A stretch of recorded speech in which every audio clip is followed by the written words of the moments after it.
tocar. Sé que tú te quieres tocar. Me dices que me quieres amar. Solamente quieres jugar. Sé que a ti te tengo aprendida. Sé que a ti te gusta esta vida. Superando todo lo que hacía. Este es mi nueva melodía. Esta falda corta me encantó. Ese baile nuevo me encendió. Como me lo mueve con sabor. Mami, mejor dame de tu amor. Cuando yo te vi de vestir, te fuiste pa' mí, te tuve que abrir. Cuando yo te vi de vestir, te fuiste pa' mí, te tuve que abrir. Sé que están hablando mal de mí, porque superamos mal de ti. Esto todavía es la nueva, ahora la controlo a mi manera. Me dice que la quiere tocar, sé que tú te quieres tocar. Me dice que me quiere amar, solamente quiere jugar. Me dice que la quiere tocar, sé que tú te quieres tocar. Me dice que me quiere amar, solamente quiere jugar. Sé que están hablando mal de mí, porque superamos mal de ti. Esta moda mía es la nueva, ahora la controlo a mi manera. Y que sé que están hablando mal de mí, porque superamos mal de ti. Esta moda mía es la nueva, ahora la controlo a mi manera. Y que si enseguida vamos, siempre controlando. Si enseguida vamos, siempre controlando.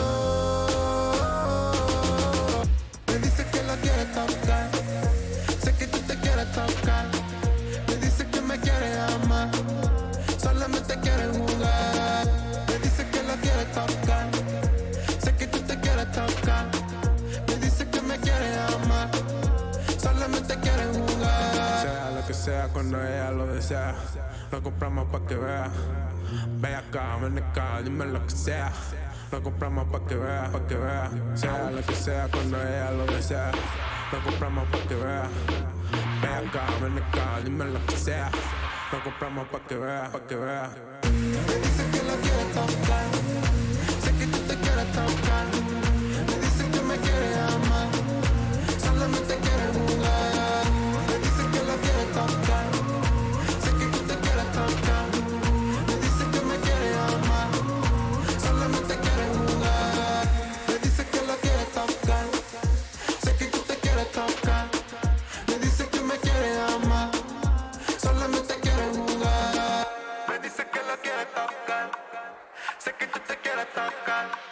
Me dice que me quiere amar, solamente quiere jugar.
Join Face It, Play Siege, win prizes. With 45,000 Ubisoft credits up for grabs every week in the EU Open Cups. Join the action at fce.gg/R6EU.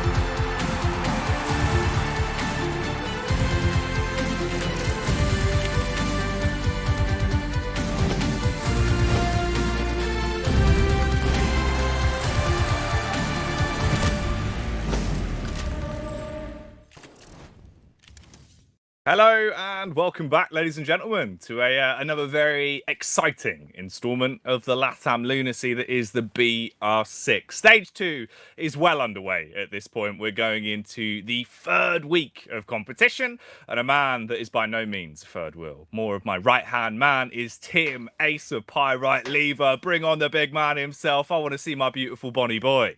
Toucan Jackie, as always. What a week we are looking forward to here. Honestly, Monday to Wednesday now is just such a ridiculous drag. It's not even funny anymore. Oh, mate. Honestly, I can imagine. Sometimes I sit there, Tim. I come on to do other shows. In the back of my head, I'm just thinking, it's not Siege, is it? Oh, it's not Latam without my boy, without big man Tim. And it's not. You'd be absolutely right. It can't surely have the thrills, the spills, and the excitement that we had here last week. Unexpected results. We had real tragedy for some teams with unfortunate technical issues just impacting on those results a little bit as well. It was ups and downs, an absolute emotional roller coaster last week. It was, dude. I think that's what's crazy about the whole season so far as well. Stage 2 has been crazy competitive compared to Stage 1, Tim, in the sense of what we've seen when it comes to upsets, the storylines of some teams that were on like top form coming off the back of last season, struggling this season. There's been a lot of good stories coming out of it, Tim. There has, and when you look at the, we'll get into the standings and everything soon, but it's really getting shaken up compared to what we saw last time around. Teams that we expect to just come in and dominate are showing that they are fallible like anybody else, Jackie. They are there to be beaten, and that's what I love about Siege and just the competitive nature of it. You've got teams like Liquid, like NIP, that come out and they really dominate, but they are always there to be beaten, and they are always the benchmark by which other teams want to test themselves. And we've had some great tests so far this season. Oh, we have. But the school season has only just begun, Tim, and there's a lot more exams to go. We got to see which of these teams are going to get their GCSEs, where they're going to go after it, what colleges they're going to apply to when we get towards the major, Tim. I don't know how much I can stretch out this analogy to get anything out of it, but it is going to be a very, very exciting season. I can profess that much going into the third week of competition. So what we should do is get into today's games, of course. As the format goes, as per usual, it is going to be best of twos the whole way through. We've got 3 of them lined up for today, Tim. And from the glimpse we had, the little glimpse ahead back on Sunday's show, we're pretty pumped for today, right? It's going to be a big one. There's some interesting games today. Real sort of trial by fire for a few of these teams. And particularly, I'm looking at Furia and Ints there. I mean, effectively, we've got 3 of the top 4 playing across all of the matches. MIBR, Team 1 and Team Liquid. So every match that we line up for you has got one of the big boys in there. So if nothing else, you know that you're in for some absolute wall-to-wall, seriously competitive Siege. But for me, I'm looking at Ints and Furia, and I'm thinking, this is your moment. This is the one. This is where you can come forward and really show us what you're about. Ints got the draw against Team Liquid the other week. Could they possibly go one better and take everything off MIBR? And I think you know what I'm lining up to label that game, Jackie. Oh, mate. I can tell you straight off the back, Tim, it's going to be hot. It's going to be warm. It's going to be white when it comes to burning with heat. Of course, it's the Goyo game of the day. It's got to be. What other game would we possibly choose when you look at these 3 matchups? Ints MIBR all the way, Tim. Absolutely. No two ways about it. It's going to be an absolute banger to start us off. It's really going to be the light blue touch paper and stand back of this evening's matchups. And it just gets better, to be honest. It's you go from strength to strength. I'm really interested in that second game. Santos had a terrible outing last time around. I'm not trying to pile on. There's just absolutely no other way to describe it, Jackie. They lost their heads effectively, and they really did sort of have a strange second map last time around. But this time, they've got to come out and they've shown that mental fortitude to get back into it. They've had a few days off, maybe a bit of rest, bit of relaxation, and now they can come back. I'm sure they've done a couple of days work and prep as well for Team 1. Team 1 haven't been the team that we saw in Stage 1. They are definitely beatable. That one for me has got the most question marks out of today. It does indeed. I think that could be a little bit of a shaky game, but obviously for Santos, from what we saw in the previous week, Tim, oh man, the expectations I had from the season got a little bit dashed. I hope they can recover from it. I really do, because it was a disappointing performance for the side, and it doesn't reflect how well they can compete in a league like this. But in a league of their own, of course, is Team Liquid down at the bottom, facing off versus Furia in the third best of two of the night. That's another fun game. Furia, they've been trying to reach new strides. The entire team, even when they faced a soul-crushing defeat, Tim, they've still looked pretty confident and said they want to bounce back. They want to improve. They know where the mistakes are, but that is going to be a hard game. Liquid, never an easy team to take down.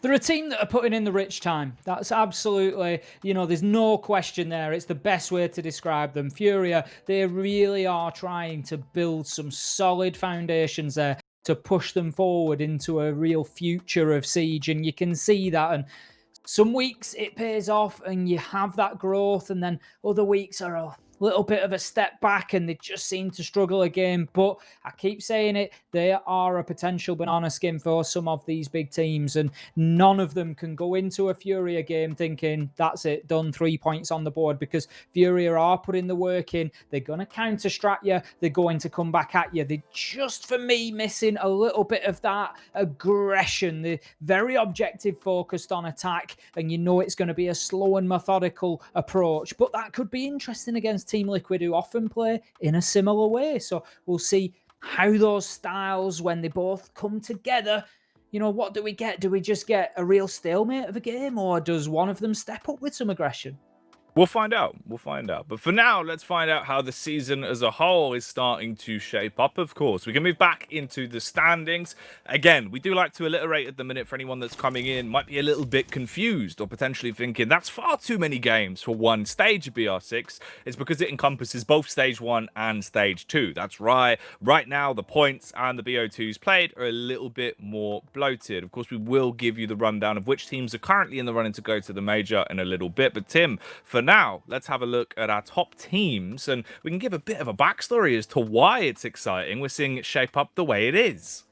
Absolutely. We've seen Team 1 fall from grace a little bit since that big first stage. As I've said, they've struggled in one or two matchups so far, and they've not quite seemed to hit the same vein of form that they had last time around. Now, that is not to suggest that they are not a major threat to these top teams. They absolutely are, but just haven't quite shown us it yet. But as we go through, we'll see Simon, producer there, just lighting up in green for us. The 4 that are currently at the top of the Stage 2 only standings, which is where the major positions will be decided. Now, interestingly, MIBR are at the very top of the pops, Jackie. MIBR are sat in number 1 if we were to only look at Stage 2, and I believe it basically runs in the same order from there after that point. So it goes Team Liquid, NIP, and then Team 1 in 2nd, 3rd, and 4th, respectively. But MIBR putting up a real showing so far this surge. Oh, mate, they've been looking really good. And I think what's exciting about it, Tim, is the fact that we've actually had more of an opportunity to really speak to cameraman way more. And cameraman's a super cool dude as well. Like, in terms of how good he is at Siege, that's only matched by just how much of a nice guy he is when it comes to getting a lot out of him. He's really devoted when we get him on the interviews. He'll tell us the ins and outs of the teams, and we're seeing the growth. They're not only telling us about it, Tim, we're literally witnessing it first hand. They want to go to the major. They've said this countless times. And with the season they're putting up, I feel like there's definitely a possibility for it. We're seeing FaZe Clan fall off a bit, right? Yeah, sure, they're starting to find their footing. But already, we're in the 3rd week of competition, Tim. We are at the halfway point now, officially, which is crazy when you think about it. For a team like FaZe, you have to step back up soon, or you're going to get trampled. MIBR, they're coming for that major spot, and they're not going to slow down.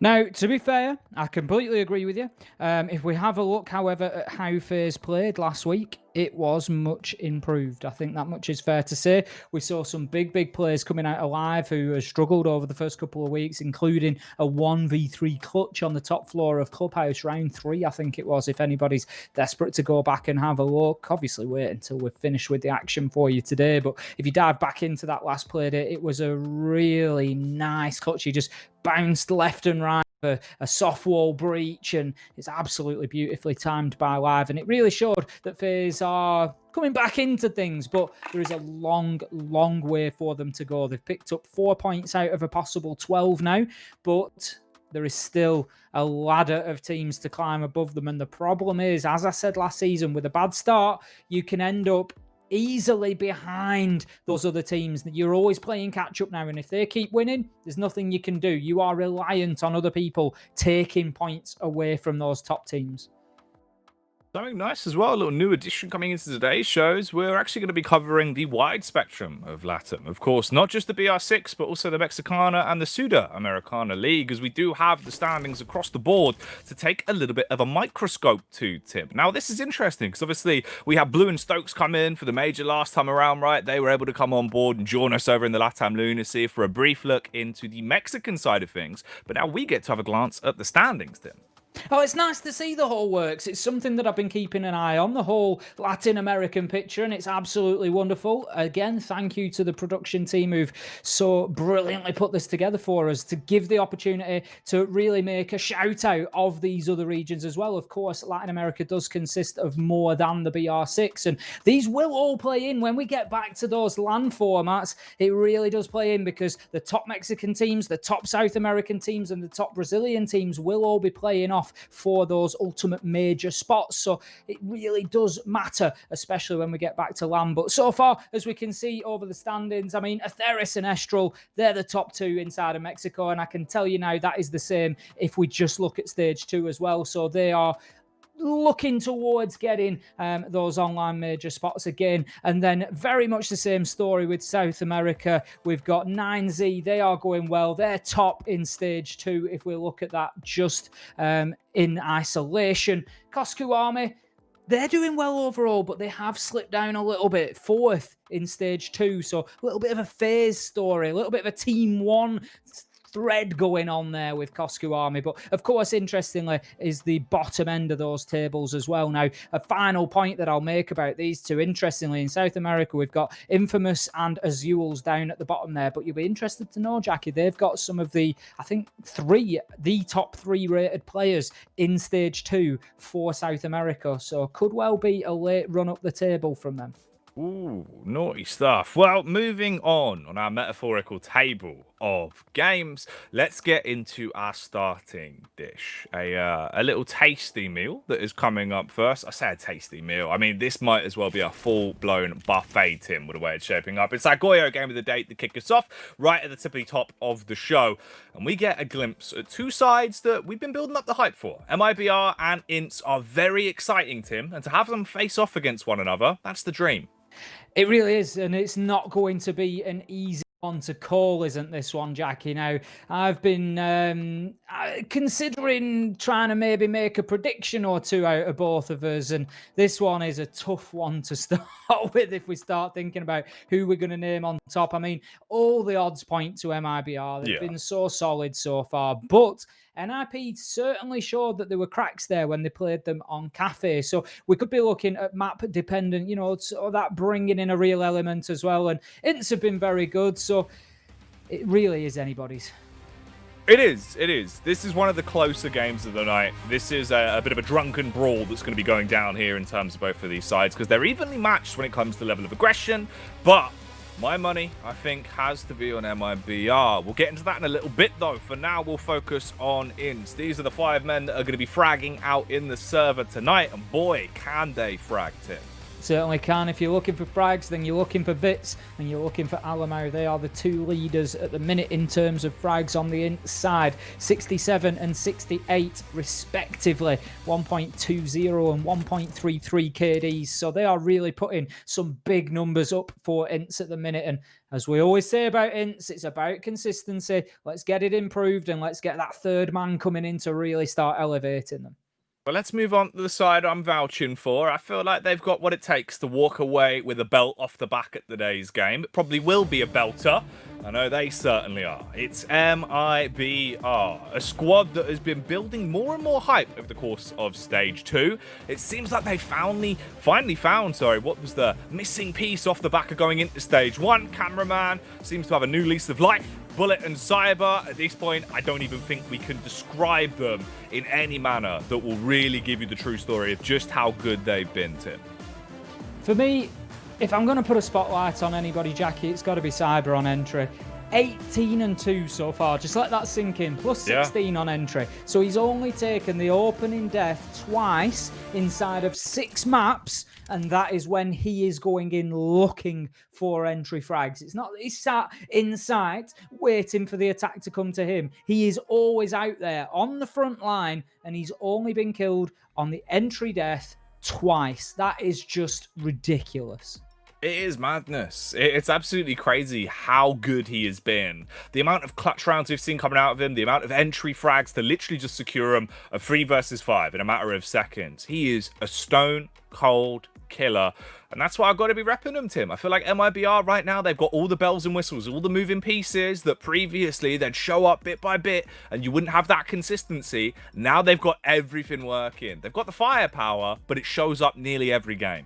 And the thing with MIBR, Jackie, the real drawing point for me is how entertaining and exciting their brand of sieges to watch. So Stage 1, we saw them come out just like absolute full force aggression, 100 miles an hour all the time. And it didn't always work. That much is fair to say. Quite often we'd see those first 20-second just dashes into sight, taking gunfights left, right and centre. And it didn't always come off. Whereas now, over the break, they seem to have just tempered that a little bit, just dampened that spirit down a bit, which I think was necessary. They've brought in a strategical element to the game, and boy, are they wild now. They still have that aggression. They still have that ability to just absolutely throw a stick of dynamite into a round and blow it wide open. But they are so exciting to watch because you never know what you're going to get. Are you going to get some strategic genius, or are you going to get Cyber going in and just gunning everybody like an absolute, it's just unbelievable. Oh, no, it is. It is. It keeps you guessing every time you watch them, and that's why it is very fun. But talking of guessing, Tim, something that I'd hope you can back up with some stats. Now, we're in the 3rd week, Tim. You've been getting better. You've been getting more accurate every week, and I live for it. You're my right-hand man, Tim. You're the big brain of the operation. I need you to be getting these vetoes, right? Can you predict for me tonight where we're going to be seeing this best of 2 go? Have you got any sneaking suspicions? Well, it's a bit of a tough one tonight, this first one, simply because Ints they're a little bit sporadic in the consistency with the bans, shall we say. They like to spread them bans around a little bit. Now, if we look at MIBR, consistently, they have taken out, every time, they have taken out Consulate and Villa. So I'm going to write those off because that is becoming a real trend now. Consulate and Villa, gone. Now, Ints have consistently had Clubhouse taken out against them. That's not really fitting in with what MIBR do. So I think MIBR continue on with their bans and maybe Ints take the opportunity to actually sneak a Clubhouse through because they haven't banned it out themselves. So that tells me it's a map that they're well known for, they like playing on, and that maybe think that they could have a struggle from MIBR on. So I think we might see Clubhouse. Oregon, consistently, we know that Ints have done well on there. They like the map. So for me, I'm going to go in with Clubhouse, Coastline, and Oregon. Ooh, okay. All right. Pretty bold stuff. We'll get into it. We'll have a look how well you're doing for today, Tim. Coastline's gone straight out of the way. That's been taken through. Getting a bit spicy as we do see these last couple of bands. You are correct with the Clubhouse pick, though. We've got Theme Park to round it out, Tim. Always difficult to predict a theme park pick. I'm happy with that as a starter. 2 of the last 3 will do me. I really thought we were going to get the Clubhouse Oregon combo. Ints have Yeah, banned 1-2. Coastline out consistently. Anybody who keeps an eye on the map bans will be screaming at me saying, "Ace, why have you picked Coastline?" Ints ban it every time. I know they do. I was just hoping that there might be a little bit of strat saving going on there and they were going to just drop it on MIBR and come in and show us something spectacular on there. It was more of a heart than a head pick was Coastline, but Clubhouse is going to be a great starter. As I say, consistently banned against Ints, but MIBR stay true to form. Consulate and Villa, they're becoming very predictable there, and that allows the Clubhouse through. Now, that's going to be interesting for us all to watch. How do Ints play on there? Is the solid foundation behind the fact that it's been getting banned out against them regularly, or is it maybe more reputation than fact? We'll see when we get in there whether MIBR can squeeze a win away from them or not. Ooh, right. Well, I'll tell you what, Tim, we'll squeeze into something at the minute because we've got to mention the fact that we've just got a new bunch of viewers joining us. For all of our YouTube viewers that have been watching since the start, we love you very much. But of course, we've got our brothers, our children, our sisters all joining us now, Tim. We just got live on Twitch. Of course, if you still want to watch the rest of the APAC games, you can. That's over on Rainbow Six Bravo. Feel free to catch the rest of those games if you are interested. However, if you want to come on this epic journey with me and Tim, we're going to be going into our first best of 2 of the day relatively soon. We're just getting the players into the lobby, not the other way around. That wouldn't make any sense. Ints and MIBR will be the opening game of the day. As you can probably tell from how excited we were just off the back of the veto, we're pretty pumped for this one. If you're not familiar with Latam this season, this is looking to be a really good game. We've been trying to build it up. It is our Goyo game of the day, and rightly so, Tim. It's looking to be a burner. It sort of feels a bit like when Salt and Fresh Water meet, Jackie, with the Twitch and YouTube viewers all coming together, but still sort of staying separate. What? You don't get scurvy? Oh, no, have you not seen when salt and fresh water meet? I feel like that'd be something you'd be right on top of, Jackie. Why do they repel each other? How does it work? Basically, yeah. It just stays like you can see the water's like consistently different colours. Yeah, it's quite an interesting little phenomenon. Yeah, it looks like you've got 2 separate bodies of water and you've got that amalgamation, but you've still got a distinction, and that's sort of what we're facing up to here. But everybody's welcome. That should just be the strap line for Latam now. Everybody's welcome. We are. We're like the community-driven, we're like the cool kids that hide out under the bleachers, and we've got like one PC, and we invite you in, and we're like, look, MIBR Ints is on. Come and have a watch. Don't worry about your English lesson. MIBR Ints. I mean, obviously worry about your English lesson, but MIBR Ints.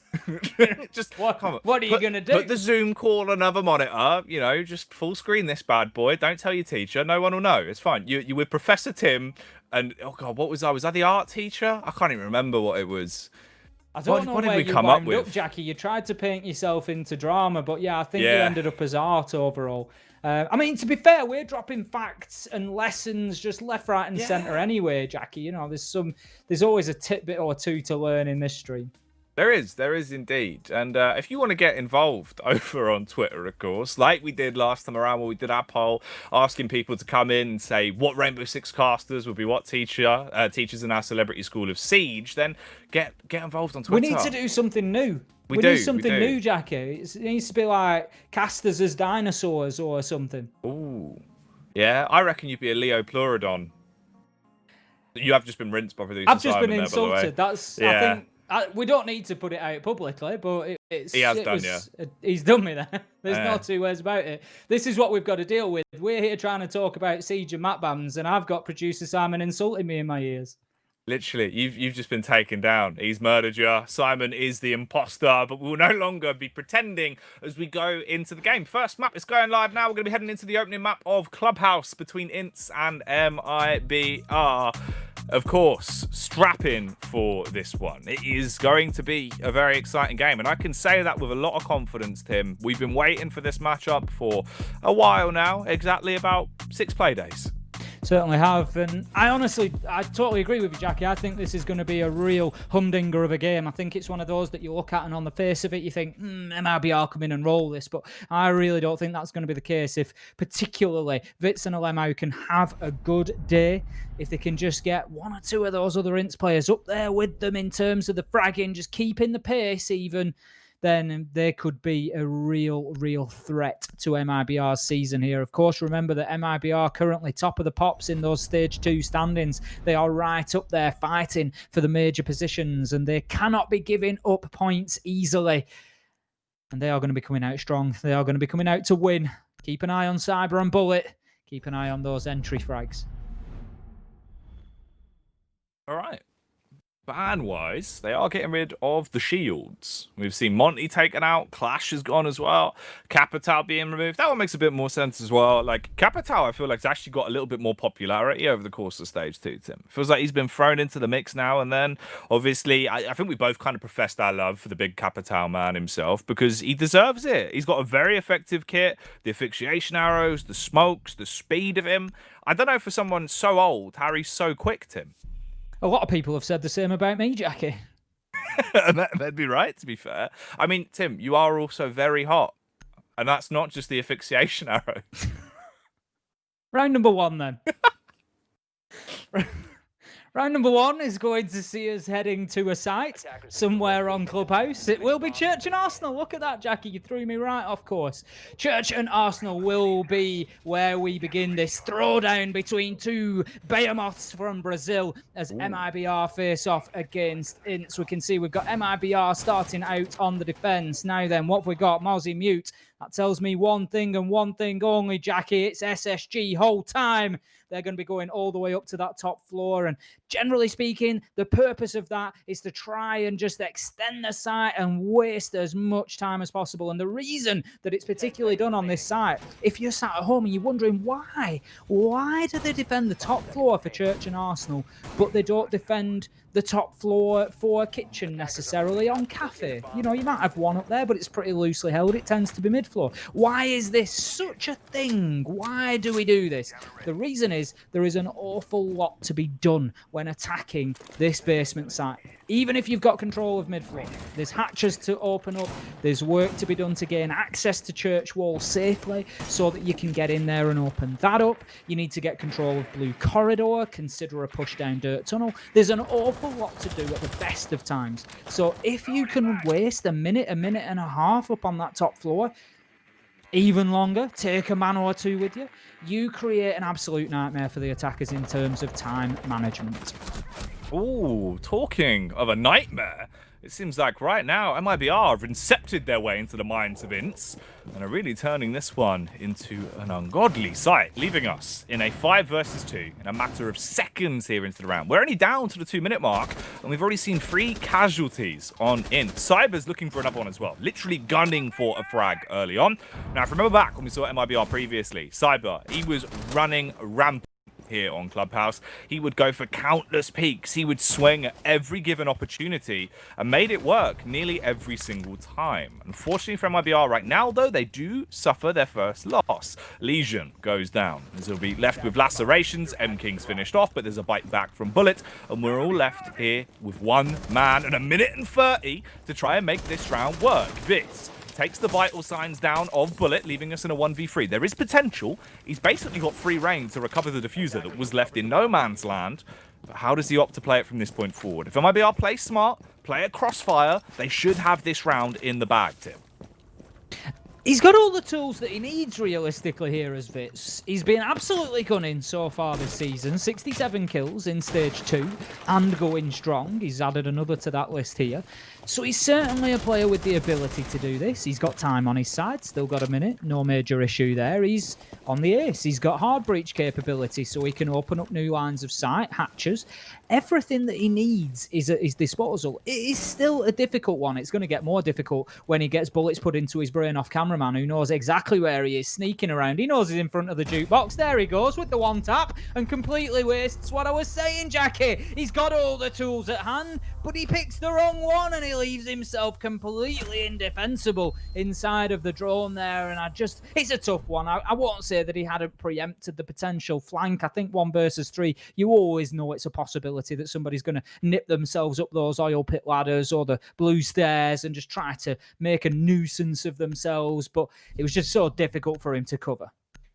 Oh, yeah, it's never going to be a favourable position. He tried to make the best out of a bad spot, and unfortunately didn't go his way. Nice little frag there, though, that we caught on the replay. Tasty little kill to try and give them something of what was otherwise a very one-sided round. And we've got to talk about that for what it was, because, of course, I mean, fair play to MIBR, Tim. That's a bit of a banger, right? When you think about the fact they had put that into a 3 versus 5 in what, maybe 40 seconds of the round, they had got like 2 casualties, and they were clean entries as well. They didn't suffer a first loss until quite some time. That's a big opener.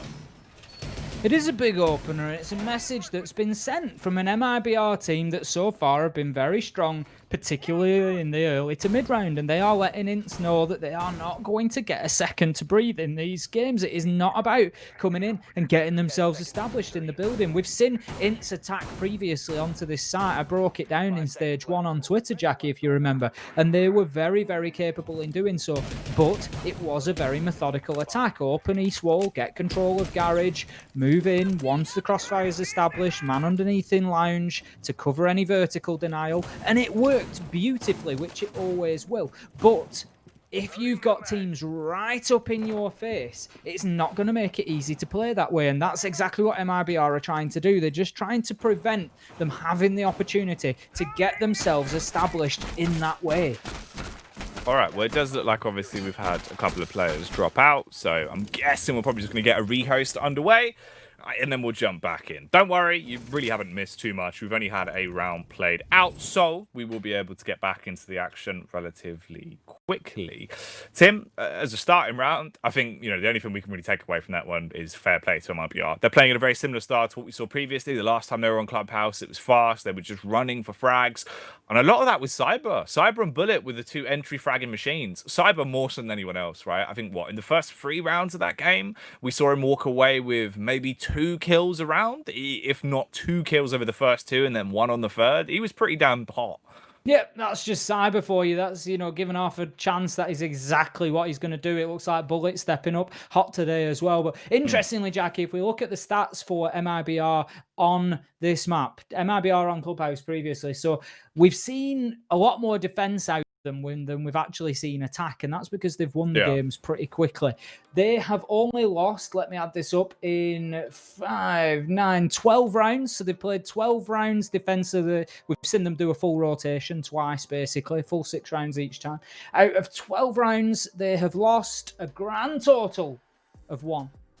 Ooh. When defending on Clubhouse. Their defensive success rate is off the charts. They're up at about 95%. The only place that we have seen them lose is Church and Arsenal. They've just absolutely dominated that site to begin things with.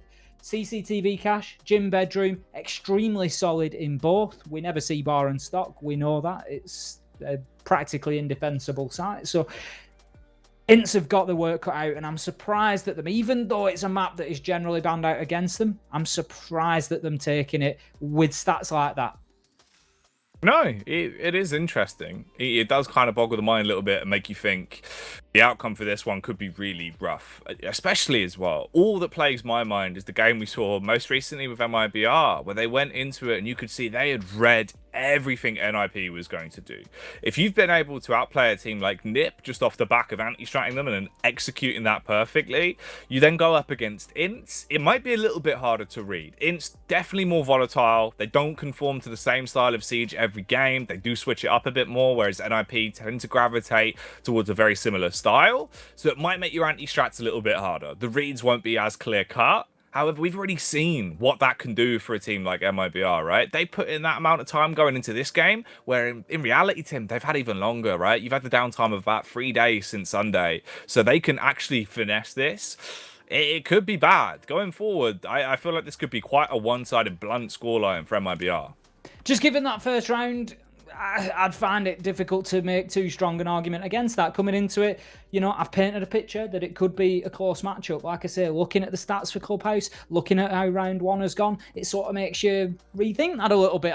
think there is still definitely fight to be seen out of Ints. You know, let's not talk about as if they're done, that's it, get them off the server because it's game over, because that is not the case, and they will come out and make more of a game. What they need to do, what they really desperately need to do, is get themselves around quickly here. Because of MIBR's defensive performance on Clubhouse previously, you can't play into that. You can't let them get on top of you, because if you do, they will take full advantage of you and they will just absolutely pummel you.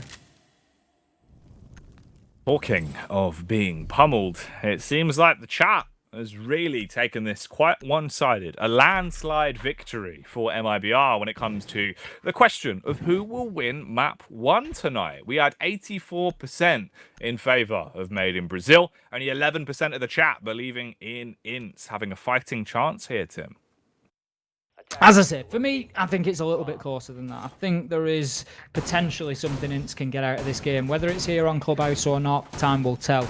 You know, at the end of the day, someone who can come in and so cleanly anti-strat Team Liquid and take something away from it, you have to sit up and take notice of that team. But as you quite rightly said, MIBR are a slightly different beast there. As much as they do have more of a strategy, more of a plan now, more of a structure than we've seen out of them previously, they still have that real air of unpredictability. And as much as you can plan for what you're going to get, it really depends how they turn up on the day. And there is just those unknown quantities of Cyber and Bullet roaming around in the early round, and if they get the game going their way, it could be very difficult to play into exactly what you wanted to do. You could have this really clean anti-strat in mind. You know exactly what they're going to do. But when you lose one or two of your key components of that attack, very, very difficult. Okay, well, round 2 at hand. It's one of the interesting things about anti-strat in teams as well, Tim, right? It can do a lot of damage to the team morale if you don't fully commit to what your IGL, or if it's your like coaching staff that have basically performed that anti-strat and watch back the VODs. Because if you play off the back of a read and someone calls, this is the execute they're going for, this is what they're going to do, and you feel like it's not and you don't believe it, or you go against it, it can do a lot of damage to the team morale. There's also the downside as well of when you do commit to thinking, all right, this is the play they're going to make, and it's just not. You see sometimes where teams, they won't believe the rest of the prep, and they'll back off and be like, well, it didn't work that time, why is it going to work this time? It can really come back to haunt you. That's the issue with anti-strats, is it can be a bit of a double-edged sword depending on how much you fully commit to just working off the back of whatever game plan's called.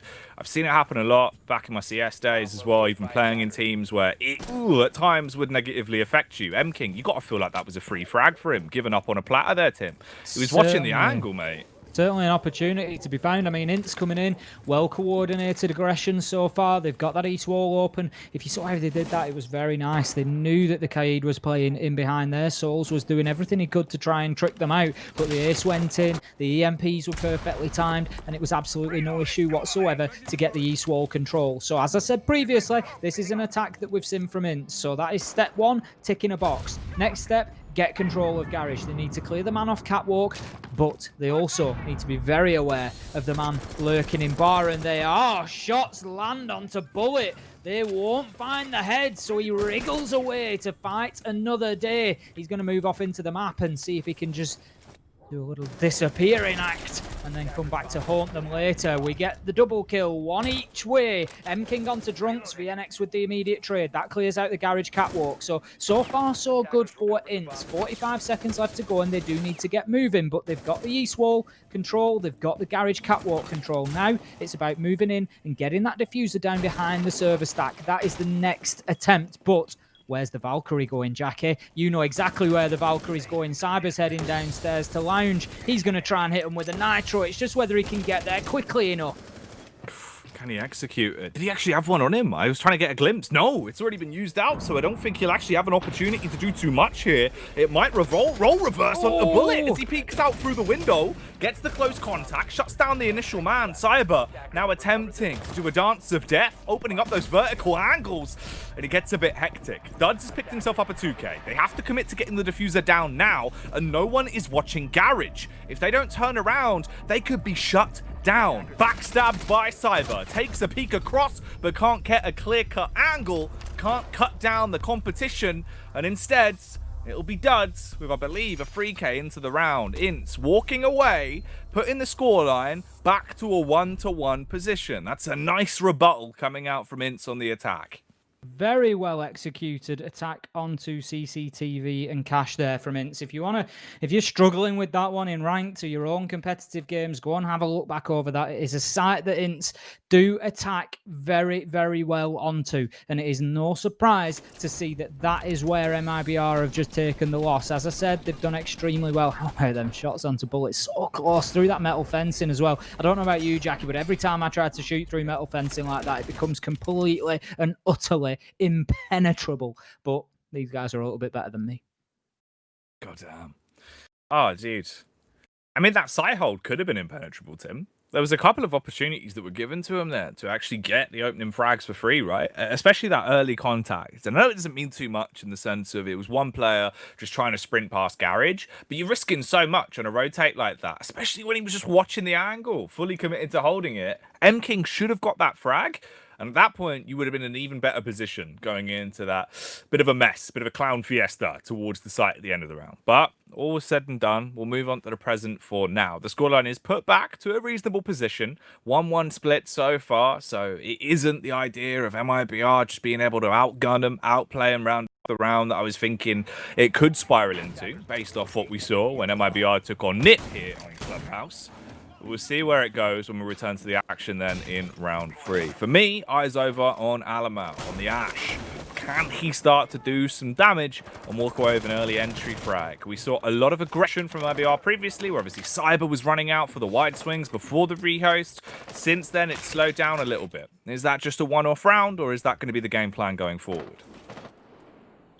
Holding tight angles for the time being. Souls is going to use that Auda to shut down any approach coming in through those windows. We can also see the Malushi Banshee on the wall there. And generally speaking, one of the aims of Gym and Bedroom is to try and close down your other attacking options. So you often see the extension going out into CCTV and Cash. And the reason that you do that is to try to prevent the push coming from that east side. If you can also potentially prevent it coming in from the hot tub wall area, there's a number of methods of doing so.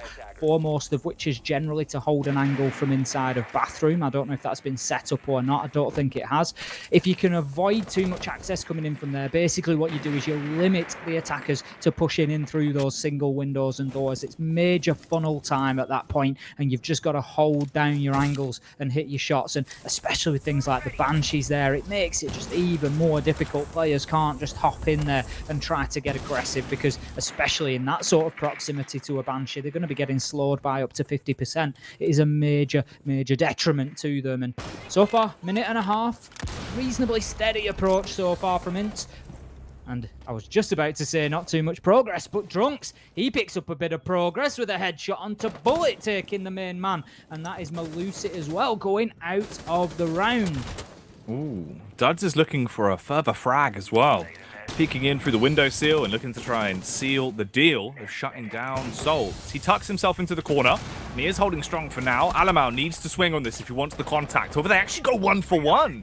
M-King getting the frag onto Duds, and VNX shutting down Cameraman, shattering his lens. But they've also shattered the dreams of Souls getting any more out of the round, leaving it just up to M-King and Cyber with 45 seconds left to bail out a round that is really stacked against them. Outnumbered and outgunned. Cyber peeking in, looking for close contact. M-King, on the other hand, holding towards the doorway with Big Papa Pump, the shotty, locked and loaded and ready to pump him down. Swings wide, gets the first, switches out to the sidearm as well with the SMG ready to roll. Oh, nitro toss, but it's not going to matter. He gets shot in the leg as he tucks back in. Wasn't fast enough to dodge his way out and goes down because of it. Getting another round in the bank for Ints. Well, there we have it. Jackie Ints coming in with a strong 2 rounds in round 2 and 3 and putting themselves into a lead now. And to say that I threw those stats out before the game about MIBR's defensive record here on Clubhouse up to date, up to just before this match. So far in stage 2, they've played it twice and they've only lost 1 out of 12 rounds on the defense. So they've effectively gone 11-1 in defensive rounds on Clubhouse. But That is already not the case here. That record has just changed to 12-3, and it is starting to slip away and look less and less impressive as each round goes by. Ints doing a great job so far of shutting them down, both in CCTV and in gym and bedroom. I imagine, and I will see that we go down to Church and Arsenal now to try and change the fortunes of MIBR.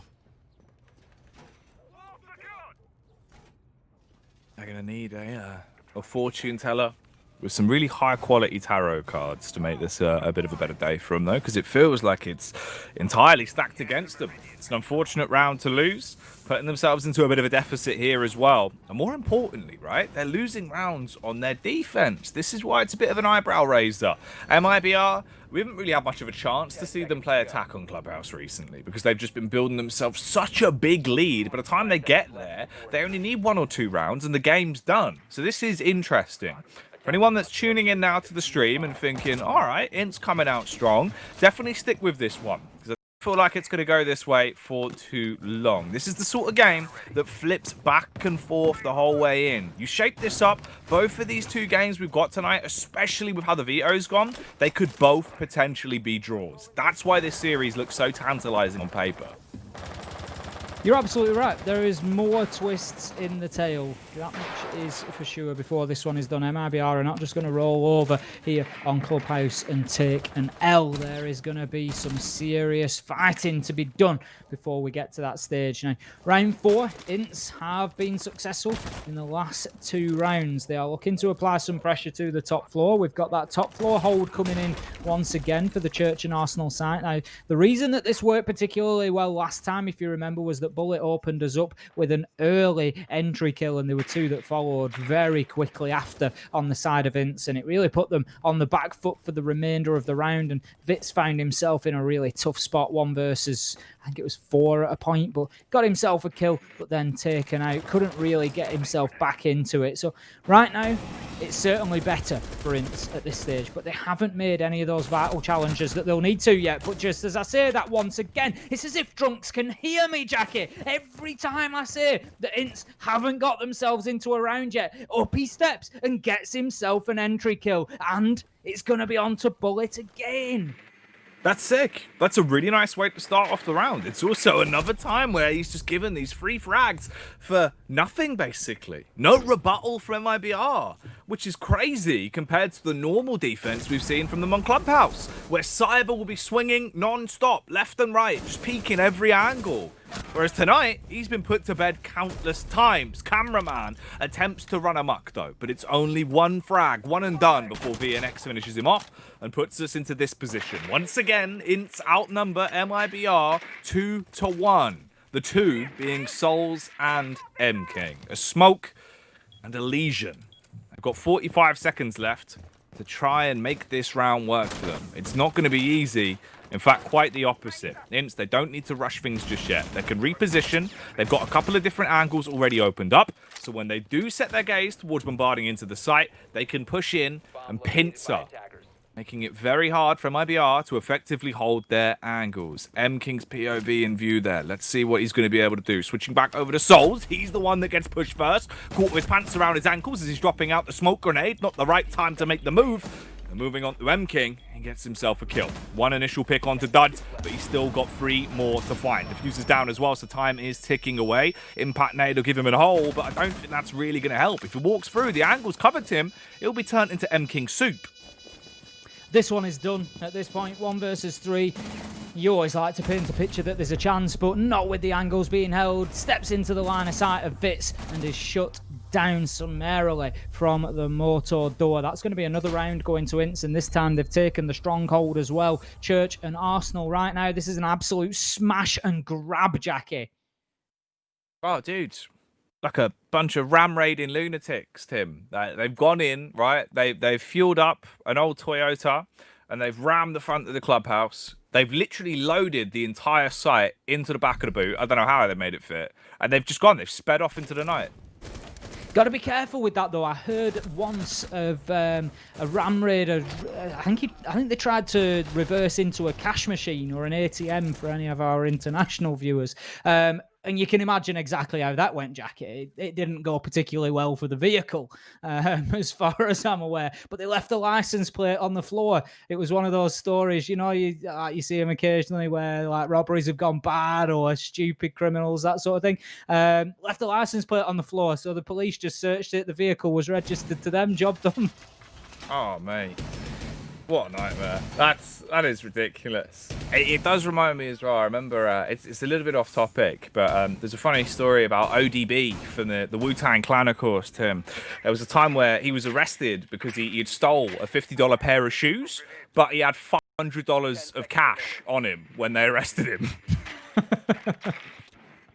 Logic. Because Classic. logic.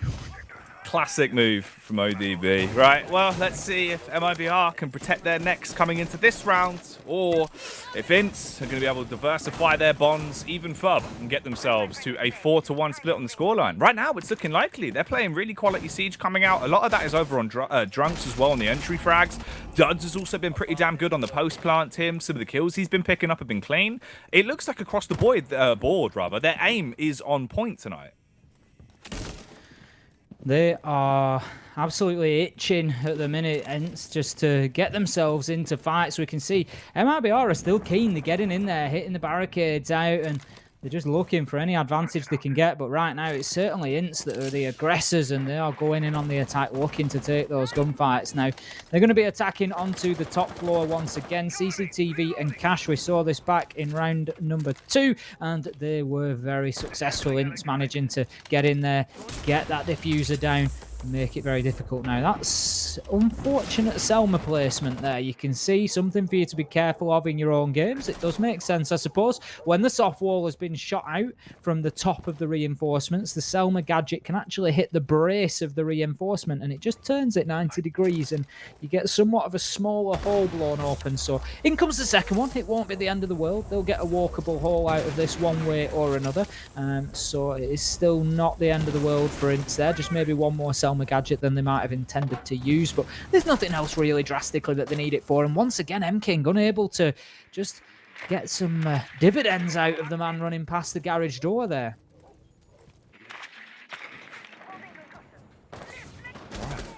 1 minute and 15. Bullet backing off. Got control to play with. They do need to get into garage, though. That could be the one sour note about this round, is M-King actually puts up a bit of a better defense than what we saw previously. The last time they attempted to hold towards this site, they should be able to get a firm grasp on it. 4-3 right now, frag-wise. Going to get himself out another Wamai magnet. But there is utility being chucked in, trying to draw out those ADSs and magnets that are already in place. At least 3 more there, though, before they gain any control. Talking of trying to control the game, though, they push in. They just go full frontal assault, gunning down Bullet. M-King suffers the same. And now you're left into a 3 versus 5. Not a good position to be in, with 35 seconds left for the defensive side of MIBR. Cameraman trying to set himself up with a lovely little shot. Portrait mode. But he won't be painting a pity picture out of the round just yet. They've got control. Smoke cans are going down. They can push in. Oh, if they push in, though, they might be pushing up daisies, Tim. The Nitro's ready. It just depends on the execution from Souls. He's just waiting to let that one go. We have the first attempt. It will be unsuccessful. There's another Nitro in hand. Duds manages to shut down Cameraman, but the aggression comes in and is completely shut down by Vitz once again. That is Cyber in the dirt. Finished off. And that is another great round and a almost flawless attack onto CCTV coming in from Ints. They are really dominating here for a team in MIBR that have won twice without too much contest on Clubhouse so far this stage, Jackie. Ints are making this look easy on the attack. It's crazy. It really is quite balmy when you think about it, considering what we saw from MIBR last time on this map. I would have, honestly, for any money, said that they had a big advantage coming into this one. But that's not what we're seeing. What we're seeing is Ints playing some quality Siege. On entry, in the late round, when it comes to clutches, they're just not messing about at the minute. They're taking every round in their stride and schooling MIBR. Here's the big talking point, though, Tim, that I feel like doesn't look like MIBR's normal playstyle whatsoever. It's Cyber. We've seen how aggressive he normally is on this map. He'll take every fight. He will quite literally go for hero play after hero play and fight the world. The scary bit is, normally he gets 1 or 2 frags. You can almost guarantee a multi-kill just off the back of him going for a bold play. But he can't afford to here. It feels like their confidence has been knocked. Certainly does. I mean, Bullet I would put into the same bracket. We said coming in how influential a duo they have been. I would make a strong argument for them being the most influential duo in Stage 2 so far. That is how good those two have been, but being absolutely shut down. And once again, it sort of feeds into that anti-strat mentality of Ince. You know, they've looked at this team and they've said, right, where's the success coming from? Right now, it's being driven by Cyber and Bullet, particularly in the early rounds. So let's think about, and this is only me surmising, it's certainly not for fact what they've done, but it looks as if they've said, let's look, where do they like to play in the early round? And there's plenty of information available for MIBR on the defense. We've seen 12 rounds of it here on Clubhouse, so let's find, where do those guys like to play in the early round? Let's just go in there mob-handed. We've seen them get in trades, we've seen them going in there and just landing them in crossfires and killing them out very, very quickly, and so far it's excellent play from Ince. Okay. Can they keep it up, though? Will they get themselves a coveted 5-1 split on the half? That would be a huge, huge lead. And they could do so much with it. It would give them fighting opportunities to make mistakes when they get onto the second half. Alamau on Twitch right now, using it as a bit of reconnaissance, barely bypassing the bullets, was looking to see what gadgetry could have been blocking their pathway through the dirt tunnel, but there is nothing there. So there's possibility that this could be a 3-2 split in towards the site. Alamau taking the top off, Sledge going in, and this will give them their access point. Issue is, you've got to fight your way through the death run that is both Souls and Bullet, watching the angle and just unleashing round after round of hot lead against you. It's going to smoke two of them, Tim, and leave the only one alive being Vitz, but his vitals are not looking good. He's nearly dead. Duds with a follow-up frag. Vitz coming in, somehow switching to the SMG, but he gets sent off to the bedroom, sleeping now, as Souls will finish him, and it's down to a raw 2-on-2. Hit point advantage currently sits with MIBR as we have Duds on super low health, 1 bullet away from death. Cameraman comes in and he will get his shot onto Drunks. So that is going to be 2 versus 1 now. Duds on super low health, about 3 HP and a dream at this point. Just trying to work his way in, find any angle that he can. He can only aim to take these one at a time. Obviously, he's completely unaware of the man on the far side of the soft wall there, just inside of the blue tunnel. So he's going to hold his angle for the time being, and might not be a terrible strategy. He's got time on his side, 54 seconds. He can afford to just have a good old think about this one and give them the opportunity, MIBR, just to get bored and possibly push into him, try to chase that kill. He's going to be looking to try and force a mistake, but sooner rather than later, he's going to have to get moving. Now, if he keeps going, he might just catch Cameraman out here as he comes around this doorway. He knows he's there. He can see the arm. He takes the shot. Can he get the second? What? There's a pop. A jack in the box. Up and down he goes for the gadget, but it's the wrong choice. Souls just bounces out of his box at the right time and hits the headshot through onto the last man of Ince. Oh, mate, I thought Souls had thrown it. When he picked up on that first contact, I literally just threw himself up there. Oh, a snapshot would have finished him in. I thought that round was done. So unfortunate. A close 1v1. Played it the best way he possibly could. Just the odds are stacked against him. So a 4-2 split there on the round. Whew, tasty half. Let's have a look back at what was otherwise a very enjoyable little morsel of a round as well. We saw the decimation that went down towards the dirt tunnel and then the clutch attempt towards the end there that didn't quite work out. But we have worked out this is now a 4-2, massively in favour of Ince. It's not the way I would have thought it would have gone, especially with MIBR starting off in defence, Tim. I would have hedged my bets that, if anything, this would have been the reverse scoreline, right? And MIBR would have been the side picking up 4. I'd agree.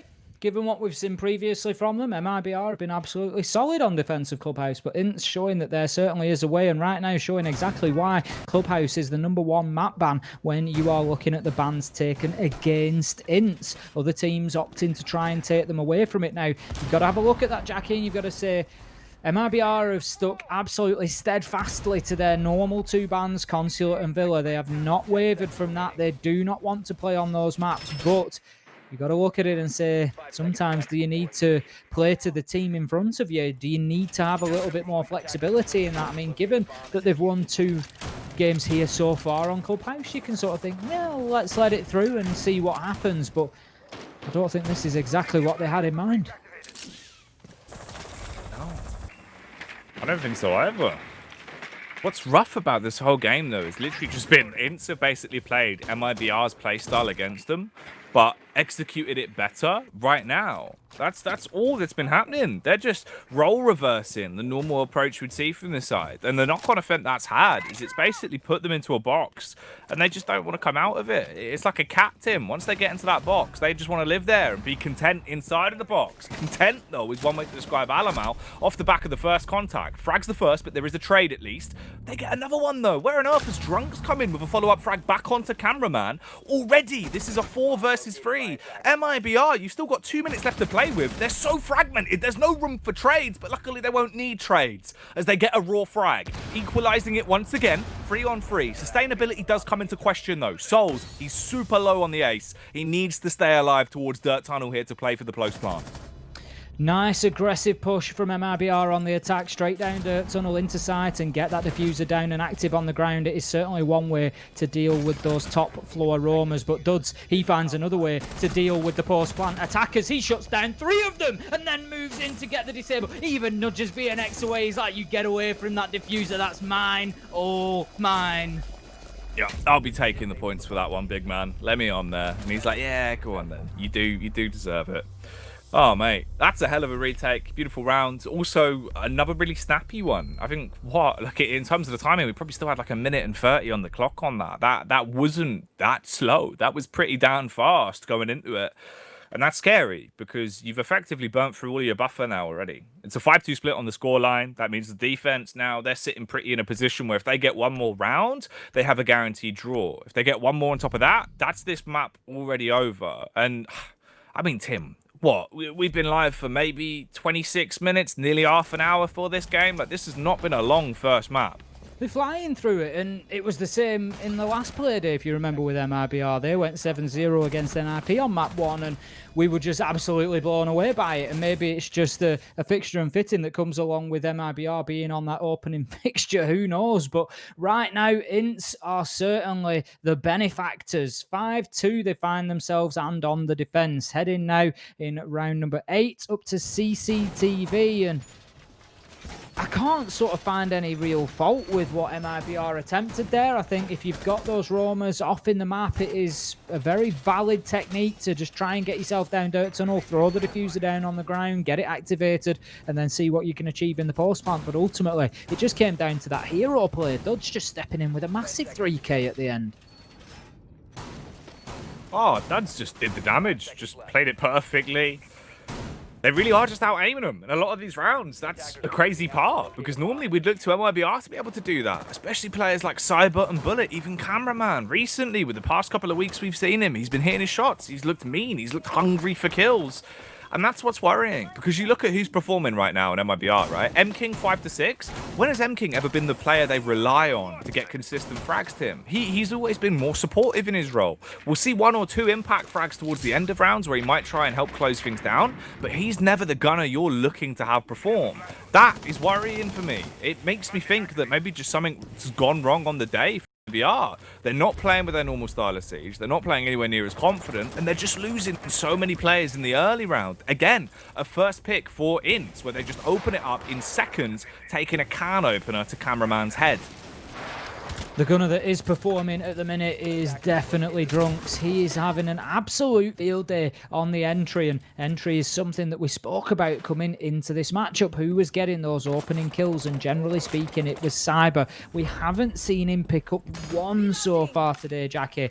He just isn't getting himself into those opening fights. I don't know whether that has been a purposeful change on the side of MIBR, or whether it's maybe Ints have recognised again exactly where he's aggressing in the early rounds and have just kept themselves away from him until they could cut him off and deal with him at a later point. But one way or another, they are certainly finding a way not only to shut down the MIBR opening game, but to actually flip the script and to really hit some opening kills of their own and to give themselves the advantage. The majority of this game has been 5 versus 4.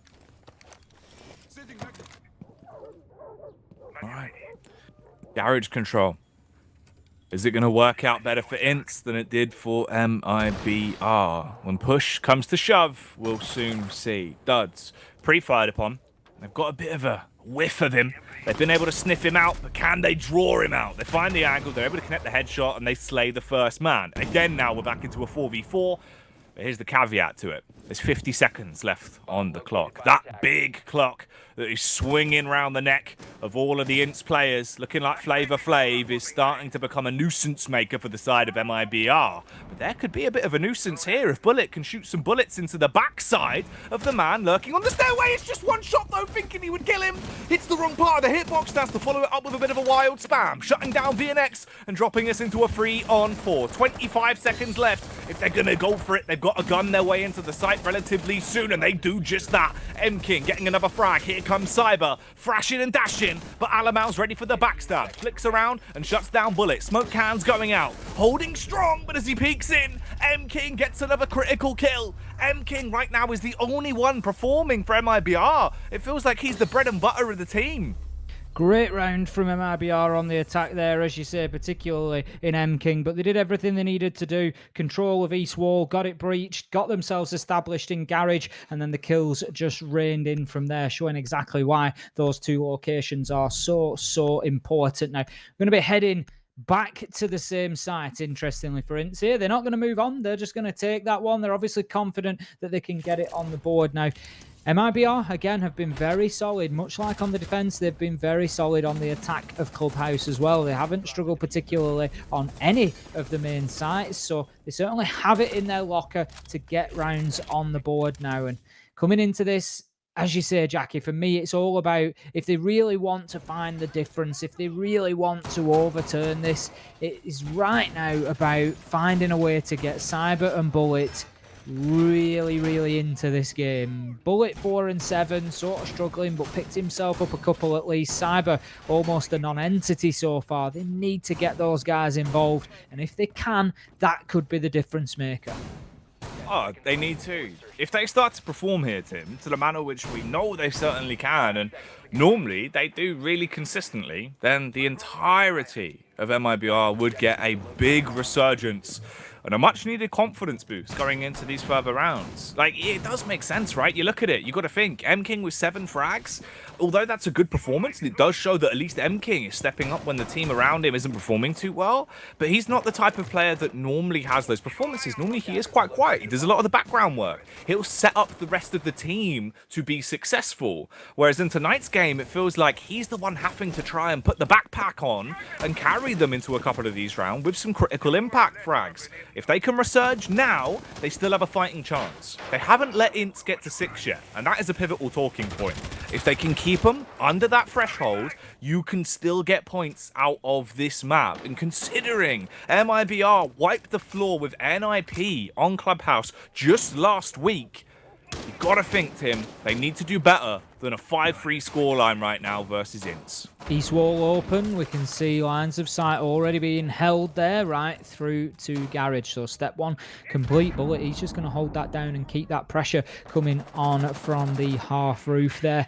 Make things difficult inside. Basically what that does is it cuts your sight down by 50%. The defenders cannot afford to rotate in or around CCTV anymore whilst Bullet is out on that rappel. So they are now completely limited back into the cache area, but that's going to become far more limited as the squeeze continues to be applied here by MIB. Right, come the flashbangs. The challenge will no doubt follow, just clearing out gadgets for the time being. Nades will rain in, deployable shield taken out, and the Banshee is gone off the wall as well. So the path is now clear for MIBR to start aggressing in. They've only got one man in Vitz who is contesting them at the moment. He will take damage and then be shut down with a nice headshot from Souls, absolutely decapitating the Maestro, and that is going to be advantage MIBR. They are making a strong shout for coming back into this one now.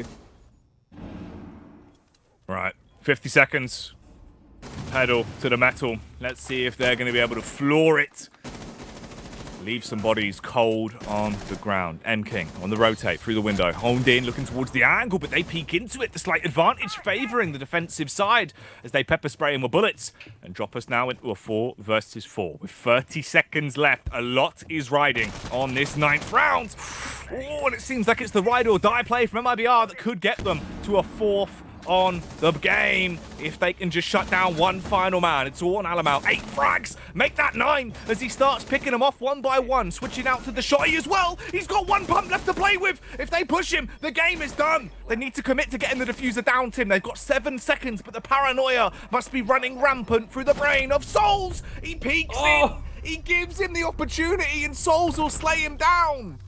So close to a 1 versus 4 for Alamau there. It was almost too easy for him. He just moved through and was just absolutely ready. Anticipated every movement that MIBR made. His ADS was there, ready. Bullets flying, hitting shots, and just shutting men down.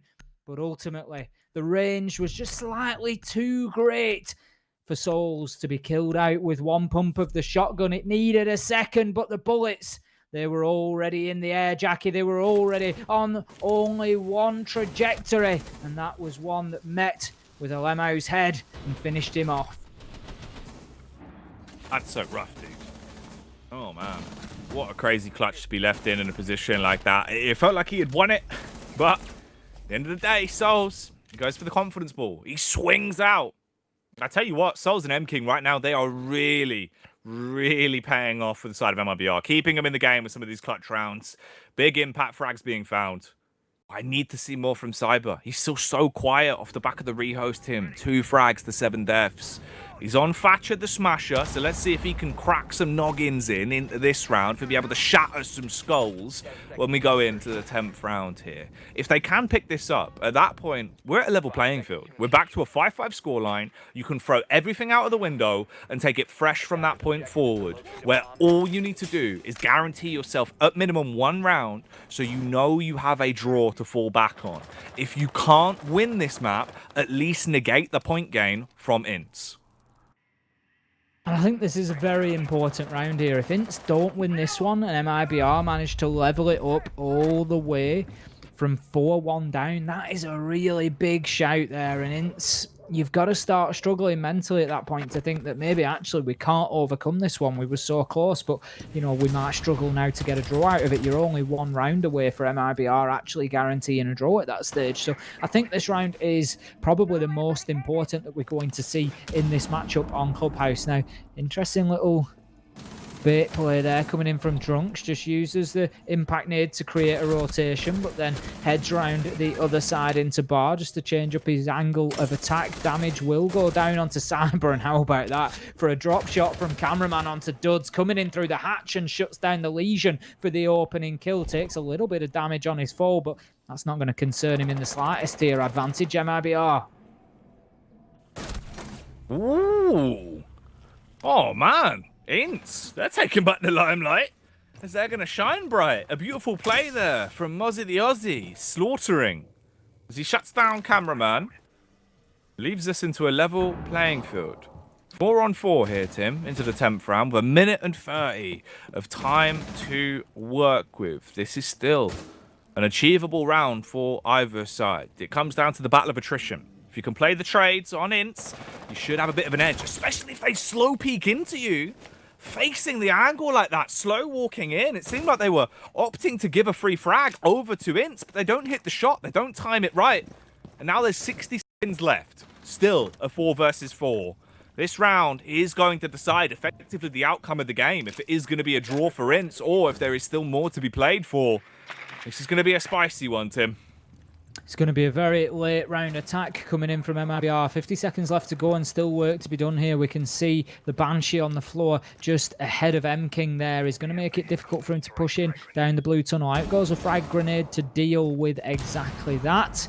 And see the Banshee being cleared out there. He's going to take shots through the soft wall. A little bit of an exchange, but no major damage done on either side. 28 seconds, and still MIBR are no closer here to getting themselves established in sight or having any opportunity to get the diffuser down. This is going to come down to a last 15-second bloodbath. There is absolutely no two ways about it. 4 versus 4 we stand, and the pressure starts to mount. Out go the lifeline concussion grenades just to try and gain any advantage possible for MIBR. But Drunks, he starts the late round with a kill onto Cyber, and then they start to rain in. A second for Drunks as we find ourselves 3 versus 1, shut down by Ints as the time runs dry, and that is going to be round 10 and a guaranteed draw. They've got the draw in the bag. Now it's a matter of, can you win it? You're going to be able to risk it all for a Bourbon here and walk away with a victory against MIBR. It comes down to one final round. Oh, this is potentially the end of the run here for MIBR if they don't come back into it. We do have a replay, though. The very tasty drop shot that was found, dropping out the dance moves whilst also picking up the critical frags. Look at that. He's hurt his coccyx, but he has walked away with a very lovely kill onto Duds. That's going to wind you at best, isn't it? You know, if not actually knock you out at that point. He landed right on his back there. That's going to be a tough one, but as you say, just does absolutely nothing to stop the shots raining forward and getting that opening kill onto Duds. And that's something, just the whole momentum of this one seems be shifting a little bit, particularly with the entry kills now raining in for the last couple of rounds, going over to the side of MIBR rather than it being Ints who are picking them up. So you feel that sort of shift in momentum a little bit, but Ints, they're managing to cling on in there. They've lost a lot of rounds, lost a lot of momentum, but still they get one on the board that drags them to a guaranteed draw, and that is a great start for them. They've got a second map in Theme Park with an opportunity, even if MIBR bring this back to a draw, to then close out 2 points if they can get themselves a win. So overall, they will be winners across the two maps. Right now, that's not in their mind though, Jackie. That is absolutely not what they are thinking. They are looking for one thing and one thing only at this point, and that is going to be a straight up 7-4 win. That's what they want. But will they get it? That is the question as we go into potentially the last round of the game here. Cameraman making the switch over to Amaru. All right, is there anything that can be done with this? Potentially some sneaky plays towards the mid-round. If we do see him wanting to wild out a little bit, rightfully we might catch a glimpse of that if he does something ridiculous. Standard play from the rest of the squad, though. M-King, of course, making the vintage moves to try and get that wall tear down early on. Nothing really out of the ordinary from the side of Ints either. Just set up with the shields, looking to lie in wait with their fists up, ready to lay down some punches if they are pushed upon. Close towards the 2-minute mark, still a 5-on-5. Not really running any risks, which is probably the smarter move to make here for Ints. EMPs being deployed just to clear out any electronic gadgets. They, of course, do not destroy them anymore. That much is important to remember. It's only a disable animation now, and they will come back online now. Drunks, he's not going to be coming back online here in round number 11. Completely shut down by the nade coming in from M-King there, really. Closing out with a big, big start, and that's 5-4 to MIBR now. Ints, they have won rounds from this position before. They just need to keep themselves calm, cool, collected, and fight into that late round. Burn as much time as they can. Don't make anything easy for MIBR. Don't give up any ground here. If you allow them that garage catwalk in particular, you are asking for trouble. And right now, they are holding on to it with for dear life at this point. The hands are slipping, though. Not being able to keep their grip, and eventually they might lose their hold. Talking of holding, Duds, 10 frags to his name. Can he make that a nice 11 when he gets the close contact here? Looking through the broken wall, but in reality, he needs to adjust before they break his face. Coming up the stairway.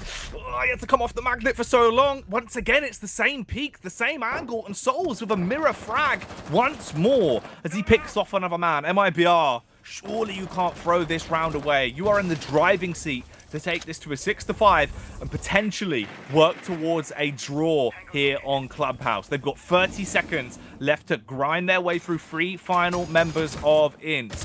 Vitz panicking a little bit as the drone will get right up in his face. VNX coming in with a kill of his own. Close contact, not found. Peeks back towards the stairway, but he's been stunned. All down to 1 now. VNX, he's got 8 kills already, but he really needs to up those numbers and pump up the quality of the round if he wants to gun them down. The peak was perfect, but he doesn't land the shot onto the second man. He had a smart read, but now he's panicking. With 40 seconds, a 1v3 in this manner, it's not looking likely. Certainly not. He's had 2 attempts on the man on the rotation, but just not been able to shut him down either time. He's thinking about that window jump out. Doesn't have a C4. Can only go in through the window. Manages to get one onto BNX. Surely he's going to be shut down any minute now. Lines of sight are being held as soon as he goes anywhere near that diffuser, and they hear that disable animation coming in. They will look to pounce now.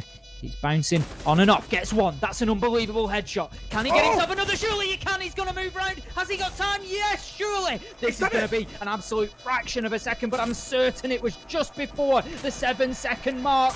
And that is an unbelievable clutch coming in. Was that 1 versus 4 at a point, Jackie? Certainly 1 versus 3. Mate, that's ridiculous. That's an absolutely crazy clutch to catch. I don't know if there's any way, producer Simon, if we can get that on a replay, as much of that round as we got, because that was absolutely crazy. I'm speechless off the back of that. The first frag we saw coming into him, where he literally just vaults himself in through the window, slaughters the man on the ground that I thought he was going to step on, let alone shoot. Oh, that was so nicely played. Brilliant execution, really well timed, and down to the last second. He knew he didn't have much time left to work with, Tim. 1 versus 4, it was indeed. He missed the man on the rotation twice, but then that was the bowl play in through the window. The thing is, Jackie, this whole clutch was just made up. It was an ace, actually. Unreal. I must have missed that first kill from him, the opener, but absolutely unbelievable play to begin things there. And the reason being is it consisted of so many different elements. So he had the big risky play jumping in through the window. He gets it. He has the skill play with the flick shot onto the man on rappel. He then has the game sense to know that his last enemy is behind that soft wall and he can close him down without exposing himself. And immediately the speed of thought to get back on that diffuser with, I don't know, 0.3 seconds, 0.4 seconds to spare. I think it was like stupidly close to the point where I think it was literally the difference of maybe like 2 ticks on a server and he would have lost. Absolutely unbelievable from VNX. We have just seen something special there. And that is why I said this was going to be a big game between Ints and MIBR. And it was certainly not set in stone before we went into it. No.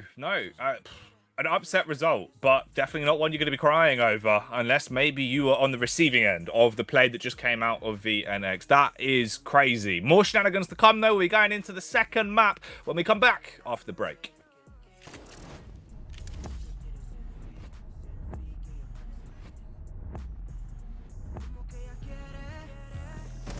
La noche algo anormal, creo que el novio teme que su relación va a terminar. Se da cuenta que no necesita a alguien más. Quiere un selfie para su Instagram. Ella ya no quiere relación, alguien que diga su condición, que solamente le dé traición, para después llegar con un perdón. Quiere hangar y ser de esos babies que goza la vida y lo hacen con...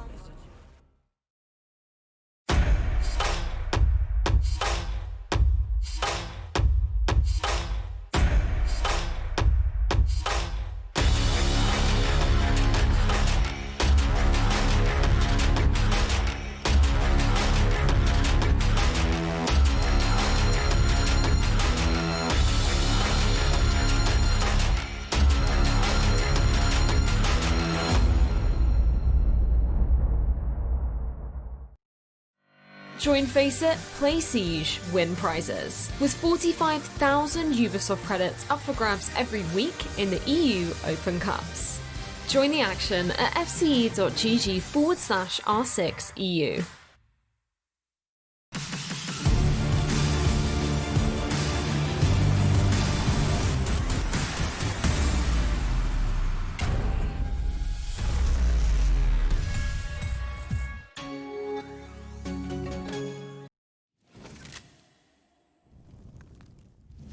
And welcome back, everyone, as we come off the back of a breathtaking final round, really, Tim. I don't think there's many other ways we can describe that. That was quite literally down to the wire. A difference, maybe a couple of milliseconds would have made of that round not ending the game. I've been racking my brain in the break there, and I'm not sure I've ever seen a clutch as close as that. That was right down to the wire, and 1 versus 4 as well. Absolutely spectacular. MIBR, they've got to be smarting off the back of that. That is not something you want to be taking in the last round before you have to move on to map 2. Ints, They've just shown exactly how much work they've been doing. JP keeps talking about the mental game and how much preparation they're putting in, and that just shows it perfectly, Jackie. 1v4, VNX, does he roll over? Does he say die? Absolutely not. The only thing that he does do is make sure that the remaining 4 MIBR players die. Oh, mate. He was looking like the man with the golden gun, just rocking up, ruining everyone. That was crazy. That's a hell of a first map, Tim. Decimated and destroyed them there. I think MIBR, they're going to be frustrated with that because it looked like the game was starting to come back in their favor, right? Normally, they perform a bit better on their defense. Tonight, it was their attack that was working out for them, but that's not going to be happening anymore. That was abruptly ended. And of course, now we move on to the second map in the series. Off the back of what we've just witnessed then, Tim, I was kind of thinking that this is going to be an MIBR victory.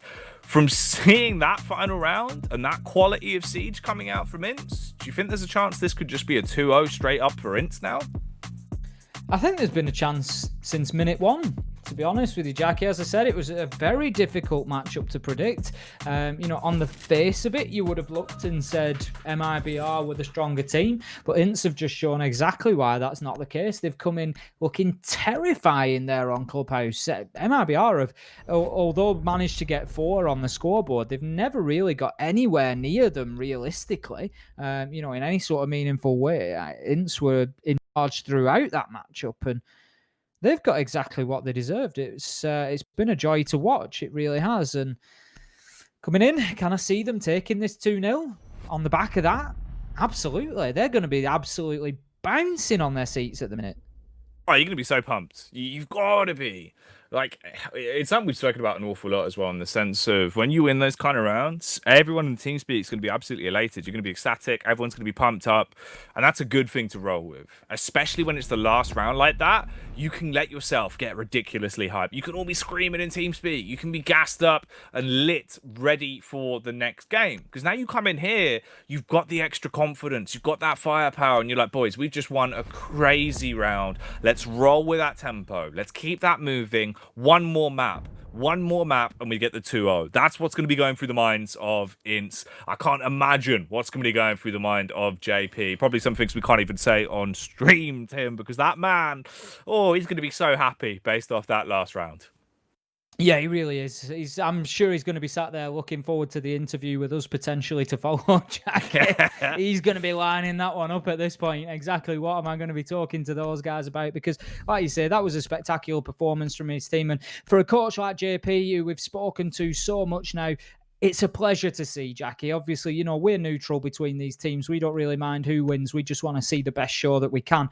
But when you speak to somebody like JP week after week and, we've seen those lows, it's nice that they get the highs as well because they've been working so hard. Oh, they have. It's the passion that they put into it as well. We've seen that every time we get to speak to them. So it's really cool that we've had the development of the team over the course of stage 2. But we will delve into our second map. MIBR on the attacking side and Ints on defense here, as we go into this wild ride that is Theme Park. This certainly could provide some crazy gameplay. So please keep your arms and legs inside the ride car at all times.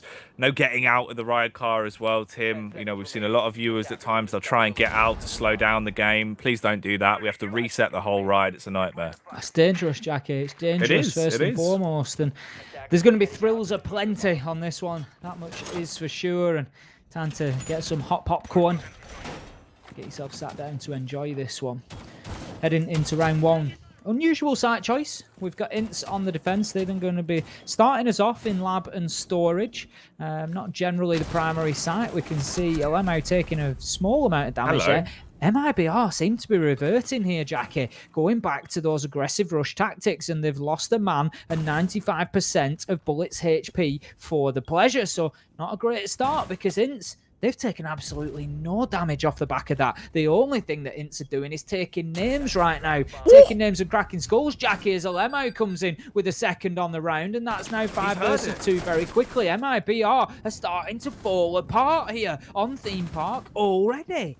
Oh, mate! This is going to be a flawless round. And let me tell you this, Ints, they're not on attack. As I said previously, they're on defense, but you wouldn't recognize it from this round, as they've just been running rampant.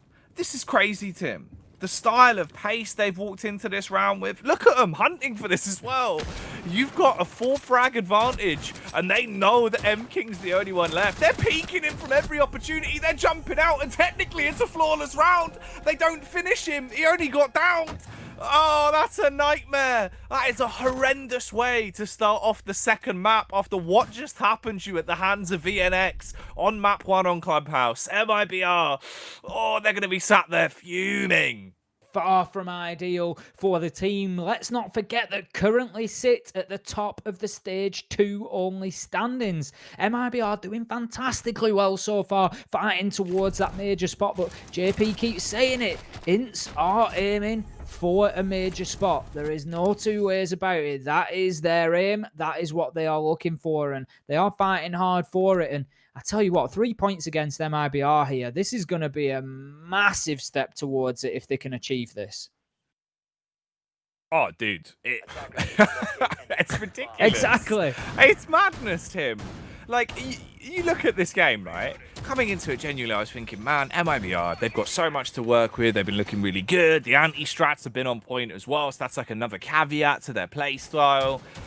Throw all that out the window. Forget about that. Forget about literally anything I said before this series started, because all eyes are on Ints, and all eyes definitely should be. Specifically the players we do normally point out as well. It's just the fact they've gone nuclear tonight. We normally give that limelight to players like Alamal because they perform well. We like to say that Drunks can be a bit of a damage dealer. But into the server today, both of them have been raid bosses, Tim. They've been running away with every encounter. They have literally been wiping the floor with MIBR time and time again. It's madness. Surely this can't be sustained though. They played so aggressive on that opening round. You gotta rein it in a little bit, right? They can't keep that up straight away. I wouldn't have expected so, but right now there just seems to be absolutely nothing that MIBR can do to stop this onslaught coming in from Ints. They play fast, rush into sight, get shut down. They play more methodically, strategically, they get shut down. Ints have got the answer to all the questions right now, Jackie. And common saying, it's only easy if you know the answer, but for Ints right now, as I say, they know absolutely all of them. It is difficult for MIBR to even test them at the moment, and it all comes down to form once again. As we've said, we're in the middle of the stage now, and this could be the perfect time for Ints to start hitting a vein of form now. Cyber, he's going to take a big drop through a hatch to take Duds out for the entry kill. That's going to be the first that he secures on the day so far, but the Nomad loses his life very, very quickly as he is shut down in a trade, but Cameraman gets one for himself. Bullet gets in on the action, and suddenly MIBR, they wake up on Theme Park. They've gone over the initial dip, Jackie, and they are trying to come back strong. Still a round that could potentially be picked up, though. But 4 versus 2, you do outnumber them. Don't throw away this lead. Don't get overconfident. Start to make mistakes because of it. 1 minute and 30 seconds left to work with. Utility-wise, there's still a lot left. Those were my discs. The magnets are going to be recharging constantly. And for the smoke, he's got 3 canisters just swinging from his hip, ready to be dashed out one by one. But talking of dashing, they're going to be throwing bullets straight towards his face. A little bit of damage there, chipping off about 15 HP as he will back off ever so slightly. Responding in kind, he's thrown out 2 of the smoke cans. There goes the 3rd, and the entire room is going to be filled with smoke. It'll make it hard for them to breathe as he sprints in with the shotty. He was hoping to get the risky play to pay off. Couldn't get in there to deliver the payload, though. And it's all on VNX in a 1v4. Close range combat 1 on the initial encounter. Bullet gets slain, but can he do much more here? Reloading the MP5. Still needs 3 more frags. 30 seconds on the timer as it is whizzing by. Ever advancing towards the bomb site, clearing his angles, a little bit paranoid about where exactly MIBR could be at this point in time. The close shot misses! He gets the flick around! How on earth has he bludgeoned that man? A 1v2 now, backstab, but it's not meant to be! Souls with the AK shuts it down. Tim, I don't even know what noise I just made. That just literally blew my mind. The reaction with the MP5 to out-sniper Cali with an SMG. That's madness. I was just sat looking, thinking, VNX 1v4, 1v3, 1v2. Where have we seen this before? I thought, surely not again. And I was correct. Ultimately, MIBR able to close that one out, but still a tough fight put up by VNX in a difficult situation there, making a real claim for becoming the clutch master of the BR6, looking to fight his way through absolutely any odds at the minute. There is just absolutely no stopping him. We can see some of the big kills on the replays there, but this is the one for me and you, Jackie. What an absolute beaut that was. We've got it slowed down. We've got it zoomed in. Jacob's just providing the absolute goods for us on the replay there. Mate, how does he do it? Who is this man? What have they been feeding him? Where was he made? Where has this super soldier come from? Because right check now, his tag.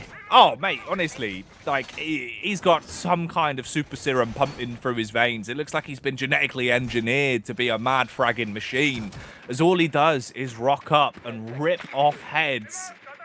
Oh, Tim, if we were on LAN, I'd say he's looking like a bit of a LAN-animal. But I think it's fair to say he's an online-animal right now, because the claws are definitely out. Absolutely no stopping them at the minute now. Round 3, we find ourselves heading to Bunk and Daycare. Ince will take their third defense here, and they decide to move away from initiation after the failure last time around. MIBA are able to get in there reasonably easily. A lot of pressure applied through Cafe. Looks like they're going to go for a similar technique here, which is interesting for this site, generally speaking.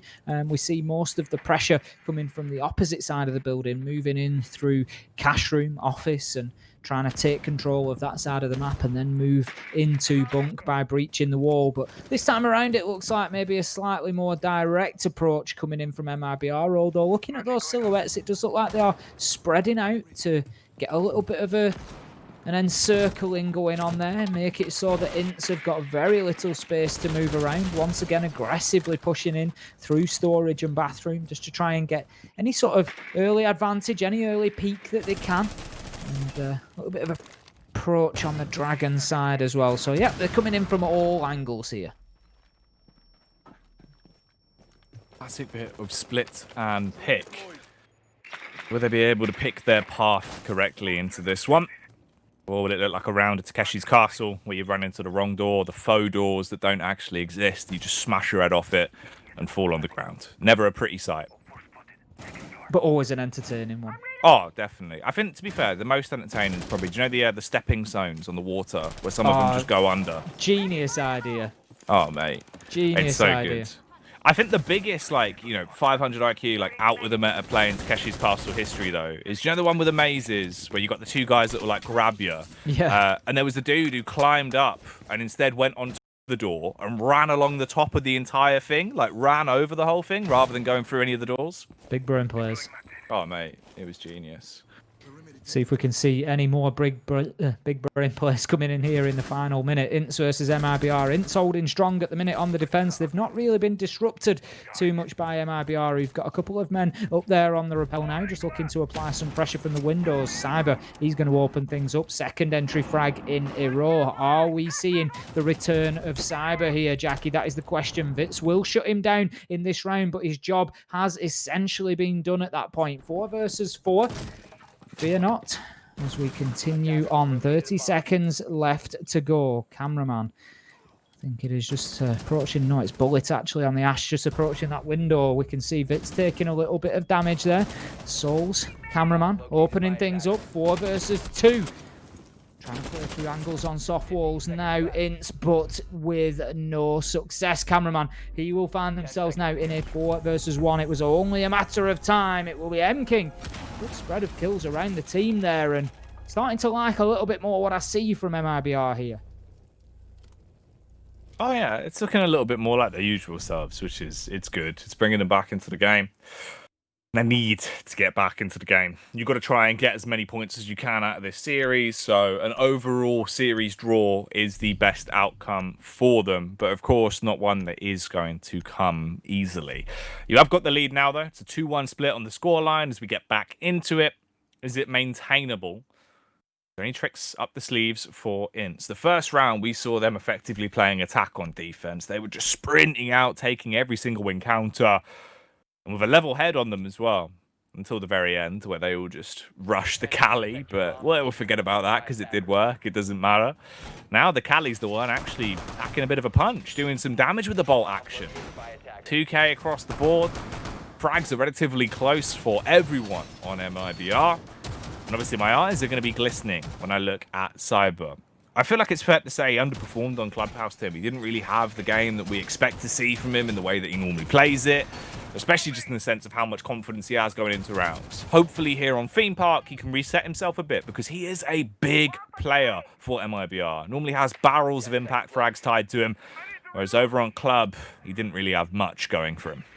No, back on Clubhouse, since they managed to send in a Trojan horse through the cyber security of MIBR and completely shut him down. But right now, Jackie, it looks like he's fired up the firewall and he's just going to be getting in and starting to really start tearing down that system and cleaning out the virus that has been the Ints defense here for the MIBR attack. But they're finding a way right now and they're managing to get kills on the board finally. But this is going to be the big test for them. Armory and Throne Room, we've seen this be a very difficult site to attack recently. Once upon a time, back at the beginning of stage 1, it was barely ever successfully defended, but that certainly seems to have swung now, and the defenders coming in here really have it locked down on just how to hold on to this site. And we can see quite a bit of vertical presence here from Ints. They've got a couple of men upstairs just looking to prevent that movement across. There are some destructible floors that do lead down to nice angles into sight.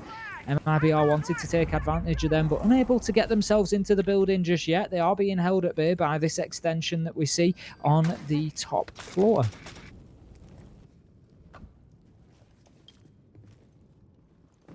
All right, so just under 2 minutes. Ints grouping up and repositioning. They slowly set their focus back towards Throne Room, not wanting to extend out as far as they were in the early round. They were really risking it to see if they could secure themselves that initial opening kill, and then they could have deviated back towards site. Instead, they haven't got much, you're down to 1 minute and 30, so they realise it's probably worth playing more of a defensive game now in towards the late round. The reposition is also beginning to happen for MIBR, but here's the difference. They can open up those vertical angles. They've also got tons of utility to work with the actual composition they've gone for with their operators. Bit of utility's been thrown out, and also some bullets. As Bullet himself will G3 see you later duds, kicking him off there and shutting down the opening man into this round with still 1 minute and 5 seconds left on the clock. You've now got a 5 versus 4, and you can attempt to slowly push your way up towards the site. They've got a bit of a lurk on the go. I can't tell who it is just off the back of the shadow, but there it is. It's actually Drunks just holding on the angle. It seemed like he was going to be gifted a free frag, but they don't push past him, Tim. So it will be the raw 5-on-4 split push into the site as we come up towards the 40-second mark. Hearing a lot of explosions going off in the background, the Banshee just getting marked there. I'm not 100% sure whether Souls has been able to open up one of those 3 walls that leads into this site or not. It seems like he does have a peek hole. M-King taking full advantage there. Absolutely decimates, decapitates and dominates VMX there as he just completely shuts him down with the big Cali sniper rifle. Vitz, he fights back, takes the ace off the board, and we find ourselves now 4 versus 3. Bullet and M-King taking huge damage, and they join the cameraman club as they're all on low health right now, and surely this is possible for Alemo to finish off. 1 versus 3, 5 seconds left to go. MIBR have to make a move. Bullet comes in and does exactly that. Starts getting that diffuser down on the ground. He will be successful. Alemo now finds himself in a 1 versus 3 post-plant clutch. We've seen it from Ints before, but he's going to have to get favourable angles onto these players. But they have absolutely fractions of health. All combined, they actually have less health than Alemo himself, who is currently still on 100 HP. That gets tickled away as he will take a few bullets. He's looking to move off-site.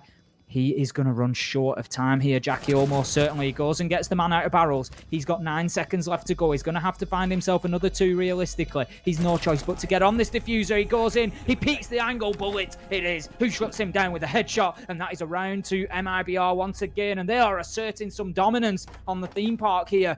They are showing that they can really take charge of what was turning into a bit of a haunted house for them. Oh, dude, genuinely. You know, the scare actors were coming out in force. That first round, they were all given chainsaws, plastic chainsaws, no doubt, but they were making the noise, and it was quite dark, so you couldn't really tell they weren't real. Ooh, and it certainly did look a little bit scary. But now the tables have turned, haven't they? We're seeing MIBR start to don the masks and pick up the daggers as they are stabbing into the back of Int. That was exactly what Alamel tried to do in that round, but unfortunately for him, couldn't get much into it, wasn't able to find his footing.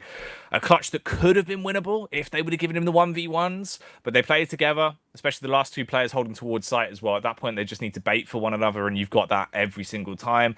And talking of time, that was the bigger factor that played into it. By the time he finally rotated off from throne room and started to push up, he didn't have much time left whatsoever. There was down to like 25 seconds. He gets back in, starts to walk into site. You've got like 10 seconds left. That round was over before it even really started, unfortunately for Alamau. So 3 rounds now racked up for MIBR, looking an awful lot better with the quality of play we're seeing come out. For Ints, what can you do? You've got 2 chances here on your defense to get some more rounds. And they need to, Tim. They've got to maximize this. If they can bring it back to a closer half, maybe in the region of a 3-3, there's still a fighting chance. If this gets any worse with MIBR winning this half any more dominantly, I'm going to be a bit scared for Ints. Time will tell as we push into the 3-minute timer that signals the action phase for round number 5 here. We are in Bunk and Daycare once again. Ints are going to try this site after losing it in round 3. MIBR it was that came in and managed to get a successful attack, pushing largely through the cafe site, but they just surrounded the site very well. Ultimately, they had men on the south rappel, just applying pressure from the windows, and they just made it very difficult for Ints to move around in sight at all. And we can see there's still a bit of late preparation going on there, trying to open up those rotations and just give options to move in and away from site if necessary, if challenged too heavily. MIBR fairly patient once again, not rushing inside of the building too quickly. Drones are going out. We can see Bullet just deploying his there, trying to gather any information that they can. Cameraman on drones. Still in that phase of trying to find exactly where all the defenders are, tag out that utility, and just get ready for that final push. Okay. Cameraman cooking himself a little nade. Going to bounce back into the corner. It'll open up a line of sight for him, but unfortunately it won't open up any one on the side of Int. The first player to be slit open is unfortunately going to be Silent. As Nomad gets gunned down, but there's the trade back. Vitz bombarding shot after shot. In close quarters combat, Drunks will suffer the same fate, unfortunately. This is really putting a bit of a risky position on MIBR. They're now outnumbered in a 4 versus 3. Bullet, you've got to get that follow-up frag. If he would have been able to shut down another man towards Arcade, he would have made their lives so much easier. But as he peeks in with a close contact, this now sets up Vitz to get himself a 2k. Oh, Tim, they're just fragging out into the round. It's a 4-on-1, and the one is M-King. Cali, with nearly no HP, but still an SMG. Won't matter as the Nitro comes flying through the air, though, and he's not going to be breathing anymore. C4 on the door, job's done, as Alamau will blow him away. It all fell apart very quickly for MIBR inside of round number 5, and a successful defense of Bunk might just be the shift, the surge of power that Ints need to get some momentum in this game. It has, of course, just been 3 rounds in a row to MIBR that they have managed to slam the brakes on, just find some way to halt them and just stop that progress they were making. And right now, Ints probably don't feel that bad. They've just come off the back of losing 3 rounds, but find themselves only 1 round behind. Really not the end of the world for them. Oh, no. Like, it's acceptable. You can still win the half out. I mean, you can't win the half, but you can still, like, bring it back to a drawable position and make it work. Oh, that's rough as well. It's one of those situations where you see it coming and you're like, I can't. Oh. I'm dead. It's an image that precedes an unfortunate event, isn't it? It's Oh, just it really wails is. past you, you're like, oh, there we go. You can run, but you can't hide. And you also can't run. Unfortunate. Moving on, though. Round 6, 20 seconds left before we get back into the juicy action that has been MIBR taking on Ints. And boy, has this game been looking juicy. Like a A5 Kobe beef slab of meat. This game has had a lot to it, Tim. And man, it's worth all the money you have to pay for it at the best sushi restaurant in town. It is a tasty treat, that much is absolutely certain.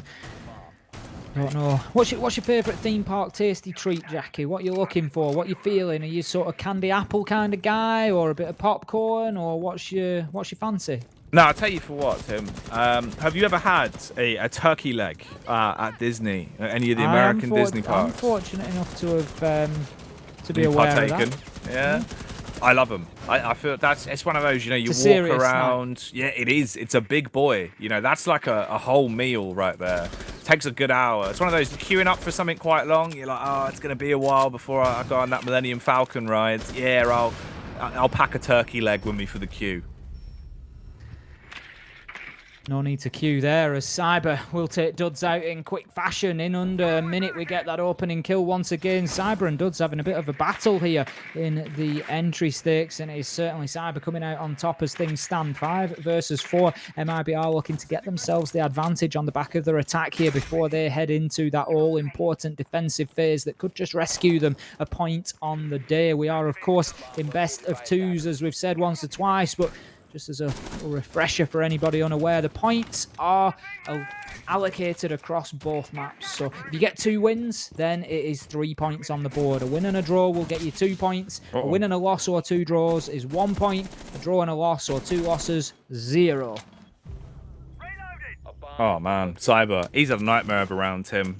He's tried to shoot out the air jab. That's bounced off a door frame and landed at his feet. And then he's just got shot in the face. That's quite possibly the worst start to a day you could have, other than spilling your coffee on yourself at the dinner table. I mean, he got himself an entry frag, so, you know, he's certainly had something to take away from the day. But as you say, it's definitely gone downhill after that point. It's been an absolute... That's probably like getting that nice cup of coffee in the morning, getting it just right, and then going in and getting sacked by your boss unexpectedly. Oh, mate.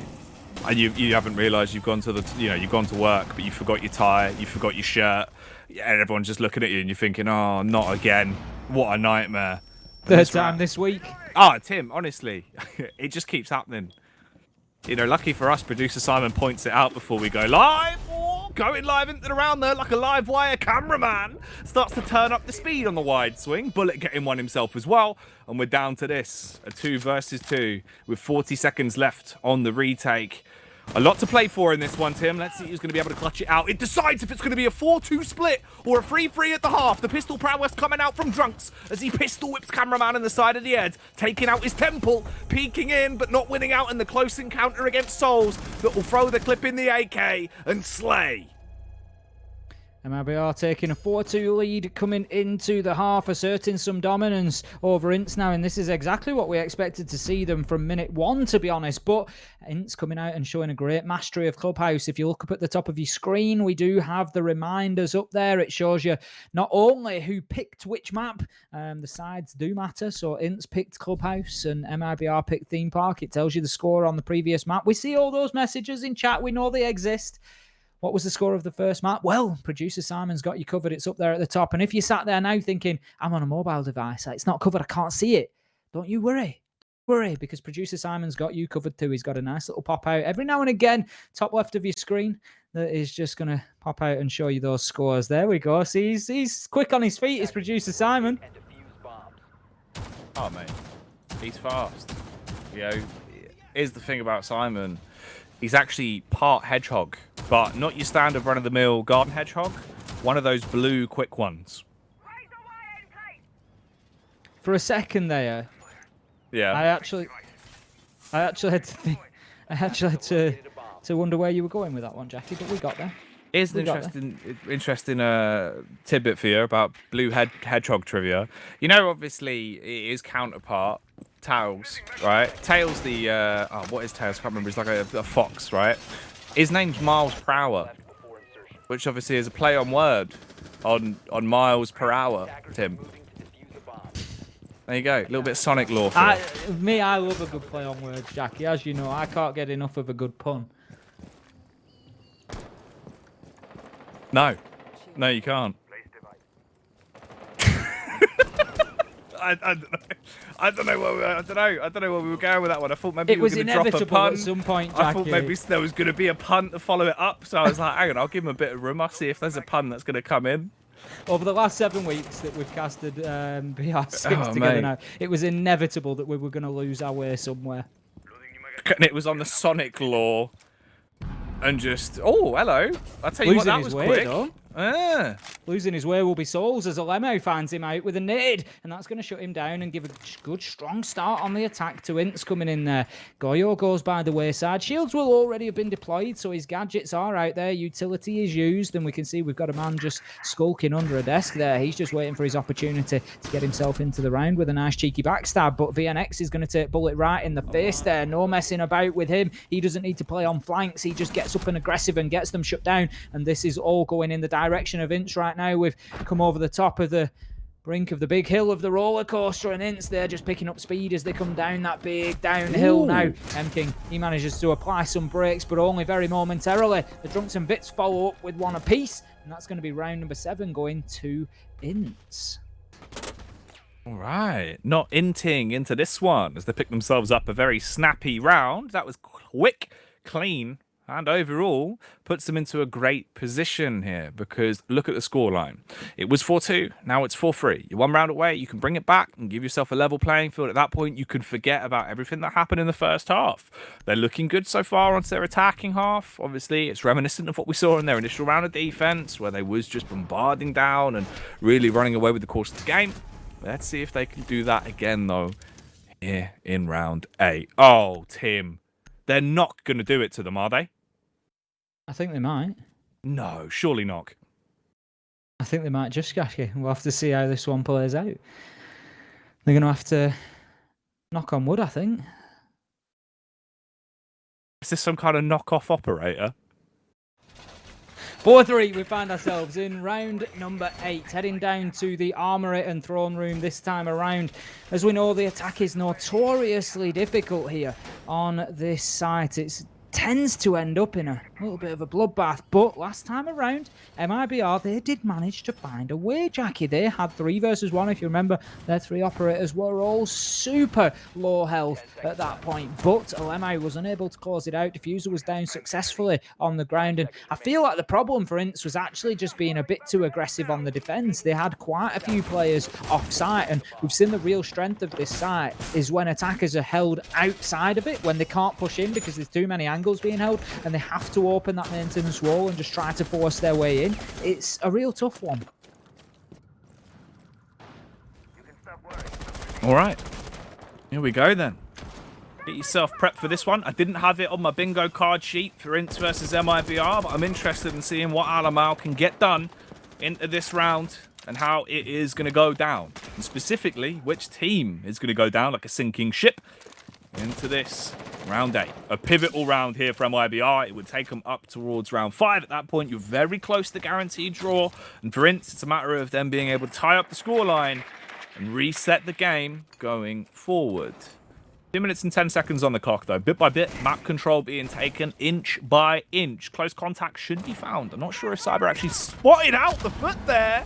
But oh no, Alamau comes around the corner and knocks the head off for Cyber. Bullet will bite back on the duds, though, leaving us into a 4 versus 3, as we do have Alamau being slain out by Bullet. So, the 3, trying to make this round potentially a bit of a freebie. Quick switch from SMG to sniper rifle, as M-King takes a massive 50 cal round straight to the back of the neck. Vitz wanted to make 100% sure that the job was done there. 1 bullet was not enough for him. It had to be the big 50 cal sniper. But right now, we found ourselves 3 versus 3. Vertical angles being held by the defenders here. Bullet down in bathroom, just looking to see if he can get an angle onto that top floor. But there is nobody who is going to sate his appetite as he tries to find any piece of blood that he can. Right now, Ints, they're making progress down towards that east side that we would expect the push to potentially come from. Drunks still has the Selma breaches available, so there is the option to get through one of those walls. And now we can see defenders just being forced to move around and almost tagged out there, but Bullet just manages to wriggle himself away and get ready to fight another day. And that's exactly what Cameraman does with a kill onto Drunks. VNX is down, he gets himself a second. Bullet joins in on the party, and that's a quick 3k from Bullet and Cameraman to finish off round 8. MIBR stretching their legs, extending their lead once again. 5-3 now, and they are rocketing towards a big finish here on Theme Park. Oh, mate, they are. This is like SpaceX territory at this point. They're taking off. It's all looking good. You know, they're clearing the sound barrier, Tim. 5-3 split on the scoreline. Really running away with it. Oh, surely knock again. I can't contend, Jackie. I cannot contend with that sort of volume of knock puns.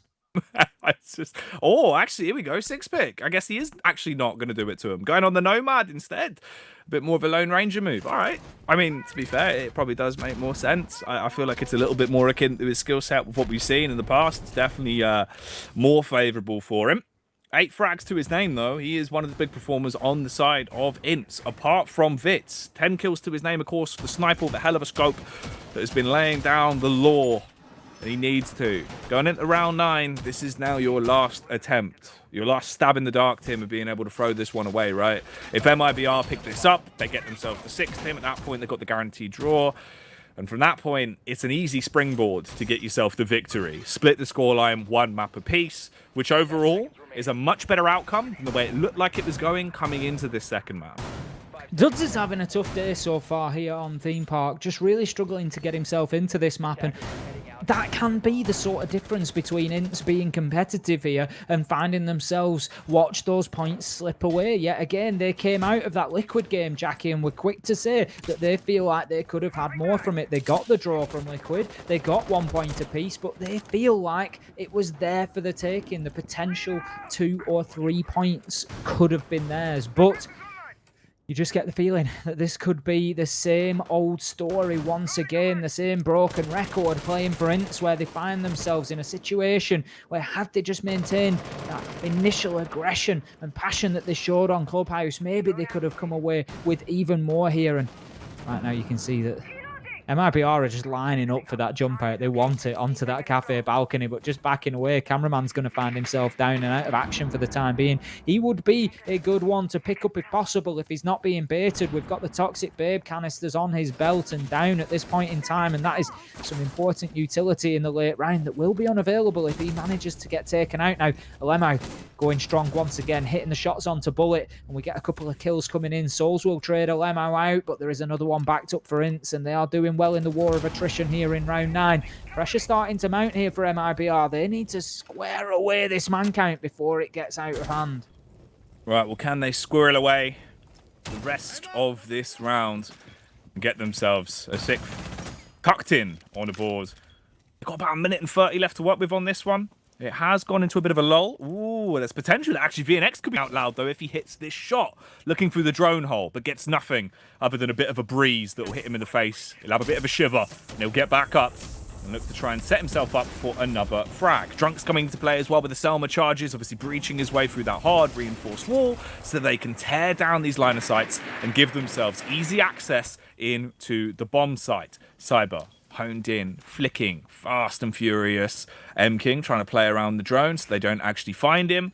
Dud set up to rappel in through the window. You can see all the moving pieces of this Ints execute getting primed and ready. But you could also apply those same words to this man lying in wait. C4 ripped and ready to throw. Quick switches back to the primary as well. Gets the shots off onto VNX, spotting him through the drone hole. They'll try and do the same back to him, but they can't actually find the line of sight to punish him. And they have Cyber sneaking up in the rear. As long as they can create a distraction, he should be able to actually get himself a pivotal kill. At that point, you've got the advantage on MIBR. They can still win this round, and this has thrown chaos into what was otherwise a clean execute for Ints. They now don't much time left to play with, 14 seconds to be precise, and they need to push in. They can't cut off the head of the first man. The Hydra's holding back the wave. Duds lurking through the window, gets an execution, but you need to push now. You have to grab the diffuser and get it down, and they can't. They've got 1 second left. It's done. MIBR get themselves a 6th. MIBR guaranteeing the draw here on Theme Park, and that was a solid defence, as you say. Good early round progress made from Ints to get themselves in, get that opener, and just really make it very, very difficult for MIBR, but they were able to fight back. No fear shown whatsoever from them, putting round 9 on the board, guaranteeing that draw, and that now limits Ints at best to 2 points. They can take a win and a draw, but there is no more mistakes if that is what they want to do. They have to come out here and they have to win all 3 remaining rounds. And with the way MIBR are playing now, the speed at which they are running, I would be very surprised if Ints can close this out. MIBR just going from strength to strength, right? They're kind of like at full throttle because, again, that was a round where it also seems like maybe if Ints just had a bit more confidence, a bit more of that cutthroat style of Siege where you just push in and want to close it down, they could have won it. But instead it was so slow, so stagnant. Even when they had the setup basically ready to go, it just gave them the opportunities, Tim, to get back into the round. And YBR, you give them an inch, they're going to take a mile. They are greedy, and they are showing that with the sort of play we are seeing. But looking over at the poll, it seems like it's actually got a little bit closer than last time around. 50% now in favor of MIBR taking the second map. We have 30% for Ints and 20% saying it could be a draw. Yeah, very much. Ints have just struggled to get going effectively. MIBR, they're going to be frustrated, I think, that they didn't come in this way, this strong on Clubhouse, because there was more for them out of this matchup, I think, if they'd been able to be more competitive on Clubhouse, but they were just slow to get started, and Ints took full advantage of that. But now that they've found the shots here on Theme Park, they're certainly starting to dominate, and you see that early round attention, focused in immediately. Ints just coming in there, checking all the windows, making sure they're not losing anybody too early in the round. Tight angles being held by the defenders through those vertical hatches, though, just looking down onto windows and entrance points, trying to get an opportunity for a cheap kill, just to try and propel themselves towards that magical 7th round that is going to secure them another point and potentially keep them on the top spot. But with only 1 point on the board, I think when you look at these stage 2 only standings, we are going to see MIBR being challenged heavily today with both Team 1 and Liquid playing. And we had a tweet coming in there as well from the Big Beetle saying they're thoroughly enjoying the broadcast tonight, and I'm glad to see it. This has certainly been an entertaining series so far. We do hope we haven't sent too many people to a different stream off the back of the puns that have been being dropped. If you've got some thoughts on tonight's broadcast, remember the hashtag is BR6. We'll be throwing those up throughout the course of the show all the way until we finish this one up later on tonight in quite a few hours' time. So get those tweets in whilst you can. Use hashtag BR6 and producer Simon will pop them up on screen. Talking of what's on screen at the minute, though, it's going to be Cyber going for a backstab. And he does slay the initial man he sees, but Duds trades it. But is he ready for the wide swing on towards the stairway? Bullet, is he playing an arcade game, or is he going to be played like a fiddle? If he doesn't play his timing correctly, Tim, he could be shut down, left bottoms on stairs. That was a really nice opening kill from Cyber, just using all the information available to him. Saw the air jab come out in front of him, knew exactly where it had come from, took it out, and then moved through and got the kill onto the man. Lemau just completely unaware that there was somebody in there. So that could be a big question to be asked for Ints here. Are they playing into a lack of information? How is the drone game doing? Now then, Duds, he will get the kill onto Bullet, who is completely full flash white as he tries to step out and make the challenge there. Utility raining in, making things difficult for Souls up here on the mezzanine floor. He's just looking to apply some pressure to the arcade stairs. We'll get a kill onto Duds, and he's backed up immediately by a cameraman, and all of a sudden in a quick flip we find ourselves 2 versus 3. VNX shuts down Souls, and this is just bouncing backwards and forwards. It is all over the place at the minute. It is advantage MIBR though as the last man pushes in and is shut down. Cameraman it will be to get the final kill, and that is going to be overall a draw between MIBR and Ints. And you've got to argue, Jackie, a fair result given that they both had their moments of great siege. Oh yeah, like genuinely, first map for what it was, that's a crazy win to find, especially against a team like MIBR that looked basically like demigods on Clubhouse when they fought against NIP, but they were taken to the cleaners on it today. However, the same cannot be said about what we've just seen here on Theme Park. Definitely a resurgence, and I think a lot of that goes over to players like Bullet being able to show up. Cyber still having a bit of a quiet game, but he found impact frags when he needed to, whereas Bullet, complete change from Club going into Theme Park. Just look night and day difference. Yeah, it really did. As you say, it needed somebody to step up essentially. And that is the sort of depth of quality that MIBR are showing now, that, you know, they will find a way, and there is somebody who will step forward and will be able to get them over the line. It's just fortunate for them that they weren't able to start that process sooner and even get themselves a draw out of Clubhouse to enable them to fight for the lion's share of the points. But I'm sure that they'll take 1 point. It is better than 0, and it keeps them in the fight for those top 4 spots. Oh, it does. It does indeed. And I think we're going to keep on with the trend of whenever we have an MIBR game, we try and bring on cameraman. I believe he will be joining us as our guest for the interview, of course, once we get him sorted out and in position. It'll be nice to speak to him. I think more so, of course, we can find out what went wrong on Clubhouse, Tim, because it looked like a completely different team, especially compared to that NIP result. We didn't see many similarities at all from their defense. Well, really, if you think about it, if we, consider the NIP matchup as well, it's very much becoming a trend for MIBR that we have a strong map and then we have a map that they struggle on. And we've seen the same again tonight. As you say, interestingly, this time is the direct contrast between the same map as well, Clubhouse versus NIP, Clubhouse versus INT. It's just very, very different performances from MIBR. And like you say, it'll be interesting probably to maybe get a feel for just exactly how that 1 versus 4 clutch from VNX impacted them. We expected maybe that's going to be a big knock to take, but has it actually fired them up heading into Theme Park? It's an interesting question to ask. We'll find out. We'll find out. It seems that cameraman is ready to join us, so we'll be able to speak to the lovely lad himself. It's always a joyous time when we get to have a chat with him, and here he is now. Cameraman, hey brother, how you doing? Good, and you guys? Yeah, good man. Better off the back of that one. I can imagine you probably feel a little bit better off the back of the second map as well.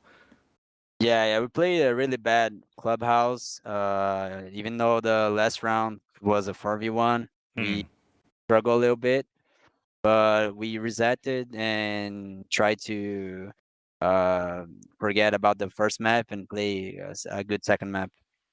You mentioned the 4 versus 1 there. Obviously, a great play from VNX. We have to say that. But how did that impact you guys as a team? Because on the face of it, you think maybe it's obviously hard to take, but did it fire you up going into Theme Park?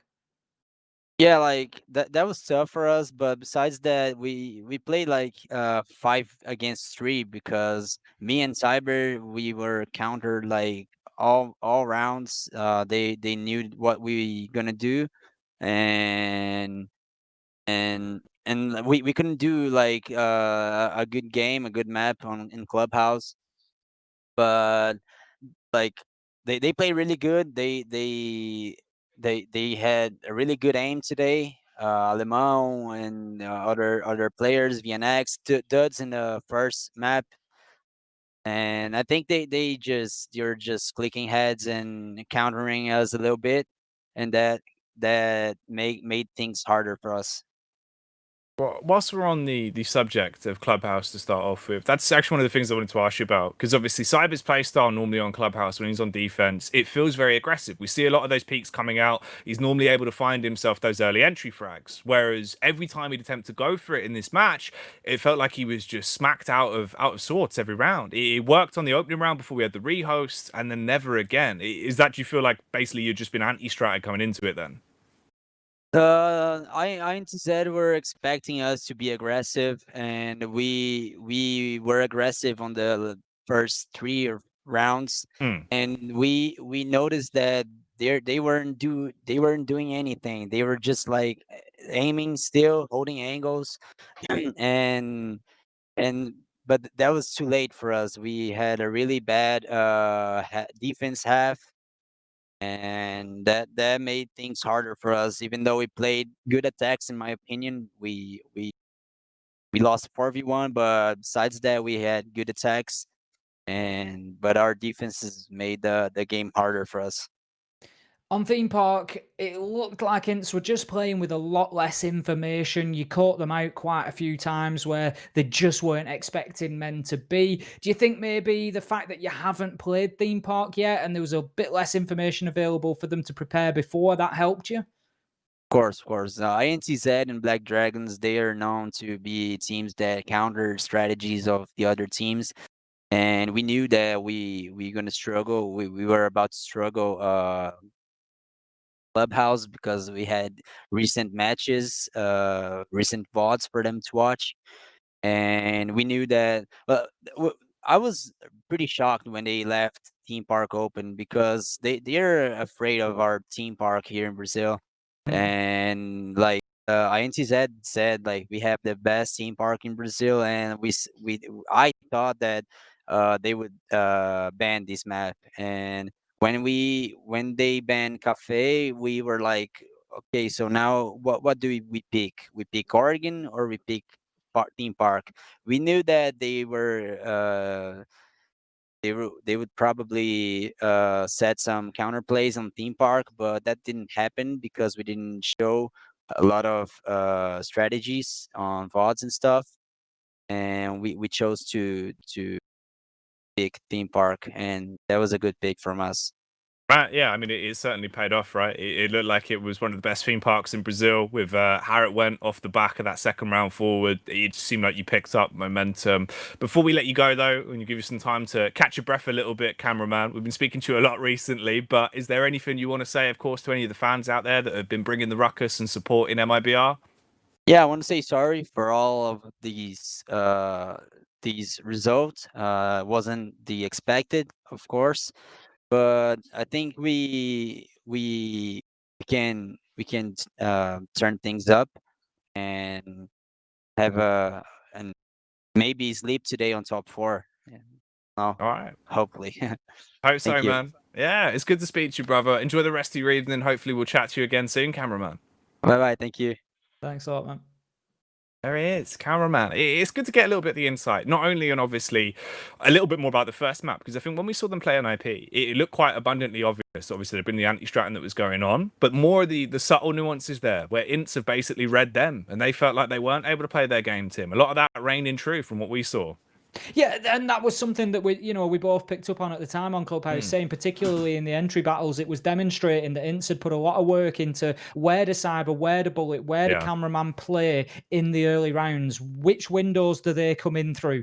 On defense, which windows are they holding? Which rooms are they playing in generally? And they were ready for them, and they went in numbers, and they just closed them down. And it was really well played by Ints. But interesting to hear cameraman point out as well with regards to the Theme Park Oregon choice, thinking, we know that we're good on that map. They've got no information, and for that to be a deciding factor as well, obviously we know that keeping those strats under wraps can be a good thing to do sometimes, but hearing it firsthand there that was a direct factor influencing it. Let's get there. We know they're an anti-strat team. That'll really throw them off a little bit. Then great choice. Yeah, it looked good, and they definitely backed it up, showing that they have one of the best theme parks in Brazil with the quality of play we saw towards the end there. Some crazy clutches and overall a great series, but don't go anywhere. That might be the end of Series 1, but of course we go into our second game of the night. So keep it locked when we come back after the break.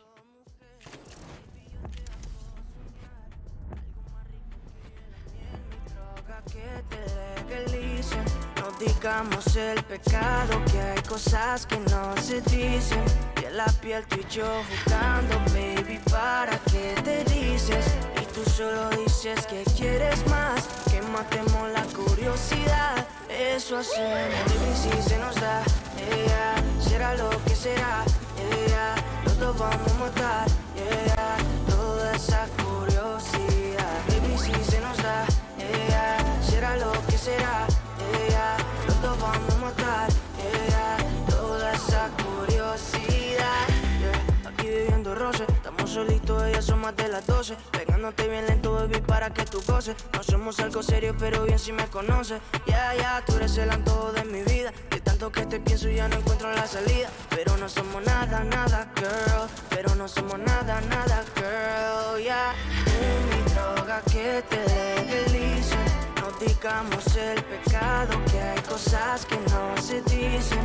Y en la piel tú y yo jugando, baby, ¿para qué te dices? Y tú solo dices que quieres más, que matemos la curiosidad.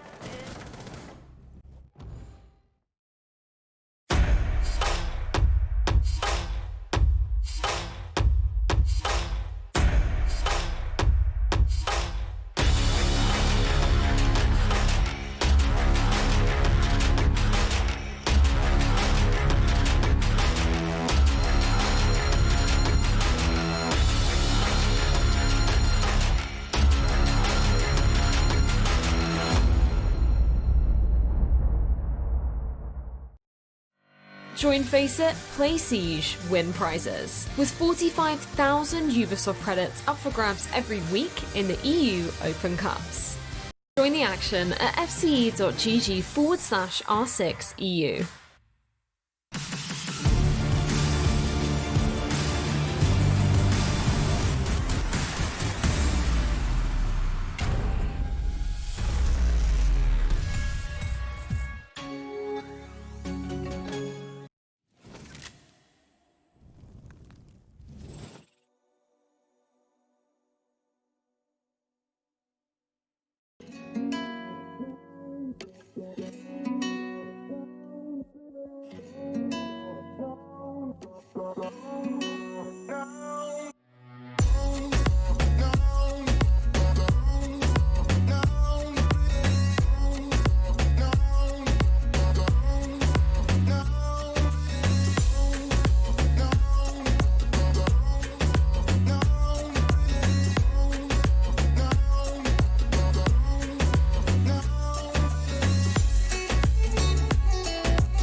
Meu Deus do céu, que jogada foi essa? Que absurdo!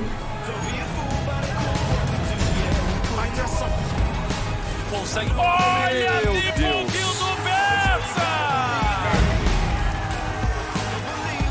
E levou a melhoria e vai fechar!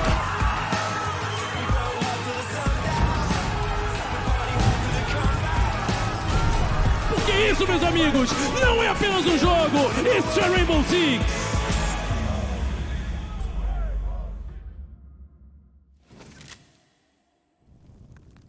Well, hello there, and welcome back, General Kenobi, as we head into our second series of the day, Tim. This one set to also be an exciting little matchup. Exciting for different reasons, Jackie. Obviously, we saw a Santos team last time around that really struggled, and things are not going to get any easier for them today against Team 1. The question is, can they turn it around? Can they show us some of that mental fortitude to be able to bounce back from a bad result and come back in and make a challenge of this? Or is it going to go all Team 1's way? That's the question. I think based off what we've seen historically from Team 1, you got to give them quite a big edge coming into this. That's just fair, especially with the last result from Santos. I don't want to harp on it too much because obviously it doesn't really reflect their overall Sage 2 season, Tim, but by no means was it a good showing. It looked rough on Oregon. There was something different about them, Jackie. That's the only way of putting it. I think it was probably a bit of a reaction to the first map. It seemed like they just got tilted and, you know, their heads went basically and everything was just an effort from that point in. But it was certainly not a good day at the office for them. Like I said, they need to come back. And the thing is, we know that they're better than that. We know that they're a more competitive team than that. Santos have shown us some great performances previously. You know, they've got themselves points on the board for this stage already. They're fighting away from those relegation spots potentially. There's work to be done for sure, but they certainly look capable of doing it. But that just raises further questions. It's not just about physical ability. It's about having the mental ability to be able to fight through difficult situations. You got to have that fortitude. It's one of those things that comes with age in some personalities, some with time, and some with just experience of competing at a high level, right? Especially the tier 1 esport like that. Sometimes it can get to you. It can really mess you up and knock you for 6, but you got to come over that. You got to be able to fix as it is an issue. You can't let mental fortitude mess with you. And a side that have proven they have the mental stability and they have a lot of strength inside and outside of the server is, of course, Team 1. Let's get into the rosters and start to pick this squad apart because all 5 of them, Tim, they've been living up to the hype over the course of Stage 1 and somewhat into Stage 2. Yeah, they have. There is big names throughout this team. There is absolutely no question about it whatsoever. We know who we're looking at now. Any one of them. You want frags? Look at any one of them. So far in this season, we know that Falls has been doing very, very well. Raps has had a good stage as well, certainly coming through and impressing so far. The man, overall, got to be Lou Kid for me, though. Definitely one to watch. Been a little bit quiet so far this stage, but I just feel like he's getting ready to really sort of assert his dominance on this one. Oh, mate, hopefully so. I think this is the sort of matchup as well, where if you want to come out swinging and just fight, you have every opportunity to. Santos are willing to get down and dirty when they need to. So let's have a look at the 5 members of Santos Esports that will be coming out on the field tonight when we get into this best of 2. Here they are. So who have we got here? We've got a couple of new guys to Stage 2, of course, with Rise and Wag. Both have impressed. Wag has got some serious stats in terms of getting the diffuser down, so watch out for him on the support play, particularly on attack. Does very well. Rise, for himself, has been showing that he's very capable on the frags, getting in there and getting involved. They just need a little bit more. You know, Maite is the top man. He's the one to watch, really. We know that he can dominate a game given the opportunity, but it's just everybody needing to sort of step it up a notch now. I think what's also interesting about the Santos roster is it looks like Wag's the only one we've unlocked, and we just still haven't got the rest of them unlocked yet, Tim. Got to play through story mode. That's the issue, right? We're jumping straight into custom games. I don't know why we've rushed ahead. We've missed out on all the lore. Oh, mate. Nightmare. One way or another, it's going to be a tough day for Santos. There's no two ways about it. They need to come out strong now. I don't know what advantage they can find over Team Liquid because they are methodical. They're going to break them down. They're going to have already reviewed the VODs. What can Santos do? They need to get aggressive for me. I think so, but I think a lot of it also just comes down to the map feed, too. Again, based off what we've seen recently from Santos, that's where it could be won or lost before we even get into the server, quite literally here in the ban phase. Tim, what can you tell me about these two squads facing up? Does it give you any inkling to where this is going to go for the best of two? Well, I mean, if you're Santos and you're looking at this thinking, where do we want to go? Question, you know, it's a difficult one to ask, isn't it? Because Liquid are so good all over the place. It's very difficult. For me, you definitely don't want to be playing on Consulate. You want to avoid that one at all costs. Clubhouse is probably not going to be a good day for you either. Santos have consistently banned out Coastline, which I think will probably continue. So for me, I think we're looking potentially towards Villa, Oregon, maybe a cafe. But saying that, Liquid, they haven't been too thrilled to play out on Villa at the minute. Theme Park is another one that Liquid have done well on. I think my final three is going to be Cafe Oregon and Theme Park. Have you got too excited about the third game of the night, Tim? Already foreshadowing Liquid's game against Furia. Oh, it's Team 1, isn't it? Sorry, I'm having an absolute nightmare there. I've got Liquid sat up on my screen for some reason. I'm completely foreshadowing Team 1. No, in terms of Team 1, again, it's a team you're not going to want to play on Coastline, Clubhouse. They consistently ban. So I stick by what I said, actually. I think Oregon, Theme Park and Cafe, we could be on for 2 out of 3. All right, well, let's have a look. Let's liquidate what we've got on offer here. And, oh, mate, trust me, we've had a lot of back and forths, but we'll get through it, Tim. We'll get into it, and it will be juicy because of it. So Consulate to start there from Team 1, and Villa coming in from Santos, actually. The Villa one's a little bit more surprising for me, more than anything. Yeah, I think they haven't banned it out as of yet. I think I'm right in saying Santos have been happy to leave it in the pool. It's been banned out against them consistently, so it would suggest that, you know, it's a map they're going to be comfortable on. We've seen them play it once. Gardenia, if you remember, he had the drop-down finish on the Oryx, came through the hatch at the end and just shut the game out. So it is a good map for Santos, and I can understand them picking it. They needed to go somewhere that they were comfortable. Playing against Team 1 on Consulate is not going to be an easy thing to do. That one has gone through, and it is usually a map that Santos have shown bans on. They don't consistently ban it out, but they certainly have shown bans on there. So it's not going to be an easy start for them, but I think if they can make a competitive go of it in Consulate, there could be something to be found on Villa. Oh, definitely. There's a lot of potential there. And obviously, for anyone confused why it says removed by Oregon, that's because Des finally got his way, and we've just banned Oregon from any Latam matches after his tweet, Tim. It's Oregon. It is. Oh, folded like origami. We've seen plenty of Oregon. I don't think, as much as it's an entertaining map, I love seeing it. I know that you enjoy Oregon, Jackie, but it's also nice to mix it up a little bit. Yeah. You know that Consulate is my favourite map. I absolutely love watching Consulate. So seeing these two start things off there, seeing them throw down, it's going to be an interesting one, and it's always enjoyable. I like all the rotation. There's a lot of fast movement available from floor to floor. That's the thing. There's staircases at either end. There's one in the middle. There's hatches up and down. It's just an absolute nightmare trying to keep a track on where everybody is inside that map. So always a fun one is Consulate. Oh, mate, to be fair, that's the thing, right? Like, I know, obviously, it's been really getting a lot of play time recently, is big old Oregon, and people have been saying it's more like Oregon. I think it's more Oregon, because it leaves you in awe with some of the plays we see, Tim. I think it's a really fun map, but I will tell you this, Tim. Villa being thrown into the mix, is this the third time we've seen it this season?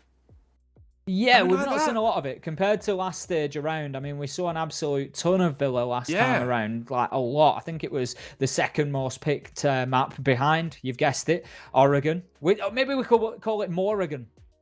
Yeah, to be fair. If you have any suggestions of names or puns for Oregon, tweet them in. #BR6 and producer Simon will pop them up on screen. Tell us why you want it gone or why you love it. Send it in.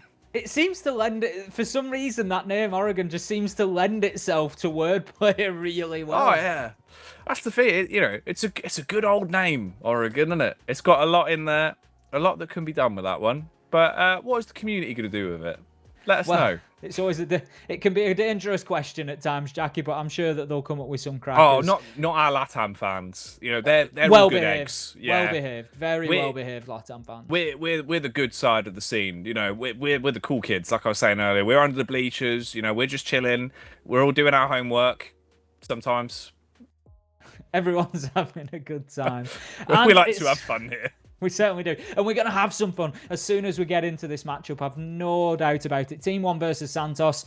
Like we've said, Santos, rough start so far. One good performance where they have got a result against Furia. Very, very important win for them to take, and it boosted them off the bottom of the table. It started them fighting, started them on that clawback, that process to getting themselves outside of the relegation battle. But there is still an awful lot of work for them to do. And that work is going to begin against teams like this. I mean, really the big matchups for Santos are those ones against teams like Ints, against teams like Black Dragons, that are the ones that can potentially be pulled down into that relegation battle. Yeah. 3 points against any of those would be absolutely huge. But right now, Santos, they'll take points wherever they can find them, I'm sure.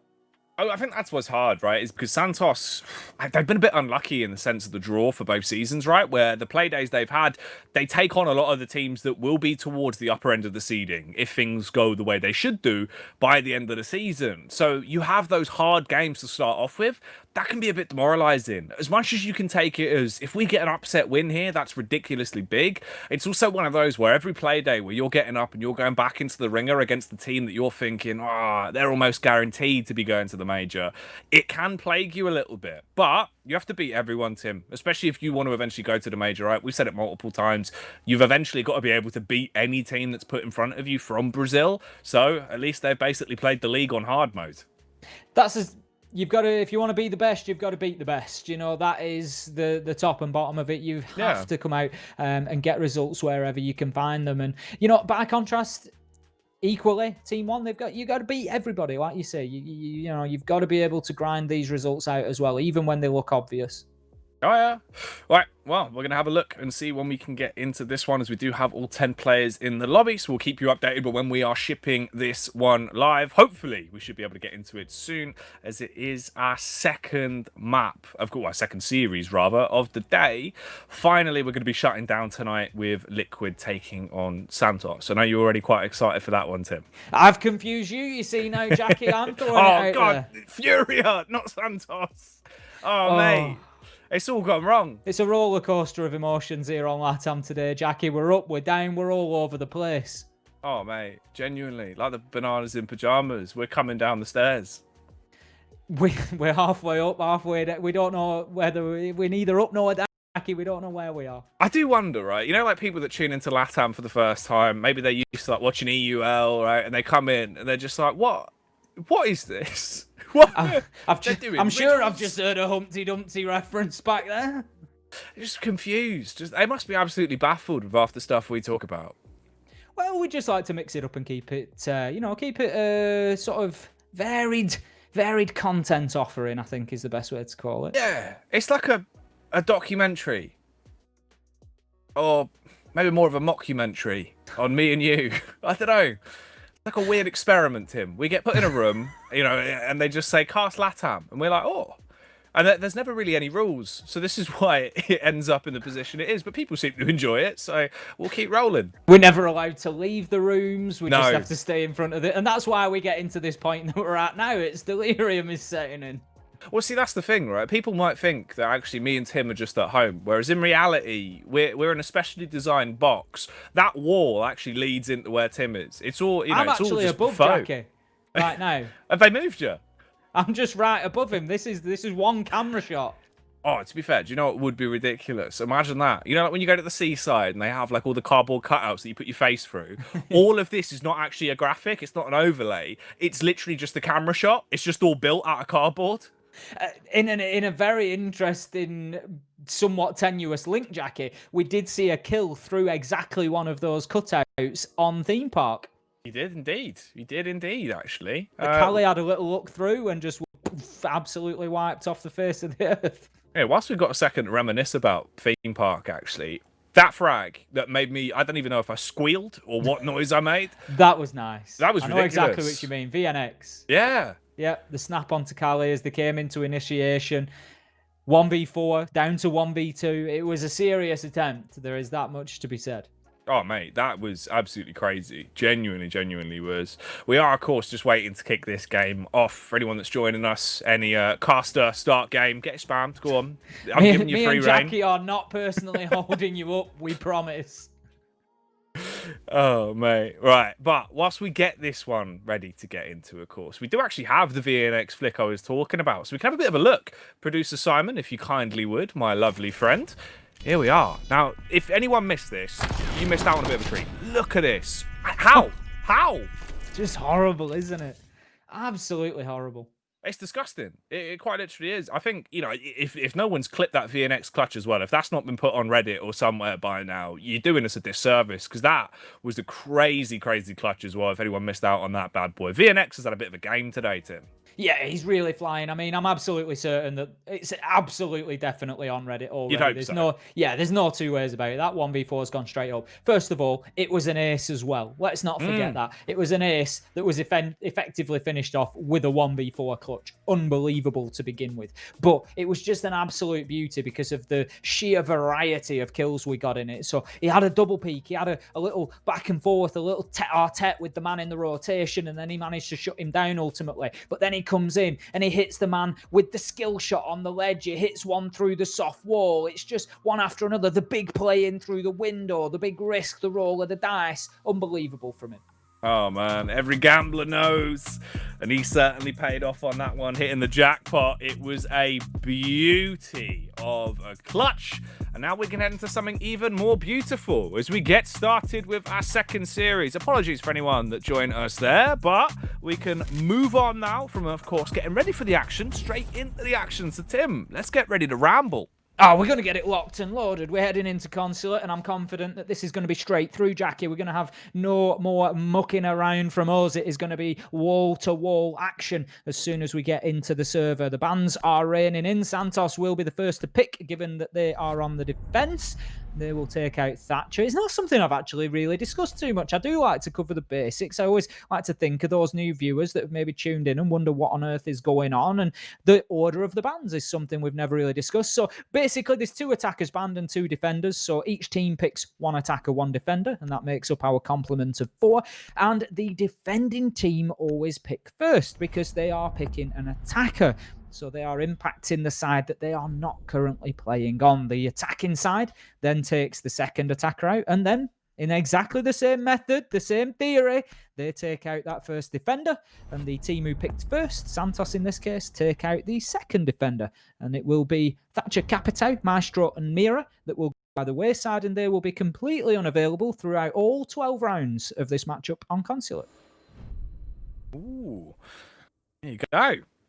So, now you're all up to speed about the ban phase, we'll head into our opening round of this rambunctious matchup. So Team 1 taking on Santos. Sidewise, of course, Team 1 will be on attack to instigate this opening round, and we'll have Santos starting on defense here for the first half. Let's see where this is going to go. In terms of the last-minute operator changes, we do see Rise moving off of the Valkyrie and onto the Kaid at the last possible second there.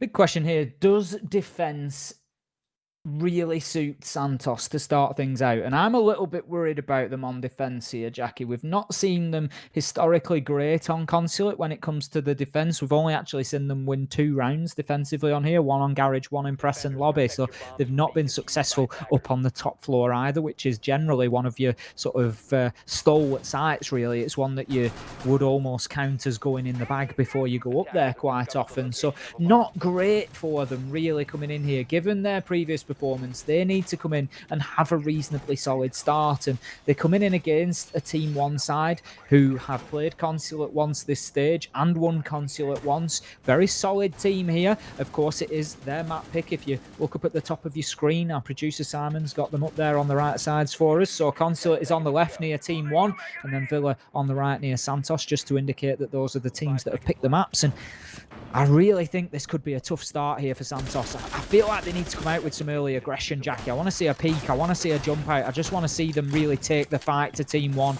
and let them know that they are in for a scrap. Let's see if they're going to be able to start the fire into this round, or if it'll be a little bit more of a slow burner. 2 minutes and 40 seconds left on the clock then. Team 1 slowly advancing further forward. Scardino risking it early on, just spamming out a few bullets there from the SMG, using up some shots to try pepper spray the barricade towards Yellow Stairs. If anyone was unfortunate enough to be pushing in for an early frag, they would have received those glorious gifts right into the kneecaps and would have been dropped down to the ground immediately. Doesn't work out that way though. We still haven't seen a single point of damage distributed, no casualties yet, but it's only about a minute into the round. A lot more to go on this one. Mighty trying to hold towards top floor. He was on the roam. It's the Jaeger and it makes sense. Unfortunately, roaming no longer as he's been cut in half, literally chopped by a hatchet there, Tim. And now it's a 5 versus 4 with 2 minutes left for Team 1 to build off the back of this control. They can clear out floor by floor. Great start for Team 1 there. Just a real example of how to use that drone utility on the attack, getting in there, locating Mighty, and then shutting him down with a wall bang. Never left him a chance, and they continue the clearance as they look to push onto Cyprus. However, Cyprus does have a fight back in the chamber, will shut down one, but then is traded out by Filipok. Second kill on the round for him, and that leaves us within a minute and a half down to 4 versus 3. Now, an angle being held by Scardini almost finds him a little bit of joy onto the freezer stairs there, but will ultimately be unsuccessful. And Wag, he gets in and just starts trying to open up that floor above the cafeteria area. It does lead into the piano and the antechamber area. You can get lines of sight all around where the attackers are operating now. They have got control of piano, and as you can see, the holes they open up are far bigger than the ones the defenders can use. Out come the Selma breachers. So the vertical angle, the vertical pressure has done its job. 50 seconds left, and the attackers, Team 1, moving well so far. Right, that garage door no longer providing much protection from the elements, as that van is going to be messed up if it starts the storm, and the storm is coming. Team 1, though, they are going to be big, bad storm that is getting closer and closer towards tearing apart the defense of Santos as they edge themselves in, slowly and surely. It's Rise that gets the opening pick back against Falls, though, leaving them into a 3 versus 3 now, making it more manageable. But Rise, can he rise up his crosshair for the hurty-verty? No! No vertical flick going to be found, and it all falls onto one man. Wag in a 1 versus 3. Smoke cans going out. Pops the first, trying to bait them off the diffuser. He did force him off, but he can't stay alive as he's going to get shot into the spine. The stone cold stunner by Lukid as he drops down and hits the trigger immediately. The net was tightening at that point. It was an absolute nightmare for him. He was surrounded. He had one getting the diffuser down on the ground, one approaching from the actual garage side, one pushing him from stairs. There was only one way out of that, and that was in a box, as he found out. Unfortunately, 1-0 is the start for Team 1 here. And as I said, the defense is going to be difficult for Santos. I can't see it getting any easier now. Team 1, again, showing a good mastery there, just getting themselves up onto the top floor. We've got Wag just dropped out, so I think we'll be coming back to us briefly whilst we get everybody back into the server, assuming that Wag doesn't just reappear, but I can't see any reason why he would. It'd be a little bit of a quick order to get himself rebooted and back into the server from there. So we'll see how this one plays out. I suppose it depends exactly what the problem is, but no, there we go. The rest of Santos will start dropping out, and as I was saying, there was no real control held onto in the map there for Santos. 1.5 minutes in, they'd lost both roamers. Team 1 had full control of piano, and that's so important because of those vertical angles that I spoke about from both Antichamber and from piano, just able to really apply pressure to sight, and it was just too much in the end. There was a couple of kills. Rise was very unlucky, Jackie. He tried to make that vertical angle challenge onto the sledge, opening up the floor in piano, and he just looked the wrong way. If he goes and looks to the left rather than the right, then maybe he gets that opening kill, but unfortunately for him, that wasn't the case. No, unfortunate stuff. Tim, the other thing that's been a little bit unfortunate so far has been your seasonal stats for Sage 2 when it comes to rehost riddles. What are you on? 6 to 5? 5 to 6? Something like that? I think you know it's 5 to 7.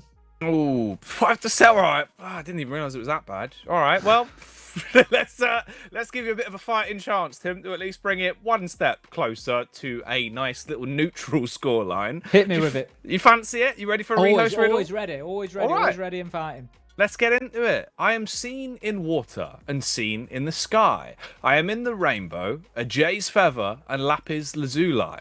What am I? Straight onto that one, Jackie. Go on. Straight onto that. I don't want to spoil it for the chat. I saw a couple of messages last week that there's always a lot of people in the chat like to discuss it. There's a lot of guessing goes on. A bit of theory crafting. Yeah, a little bit of theory crafting going on in the chat. I know that they're all about it. They're probably right now telling me how they're not, but you know that's chat for you, isn't it? You know, but I'll give them a minute before I dive in on that one. But yeah, there's a few clues in there. You know, if you're familiar with the jay as a bird, you'll know that it's got one standout characteristic. Particularly, it is the feather that you speak of, Jackie. I'm pretty confident that I've got this one locked in.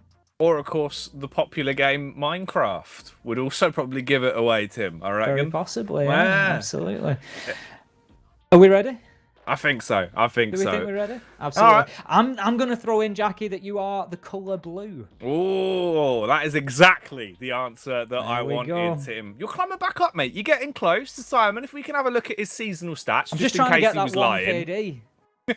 So I can stop getting rinsed. Oh, man. The one RD, riddles to deaths.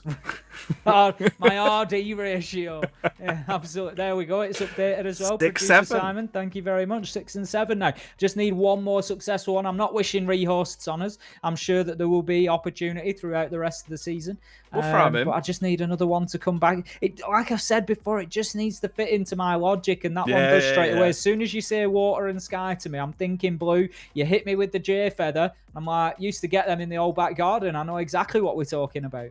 Oh, man. Honestly, the only birds I think I've ever seen lurking around my back garden. Do you know the weird-looking little parrots, but they're not actually parrots? The little green ones. I really don't, Jackie. You forget that I live in the north of England. Our temperatures do not support any sort of... They sound exotic to me, basically. And we do not support exotic life forms in the north. It is you survive cold or forget about it. Hang on. Let me find their official You don't mean a parakeet, do you? No, hang on. Or do you? It's like a little mini parrot. It might be a parakeet. Just straight up green, little mini parrot. I think they've got an orange beak. No, see, right, here's the thing. Here's the thing about parrots, right? I'm trying to find... It'd be south of England. South of England, green parrot. Apparently they're called... It's just going to come back with a parrot. Yeah, all right. Ringnet parakeets are apparently what they're called. So you are correct. Yeah. But yeah, I remember reading into them before. Apparently they're like an invasive species that's like took over and started bullying all the other birds and just started living in like all of the parks and stuff. Like the grey squirrel. Yeah, see, that's the other thing that people don't realise, right? Obviously, the red squirrel was originally like the native squirrel, and then they were just wrecked consistently in official games in best of threes by grey squirrels, and they just took over all the land. They really did. It was a land grab, and the grey squirrels came out on top. But yeah, that's why we've got more grey squirrels than red now.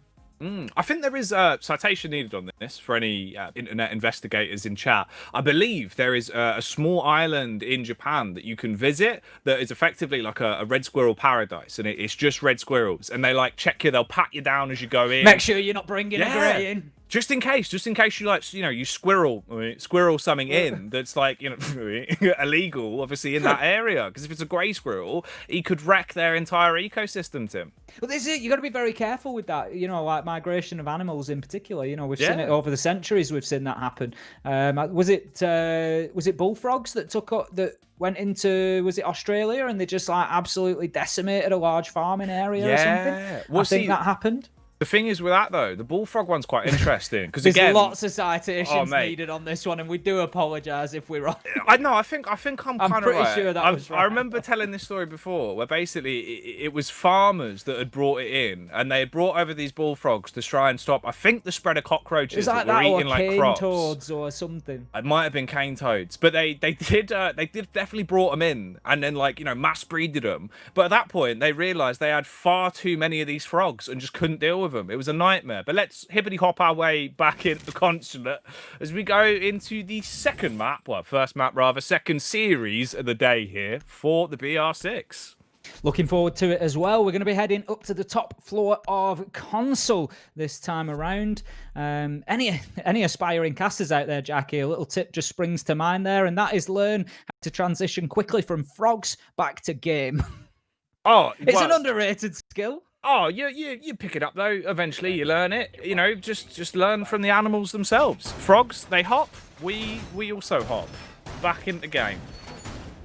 Team 1 took the first round. It was down in Garage, and I wouldn't say that it was overly confident from them. It came down to a 3 versus 3, and then they managed to pick up a couple of kills and just really swing the tide. But Santos certainly kept themselves fighting into the mid-round, and we do know that Garage is a tough site to hold on to. Now, the problem for Santos coming into round number 2 is that they are yet to have a successful defense on the top floor of Consulate in this stage, so it's certainly by no means going to be an easy round for them. And we do, over the recent past, I would say, see the attackers having a better time of things on Consulate than the defenders. I always hasten to add that those percentages are very rarely anything too significant.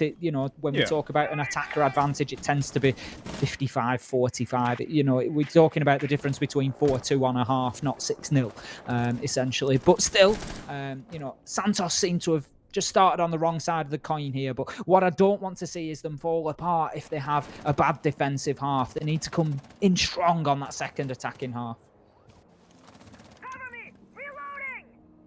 Right now, though, let's roll with the position that we are in. We can't fast forward this one. We'll watch it out in real time, even though it might look sped up with how much ground is being taken by Raps. Team 1 playing quite aggressive here into the second round already. He is on the Ash, and that's what you need. Someone that is decisive and confident. Nearly trying to hot drone off the back of that, it looked like, as they had it just up further ahead, trying to get info for him, but he's not going to follow through directly behind it. Instead, holds towards the stairway to see if there's an overcommit, or potentially an info play that will come out from the man sat behind the information desk. Will he be giving out leaflets, Tim? Or will he be taking a bullet to the face? Entry's an interesting point that you talk about there. Obviously, Raps coming in aggressively on the Ash there and then just dipping himself away, not taking that fight. But if we look at Team 1, they've not been as strong as they were in Stage 2. And when I ask the question, what's been different? Where can we see in their game that there may be room for improvement? Entry is one of the areas that I would pick up. Jackie, if we look at them as a team overall, so I'm not singling out any individual here, the complete team stats would see them as an overall -3 on Entry. So they are taking more opening deaths than they get kills, and that is basically meaning that they are consistently on the back foot in a number of rounds. They are coming in 5 versus 4 by losing those early men. So that's something that Team 1 could maybe look to improve upon. Now, Raps, he's gone in there aggressively, but then he's dipped away, and I'm asking myself, what is the cause of that? He doesn't want to throw his life away. I completely appreciate that. Not necessarily the easiest push onto long deaths there, but I'm just wondering, is it a little bit of confidence in the early game to go in? Have they got that strong entry fragger, that Cyber, who is going to go in and just absolutely decimate people? That Parlu, who will just go in and get kill after kill on the entry, confident that they will pick it up. And just as I'm saying that, Wag comes in and gets the onto Philippox. Oh, man, the game of Ring Around the Rosies, but unfortunately for Wag, he has been sat down. Finished off by Raps, putting us back into a 3-on-3 with 20 seconds left to play with. Drones going out, but in reality, it's Boots that need to be on the ground, and they need to make haste towards the site. Unfortunately, Tim, the diffuser being dropped could really cause them to be overthrown now. This gets awkward. If they can't recover it in the next 7 seconds, the round is done. It's up to Lukin to get both of the frags! Finds the first, the close-range encounter versus Cypress switches over the SMG, taking down the second man, and he somehow walked away with a win. Massive from Luke. I suggested at the beginning that we might just see more out of him today, Jackie, and that is the start of it. That is just lighting the match along the strike paper there, and he absolutely gunned those two. They were completely unaware of his position. Santos did not react quickly enough to that first kill. When the first kill comes in, they have to be screaming, he's heading into meeting. And the player just did not react from long desk quick enough and was completely caught out, staring into no man's land, and was shut down by Lukid. What a great 2K clutch from him. That's huge. A hell of a round. Oh, man. They gave it to him there on a platter at that point, not realizing, obviously, the position the map he was in. Both of the frags he had to find with about 5 seconds left. He picks up both of them and gets another round for Team 1, showing the individual prowess and putting us into this position. Santos, oh, that's going to leave a mark as well. That's the sort of round, Tim, that I would describe as a bit of a tilter. Tough, that one. Absolutely tough to take. As you say, that's the sort of thing that could get under your skin quite easily and make you feel like this game is going to run away with you. And given what we saw from Santos last time around, they didn't handle that all too well. And if they start getting into that same mindset that, you know, we just need to run through this game because it's a foregone conclusion and Team 1 have got the better of us, they've, you know, beaten us out in the 1v2s, they can't allow themselves to get into that space. They just need to wipe it off. This is round 3. We need to win round 3. They just need to focus on these individually as best of 1 rounds. Forget best of 12. You know, just come in here and just do everything they can to lock this one down. They've switched the site up, which no problem with that. Like to see it. Let's mix it up. Console office hasn't worked, so heading down this time to the main lobby. 2 minutes and 25 seconds. Oh, the cross being held by Philippox. But unfortunately, he couldn't punish. Just a couple of bullets. A mere tag, not a frag for the side of Team 1. But instead, there is going to be a frag for Santos as they strike first and strike hardest. Cyprus clearly fired up with a bloodlust off the back of the little love tap that was given to him, Tim. Malusi cleaning up with an initial kill. 3 frags to her name so far into this game off the back of the rehost. Let's see where this is going to go for Cyprus, or there is still more to be done for Team 1. Because, of course, this has been a fairly fast one with the 2 engagements we've seen. There is just under 2 minutes left on the clock here, so no need to rush things. They can still slow it down if they want to. Once again, trying to take level by level control and clearing out, hunting for Santos roamers.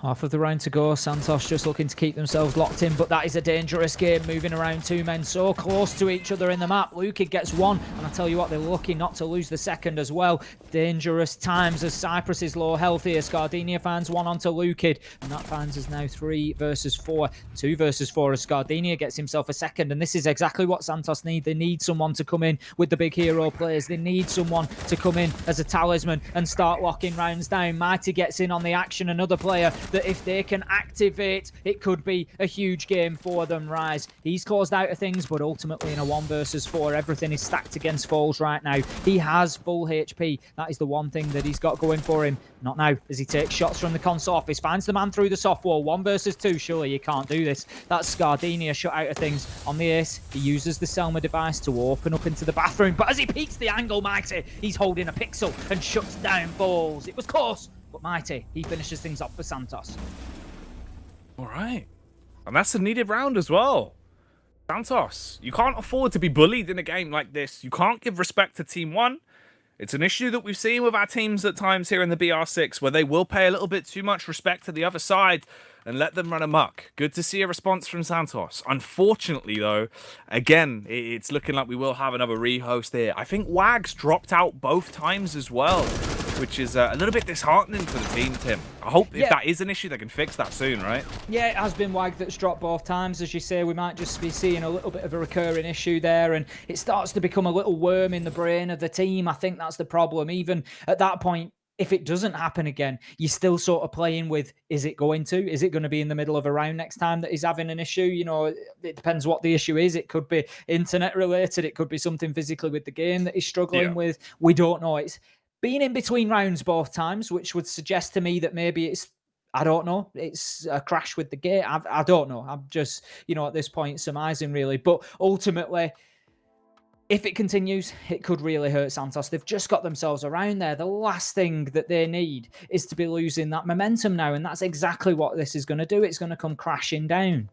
Well, that's the issue, because it can leave you a bit deflated. When you get around like that, where you need to try and build off the momentum of it and just keep the ball rolling, right? When then they're probably celebrating T-speed, like, nice. Like, let's keep it going. Let's get back into the next one. And then all of a sudden you go, wag, and he just doesn't reply and he's DC'd. It's going to be a bit of a tilter. But it's fine for now. Obviously, they've still got time to play with. They do still have rehost left to work with. So, we're not going to be cutting our losses on this one yet. I just hope they could try and remedy it, just for their own sake. In a matchup like this against Team 1, you don't get thrown a bone too often. They're the sort of team that will take every opportunity. We know what they're like, Tim. They are decisive. They're very cutthroat. So if this is an issue that's going to keep plaguing you, they're going to make the most of that if it gets to a point where they can. Of course they will. That's it. They'll just take full advantage of that. At the end of the day, they're here to put points on the board, and that's the top and bottom of it. All right. Well, Tim, whilst we do have another rehost, I said I'd give you another one. At this point, you're looking like you could be getting back to a nice little neurial average. Do you fancy your second If only rehost? I could do it in rank, Jackie. Nightmare season.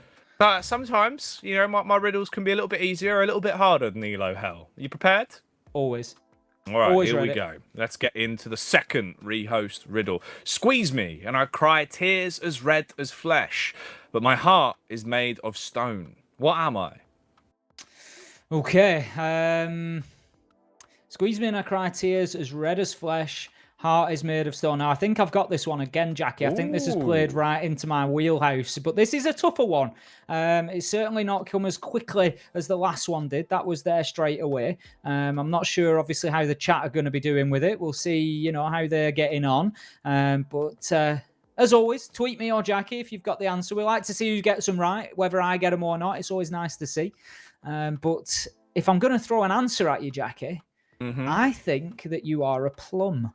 Ooh, a plum, you say? I do. I was looking for cherry. But I'll be honest with you. I mean, I'll accept plum. I feel like plums, they do have a stone on the inside. They are very similar.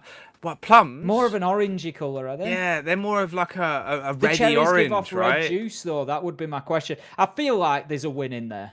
I'll give you a point for it. I'll take it, but I was looking for cherry. Plum's more orangey, you see. Yeah, it is, definitely. I'm going to have to squeeze some cherries and just see exactly what colour the juice is. I'm not sure. Oh, it's a dark red. Is it? Yeah. I'll take your word for that, shall I? Oh, are we talking glacé cherries or are we talking the real deal? I mean, any cherry. They should all be fine. All of them are applicable. The glacé ones always worry me with just how shiny they are. They're like beacon red. Just a little half of one dropped on top of your cake, and you see that at a local Greg's. You're like, ooh, I'll have one of those. Yep, all about that. Well, if you got the answer right, be it plum or cherry, let us know over on Twitter, of course, at Ace of Pyrite, at Jackie Esports. And remember to use the hashtag BR6, just even throughout the course of the show, even if you're not getting involved with the rehost riddles, just generally to give your thoughts on not only our back and forth argy bargy, but also the games that have been going on as well. I know we're only a couple of rounds in, but if you've got any feelings about Santos taking on Team 1, send them in. Me and Tim will have a look, and we'll reply to them live on stream. Yeah, we love the communication. We've had some absolute crackers, some really interesting questions raised over the last few weeks, and a good bit of fun as well. You're welcome to send either our way. We'll have a little chat about it. Producer Simon picks out the best ones and sends them forward. So, yeah, get involved on Twitter. Let us know what you're thinking, and we'll be back in as soon as we can. We're getting everybody reloaded. So I think we've got a highlight. Is that what I'm hearing, Jackie? It does sound like it. It looks like we've got a highlight package from our first series of the day that you might have missed if you've come along a little bit later. So that's a good thing. We can rewind back, have a look at our first series that actually had a boatload of crazy plays. So for anything you did miss out on, we can recap you on, get you up to speed and tantalize you with some of the amazing Latam lunacy that we see here on the BR6 before we get back into our game with Team 1 taking on Santos. We're just waiting for all 10 players to get back into the lobby. So in the meantime, check out these crazy plays. I mean, there's one particularly that I'm looking forward to here, and I know that it's going to be in there. I think we've just seen one of the kills from BMX as he got himself onto the window. How'd you miss the one-tap bullet? Had it lined up there and just hit the shoulder instead, I think. Tough day for him, but Alemao as well. Big plays inside there with the shotgun. Ultimately shut down, lost the round, but here we go. VNX, 1v3, 1v2, and he's just getting them all over the place. Hits the headshot through the soft wall, but look at this. As he gets round, you saw the clock tick down to 8.2. I think it was about 7.3 by the time he got onto that diffuser. It was an absolute fraction of time spare for him to get that one disabled.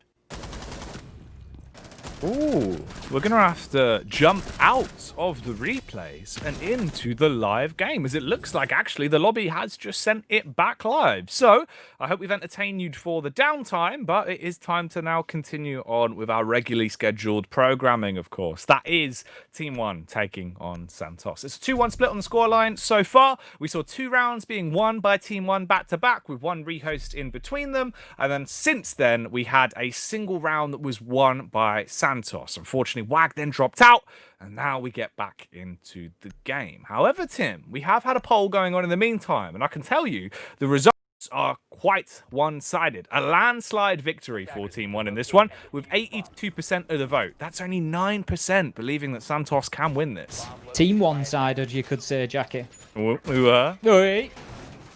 You are cheeky, aren't you? I do try. I actually try.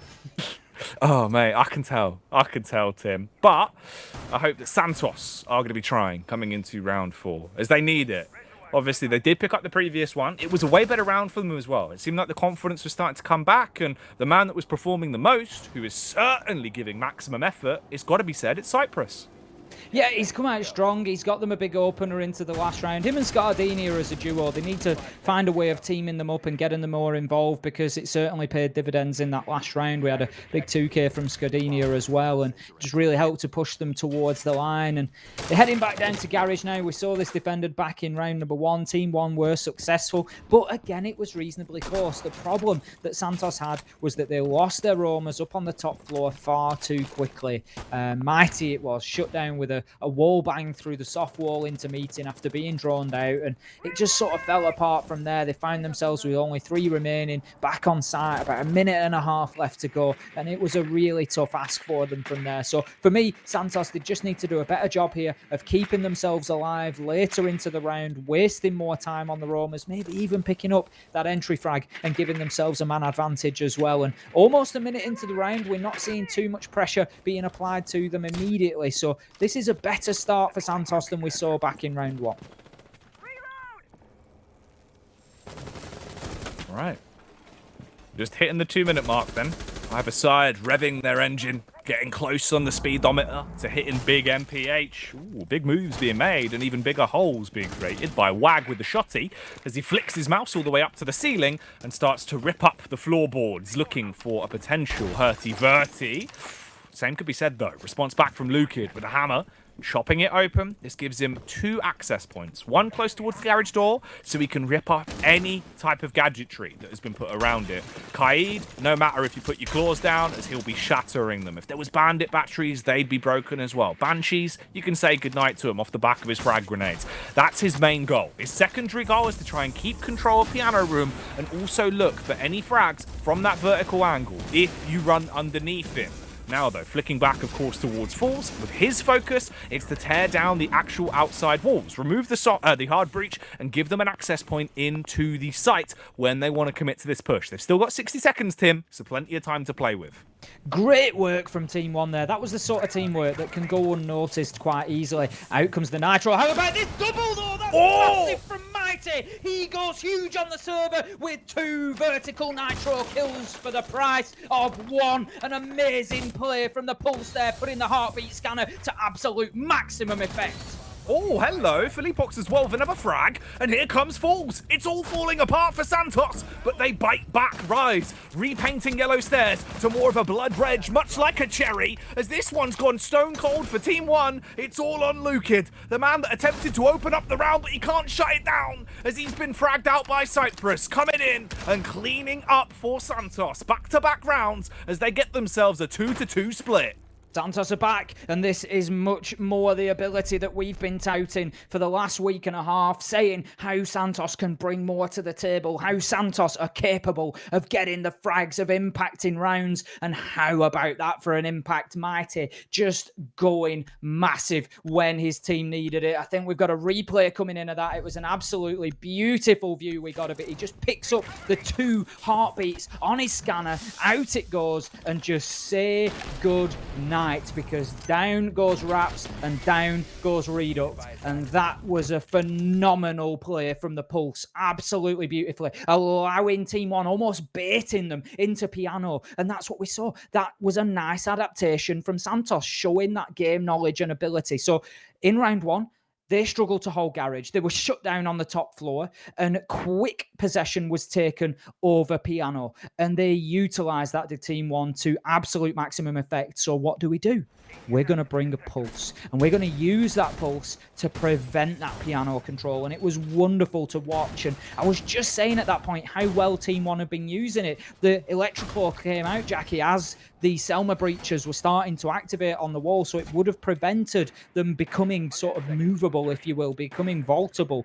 But there was already a Team 1 player in Piano, looking down at the angle, and he just took the Electroclaw straight off. It was beautiful teamwork from Team 1 to ensure that that door got open, but then it was just trumped. It was just one-upped by the Nitro from Mighty. God damn, man. That was sick. Really lovely round. Man, looking like Tracer with a Pulse bomb as he made their Pulse's flatline into the round. Clean play. An even better position that they've now fallen into. The game is tied up. It's 2-2. Everything's out of the window. I hope they don't have any more issues as well. I'm looking towards WAG. If his internet's a bit more consistent now, this could be a really quality game. We've said it many times before, but do not sleep on Santos. They are a quality side when they have confidence. And it looks like in round 5, they've still got that confidence. They go for the one-on-one against Zofia, and she's done for. Left out on the cold, hard ground as Philippe Ox is been tussled with, and unfortunately, he's not getting back up, Tim. 2 minutes on the clock, 5-on-4. Santos on the defense, netting themselves an early entry frag into the round. You can afford to slow it right down. Turtle up and play for trades. It's looking great for them at this point. A really solid half to begin with. And I think it's just exactly what they needed to put them back on the map. As I say, this is more the Santos that we are familiar with seeing. This is more what we've come to expect from the new outfit. But they just seem to have one of those days on the last play day, and it maybe even bled its way into the server a little bit at the beginning of this one, but they have certainly fought back here, and this is more of the resilience that we are familiar with, and I, for one, am pleased to see it, because I knew Santos had plenty to offer into this matchup, and right now, plenty of frags is exactly what they are offering. We find ourselves with 1 minute 15 left on the clock. Yellow Stairs is still contested, but we've got a man on the connector. Rise is just going to hold on to the connector window there. Bathroom is being utilised. There's an angle to just pin that man down in connector at this point. And gunfire just being used there. As I said, Yellow Stairs still being contested. The Ash of Raps was able to play on there, but would have been shut down nearly by the smoke if Lukid hadn't got in there and taken WAG out. 4 versus 4, but only 40 seconds left on the clock and still a lot of work to do. This is where things start to get a little bit scary. You've got to look at it for what it is. 4-on-4.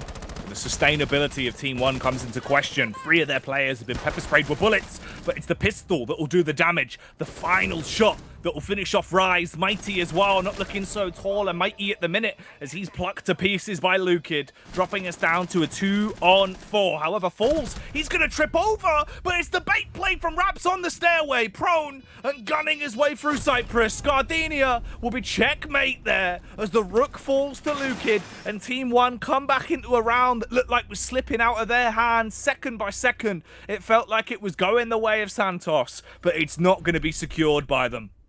Team 1 fighting like a team that topped the table back in stage 1. That is exactly what they are. And as I said throughout stage 1, if you are going to top the table, if you're going to win titles, it is all about being able to clean up those scrappy rounds and get them over the line and get those difficult wins on the board. It's no good just coming out and winning the games that you can roll 7-0, 7-1. You have to be able to fight for it. You have to be able to find a way to put results up on the board. And right now, Team 1, they're certainly sending a message.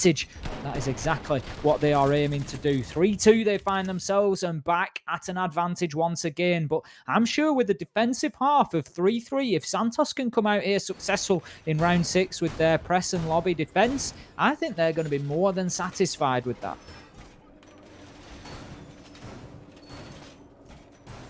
God damn. Big round. Also, I mean, you've got to look at it for what it is. Team 1 coming back in a position like that. Now you have set yourself up to win the half in a really dominant fashion. If you get one more, that's a 4-2 split. We know what they're like on defense as well. They can run amok at times. Ayers gets over to Felipox immediately. When he's on defense, he starts to get a little bit leery, especially if he brings out the alibi. You're going to see him roaming. You're going to see him going for blow, trying those one-and-done angles, and 9 times out of 10, getting a free frag off the back of it. Oh, talking of free kills, though, Scardini trying to check in early on, but it does not work out well for him. Fires off the warning shots, but there's no frag tied to it. 15 seconds off the clock and serious aggression being showed by both sides already. Team 1 showing that they are absolutely alert and alive to the danger that could come from them peaks. Santos just trying to fire themselves in once again. They've done very well on the entry so far. As I've said, it is an area of the round that Team 1 are a little bit slow on and could certainly improve at. And Santos have been taking full advantage of that. They just need to find a way to make sure that they're getting the rounds over the line. Now, just looked as if Rise might have been keen for a bit of a jump out there, but he's going to back away. He's having no part of that, knowing that there's likely a Nomad on the board. You can't risk it with those air jabs because you find yourself in absolute no man's land. Now, first challenge comes in, and I'm not sure what Lukid was doing there. He made a challenge onto Wag, but then just seemed to dip away from it and continue to run into the room, not in his ADS, not making to challenge the angle, and is shut down for the opener. Raps joins him as well on a difficult journey. And this now finds herself 5-3 in favour of Santos. Ooh, that could have been another frag as well. Falls luckily going to be able to hit the deck, doing the worm to try and dodge those bullets, but he gets back up, takes another encounter, trying to wriggle his way out of position. It's essentially a three-player divide. They're wolf packing up. The only one that isn't close together is Felipox, but Falls comes in with the initial shot. The close-range encounter. Have they traded? Felipox and Mighty trade against one another, and it all comes onto one man, reduced to just this man. Reduct with nearly a minute to play with. The 1 versus 3.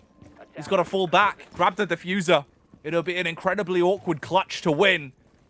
He's trying to figure out how he wants to approach this one. Does he go up? Does he go down? As he slowly works further forward. A sneaking suspicion that there's a player close by. If he holds the angle, he might get this one. Swings in. Too well on the draw. Not looking good, Tim. Has to throw out the concussion and dash away. There is an open opportunity. The soft wall has deteriorated massively. But if he doesn't set his gaze towards it, he could be shot in the back.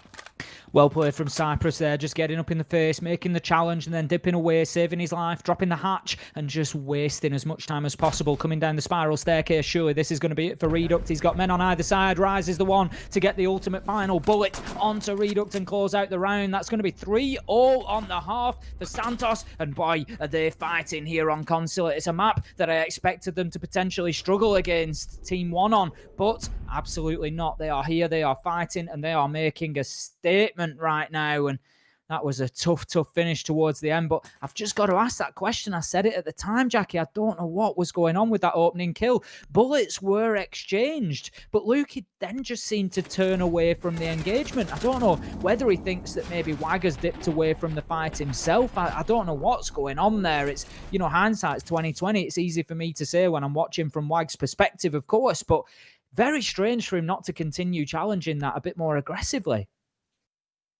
Yeah, I don't know. It's a bit of a question mark, but it's all said and done. Let's put the one side in a neat little package. They put a ribbon on the end of that half. 3-3 split there against Team 1 on a map like Constant. That's still pretty darn good. This is probably the dream scenario for you. But, Santos, now you're on attack. Now you are completely let off the leash. Like a dog that's been taken to a field, you have a large area to play with. Make the most of it. Enjoy that time out in the cold breeze. Do some damage here. Go for the fast plays against Team 1. Really come in and upset them early on, Tim, because I think that's what we've noticed in the past with Team 1. If you shake them in the opening moments, that can really plague them over the course of an entire map. If you don't let them get that confidence early game, it really does hinder them. And then being plopped onto their attack for their first round here, unless they do something dastardly, something absolutely chaotic, and it works, I feel like you have a great opportunity to break their confidence early. Reduct could be the one attempting to set up that dastardly play, though.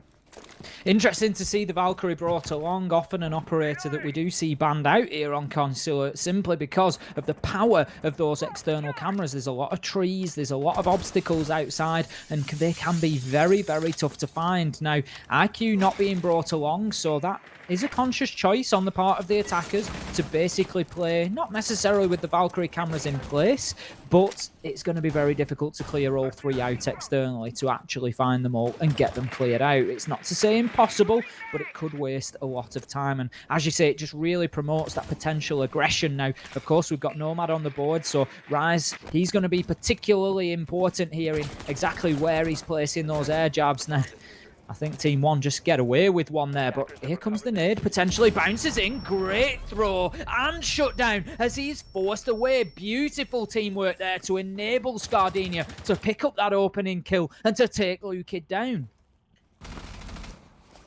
Brilliant way to start it off.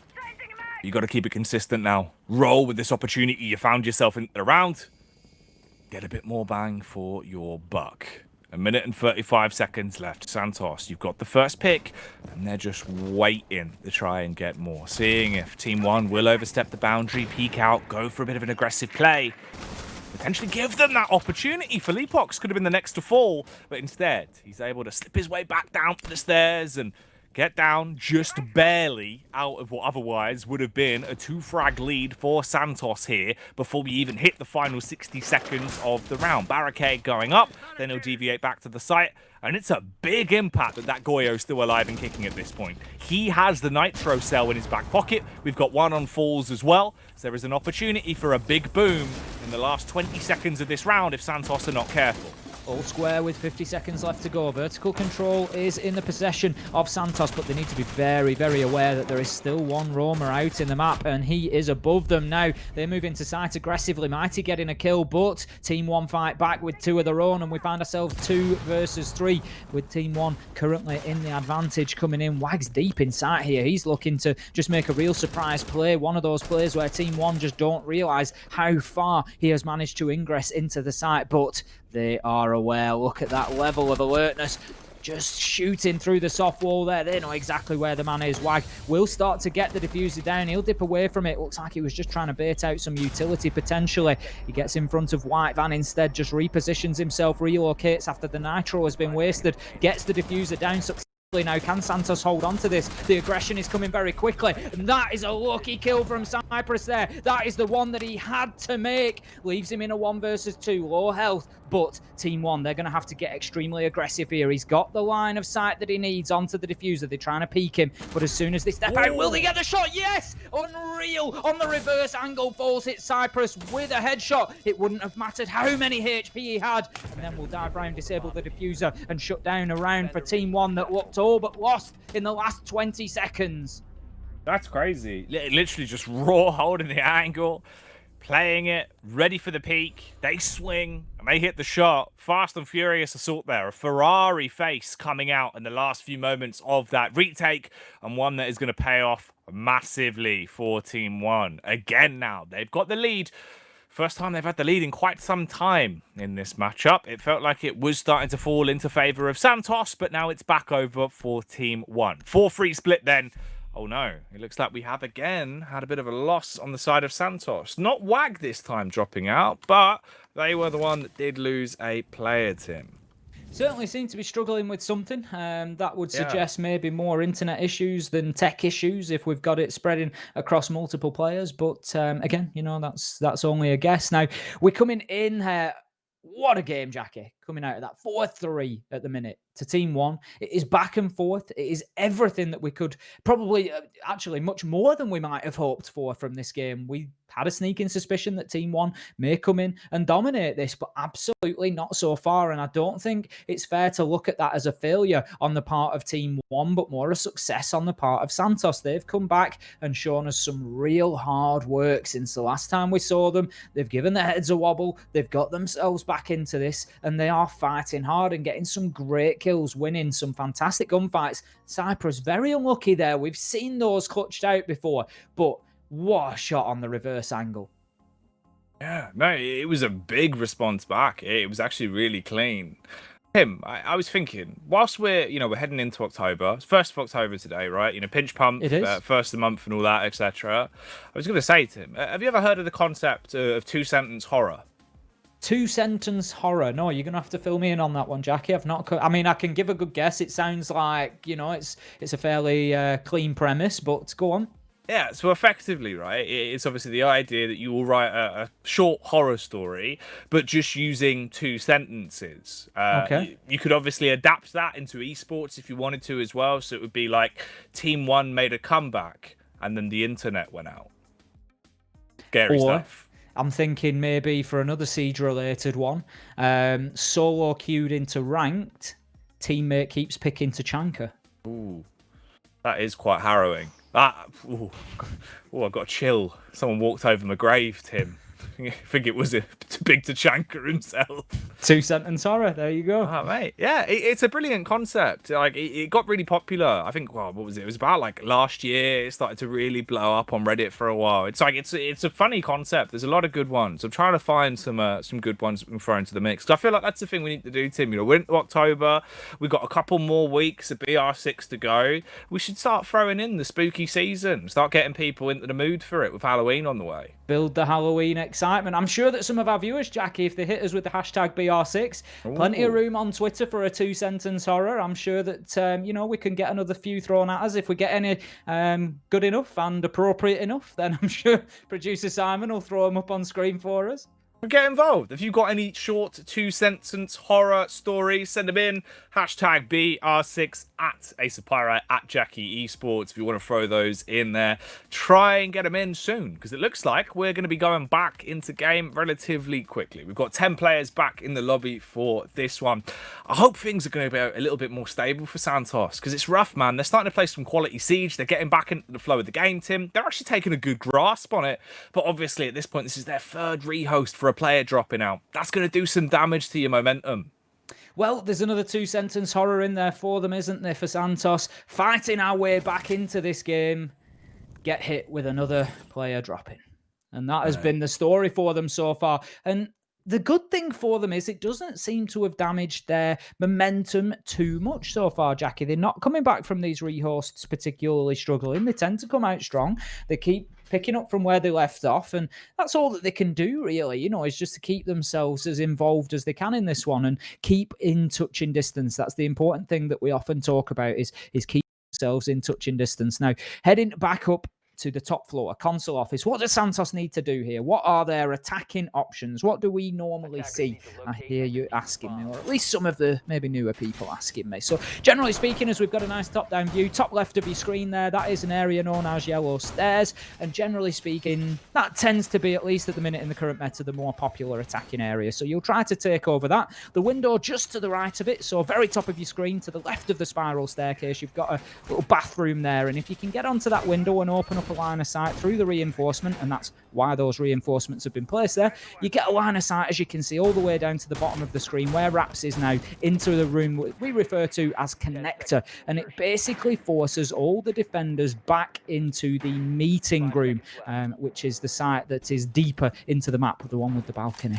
and you get somebody up on those console windows, and you try to hold down angles into the B site, get in and get the diffuser down. And that, generally speaking, is the major push. So the defenders try to play somebody out on yellow stairs, A, to get right up in the face of the attackers and prevent them gaining that control, but also B, you'll notice that the soft wall was opened up into the console office, and that gives an angle to assault onto anybody trying to get that diffuser down. So that's why yellow stairs is so important. And what's important is for Raps to keep himself covered as Risers gets himself up on the upside down rappel and completely shuts the man down, and it's another entry frag going to Santos.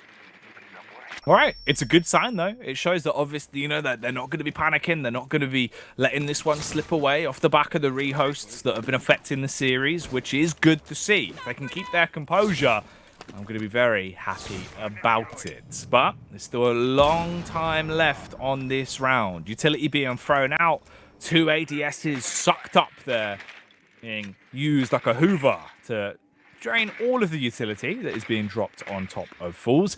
He'll place down his third and final ADS to give him another layer of protection when push comes to shove. The Mine Magnet's being used as well, but the shield unfortunately is going to go down. Backs off, pepper sprayed with bullets. How is he still alive? And he holds strong. He's fully committing to going prone and holding the angle, playing for the one and done. But will it be done? Or will it be that one frag that he wants when push comes to shove towards yellow stairs? They're sprinting up. He's ready for contact, but he won't get the frag. Instead, it will be Lukid, the other man that denies utility. Falls just holding down a tight angle on yellow stairs as well. 2 defenders applied to that area, showing exactly the level of importance that is generally applied to it at the minute, and this round is absolutely no exception. The onslaught continues as Kaid is shut down by Rise, and that leaves us now in a 4 versus 3. Falls on super low health as well, shut down by Scardinia, so this is getting tougher and tougher. The tide is rising. It's time for Felipox and Lukid to sink or swim. 2 versus 4 here inside of round number 8. Santos looking to come in with a powerful attack and to level things up, square it away on the scoreboard once again, and just make even more of a matchup than this than they have already. Cautious approach from Santos. They're certainly not rushing their way inside of the map. We can see the drones are still coming out there. There are men on the rappels, and right now they need to be conscious of the time. 30 seconds left, but how about that? Completely caught out there. Felipox unaware of the man pushing towards him. Wag gets in and starts putting the diffuser down. Will be challenged by Lukid. This could be massive. The diffuser was activated, but Mighty, he was ready and waiting on the upside down rappel. He just got himself out there. Look at that for footage. Just hitting the rappel in time to shut down Lukid. Wag once again getting the diffuser down. I called him out on the way in, Jackie. He's been a fantastic support so far for Santos. Yeah, really playing his role quite well. And now this is actually a super competitive game. You look at it for what it is, right? A raw 4-on-4. Either side giving it raw. The way they're playing it, there is no trivia coming out into this matchup. The GoPro slapped on the head of the last man making his play there. Mighty on the rappel, making it all look luscious on that POV. All right, we'll return to the action then. Round 7. We'll see if this is going to carry on in this consistent manner of Santos winning round after round and actually starting to really build themselves a winnable potential here. An upset win against Team 1, that's going to be huge. If you take Consulate off them, that's so damn big in the grand scheme of this series. Team 1 went to the major off the back of stage 1 of the BR6. They were the #1 seed in the competition, which on its own is a ginormous feat. Coming into stage 2, they've been struggling a little bit. They've looked way more mortal. Santos, they're showing that if it bleeds, you can kill it, Tim. Certainly are. And got a nice opportunity just while we're in the top down again to talk about the alternative attacking strat here on the top floor. So we've just seen a very nice execution combined of the console windows and yellow stairs that I was talking about. The early kill coming into the connector there and just being able to force all of those defenders back. So really well played by Santos. But the other option, if they don't want to leave themselves predictable, is to push through admin instead, which is basically the big room at the opposite end of this top floor. Get inside of there, get control of the copy room, and then open up the long wall that leads into meeting, put a man on balcony, force the defenders out of meeting, and look to get yourself up Visa stairs and into sight that way. and get a plant down in the opposite side, in a meeting instead of in the console office. But right now, that one seems to have really dropped out of popularity. Attacking teams generally opting for this approach and happy to rinse and repeat it rather than to go for that admin push. Lukid taking big damage from the Volcan shield that blows up in his face there. I don't think he expected that to be taken out quite so quickly. We can see the flames still burning, heating up exactly like this Santos attack there. And right now, Team 1, if ever they needed an opening kill, surely it's now. Ooh, they might suffer an opening death, however, as Lukid, he's been popped into a hole with a shovel, and he just keeps digging himself a deeper and deeper grave. Wag, though, he's going to be finding a frag back onto Felipox, pushing up daisies as the Goyo. And this nets them an early entry frag, but look at the sustainability. Falls, he's taken a hefty hit. Lukid, effectively dead at this point, Tim. They're in a really rough position, and it could all fall apart so quickly when push comes to shove. Falls, letting his phone ring as the cold call comes in, but his blood's going to go cold as he's slaughtered on the entry. Scardina finishing him off. There's the response back. Just keeps on unloading with the AK, and it all falls onto Raps. A 1 versus 3 now as he turns around the corner. Wag will pick him off. An ace play with the Grim Reaper bobblehead. And that's the way it's going to go. The Harbinger of Death himself. Wag with a final killing blow. Nice 3k for Scardini on the round, really powering Santos into that one. Just got his boots on the ground, went in and went wild and just shut down Team Right all over the map. Great plays from him, and that leads Santos now to 5-4. One more round here will guarantee them a draw on Consulate, but not just a draw on Consulate, but a draw on Team 1's map pick. Who would have thought that we would see this coming? Now, MIBR, of course, completely shut Santos down at the weekend. Team 1 unable to match that pace, unable to match that stride at the minute. Team 1 are struggling to beat Santos here. We are seeing a much better performance out of them than we did previously, and that might well have just taken Team 1 by surprise, Jackie. I can't assume they will have done. You know, all these teams are professional outfits, and I'm sure that they put in the work week after week, but, you know, you wouldn't like to think, but Team 1 might have, you know, come into this thinking this is going to be an easier game than it's actually turned out to be. I don't think they would, purely based off, obviously, the time we spent with Bodega, right? We know how much work they do tend to put in and how much of a grind they had to put in from the last season of Pro League before they came into Stage 1 of the BR6 when they went from dead last all the way to first in the competition.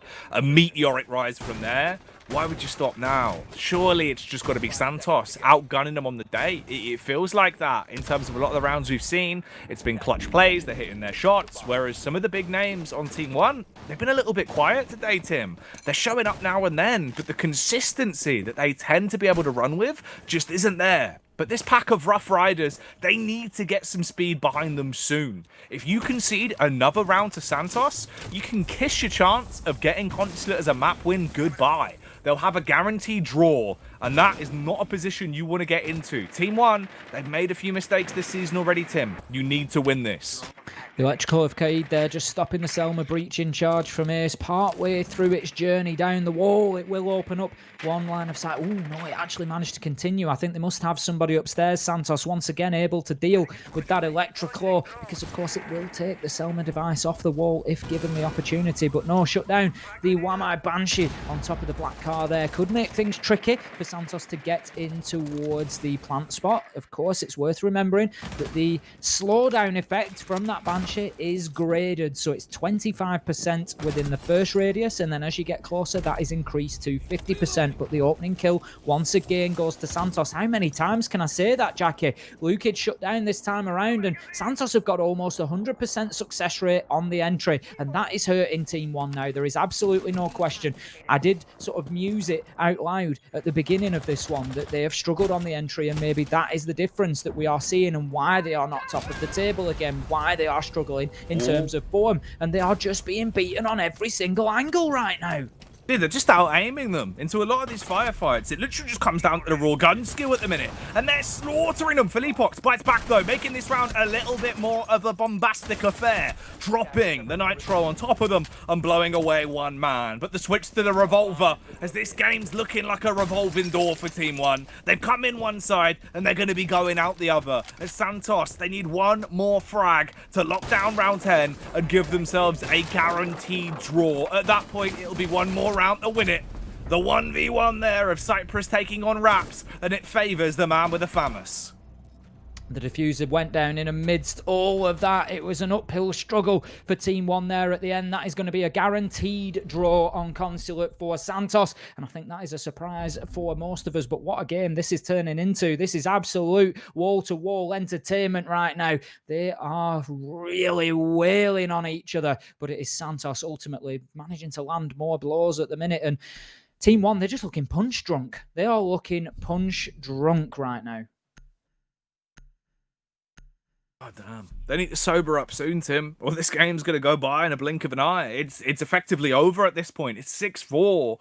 Some of the frags there actually picking up on Santos as well are crazy. Like the cleanup kills going into Garage then, in off angles where you're tucked in behind a shield in a position where you should pretty much win that firefight, at least go 1-for-1 on the trade. They're rinsing them and running away with the frags, leaving them with absolutely nothing to play with. Santos, you're now in a position where you can continue on with that style of siege as well. Keep it up until you are over the finish line. All they need is one more round, and there is no fight that is being put up by Team 1 on the defense right now. Absolutely none. They just don't have any of the answers. The best that they can come up with at this moment in time is to switch things up and go to the archives and Teller's site. Now, this one has become more popular recently, particularly in Latam. We see quite a lot of this played. Generally speaking, the attackers are going to push into admin. Much as I was speaking, it's been very nice sort of leading me in from one round to the next, Jackie.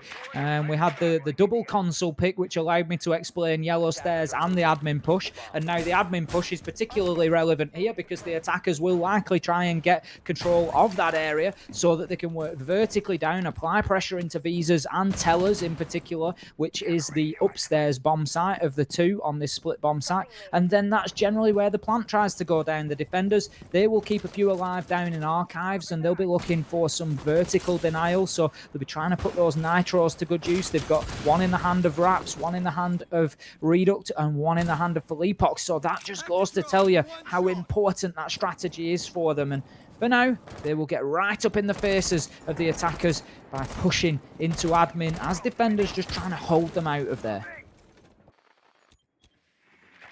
All right, here we go. Get your ticket stamped for what is going to be a wild bus ride. Hold on, as it is going to be a bumpy affair going into what could possibly be the last round of the game between Santos and Team 1 here on Consulate. The first map in the best of two between these two sides. That is certainly be exciting. We wait for the initial push to kick off. So far, Santos holding, waiting, lurking for any early aggression to be displayed from Team 1. If they overstep the mark, if they do go for a peek, they could have their heads knocked off. Bit by bit, droning out as well. Not really running the risk of full face peeking into any angles. They don't want to lose out on that first frag. And it's been also important so far. We've seen Santos taking complete control from the beginning of rounds. Now, I think Scardini has just moved himself away from his angle. He was hoping to catch somebody on a rotate, dropping the hatch back down from meeting, but that will not be the case, at least not yet. Wag taking big damage there from a nitro, I think that will have been. And he's still alive, still fighting, but needs to approach cautiously now. Cyprus just applying pressure to admin as suggested. Shots once again raining in onto Wag. He certainly has 9 lives right now, but will he be able to continue using them? There certainly can't be many left at this stage. Gardena slaughters the first onto Falls. Another man's going to be dropped down as well as they reply back onto him, though. Fighting fire with fire. Nitro goes out.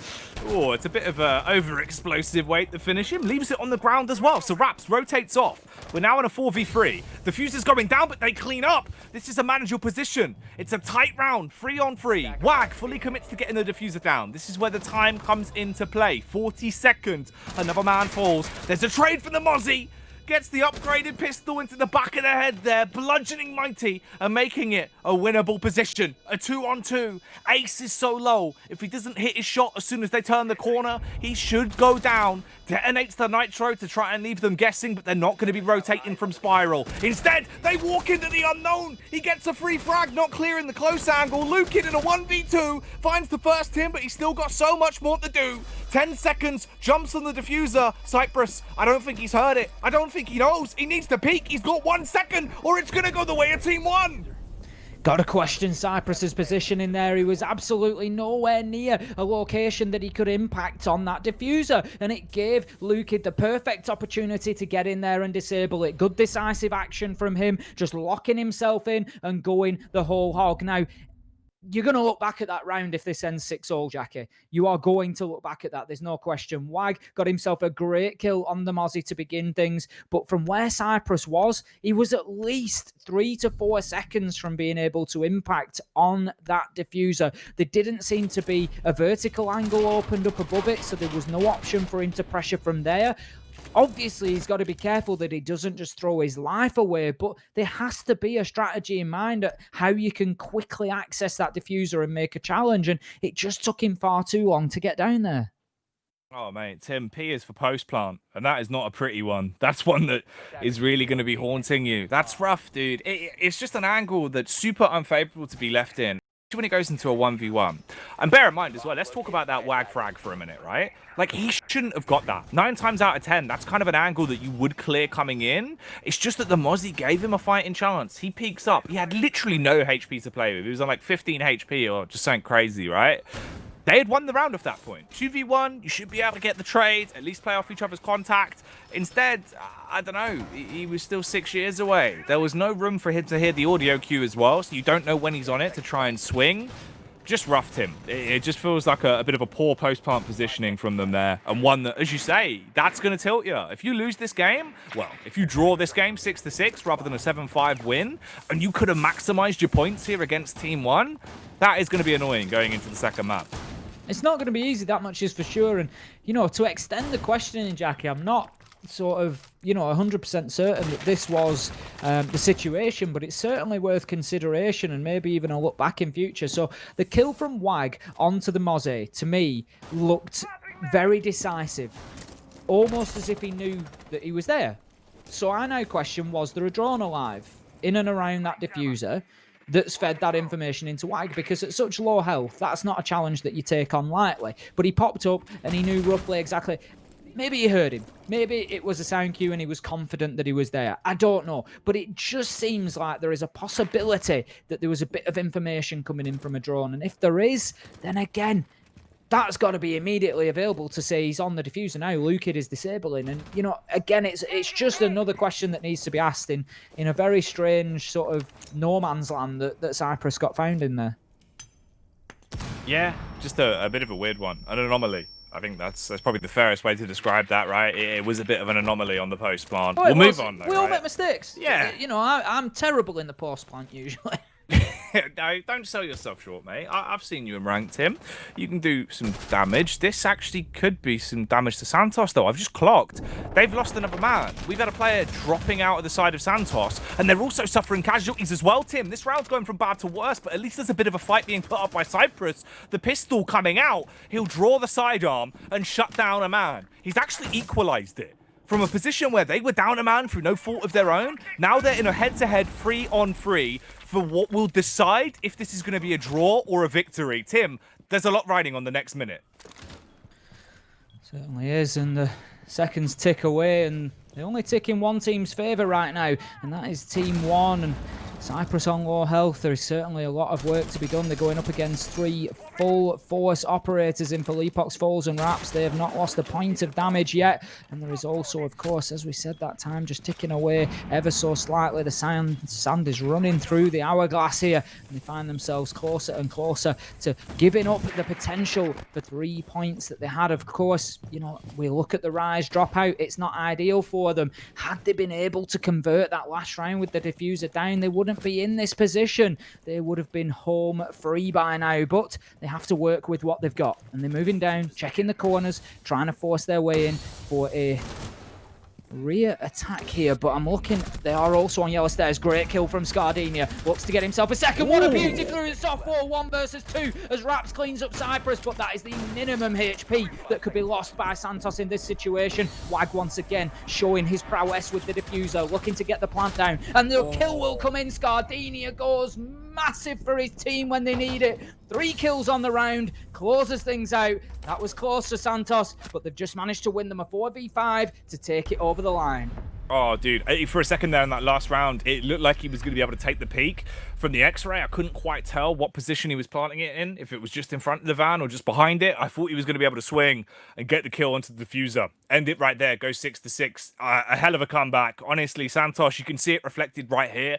4 players in the game at the end of that one. They went down to a 4 versus 5 through no fault of their own, and they brought it back. They brought it back to a victory. Scardenia MVP for me. I think it's got to be said, right? The 2K he picked up into that round, Tim, is earth-shattering, the amount of damage that's done. That's an incredible clutch to bring back a game that otherwise could have been going the way of Team 1.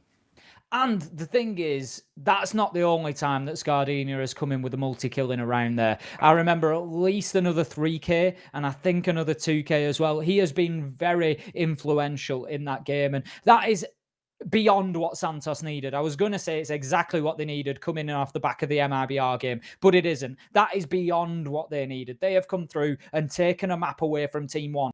Not just taking a map away, but taking their map away. And now they're heading on to Villa, which was, of course, the choice of Santos. Big, big statement from them. Huge statement, mate. They're sending a message. They really have sent a message. One that is going to be felt quite a lot by Bodega and the entirety of Team 1. They need to step back up to the mark. There is another map to go. That is only the first map in the series. And we'll see how that is going to go down when we come back after the break, of course. Villa is where we are going next. That'll be the destination for more decimation. Can they get themselves a second map and 2-0 this series? Or are they going to go 1-for-1? Will we see a rebuttal from Team 1? Keep it locked here on twitch.tv/Rainbow6 when we come back in to see what the conclusion will be between these two teams. Es difícil disimular lo que pasa por mi mente cuando te tengo de frente, yeah. Esas ganas de tocar ese cuerpo lentamente, divertirnos malamente con tu piel. Baila hasta que la noche se acabe, bailamos salsa y reggaetón. Eres hermosa y a tu cuerpo lo sabe, que bailas con esa pasión. Si lo haces como eso lo mueves, yo me imagino eso en acción. Chicas, sé que tú tienes la clave, baila con.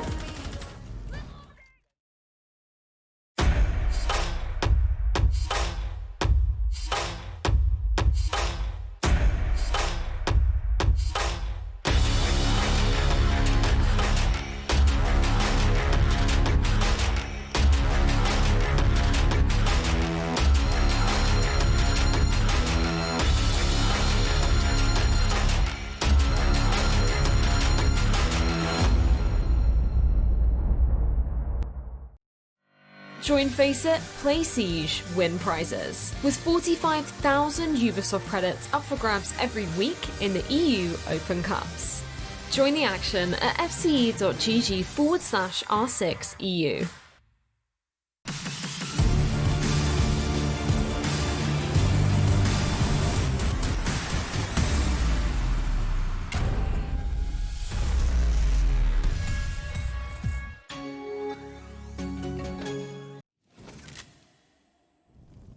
All right, welcome back. Off the back of a Santos stunner there on the first map of Consulate, they picked themselves up a nice amount of points and probably keep that confidence high going into the second map in the series. Tim, one of the few times really this season we get to see Villa.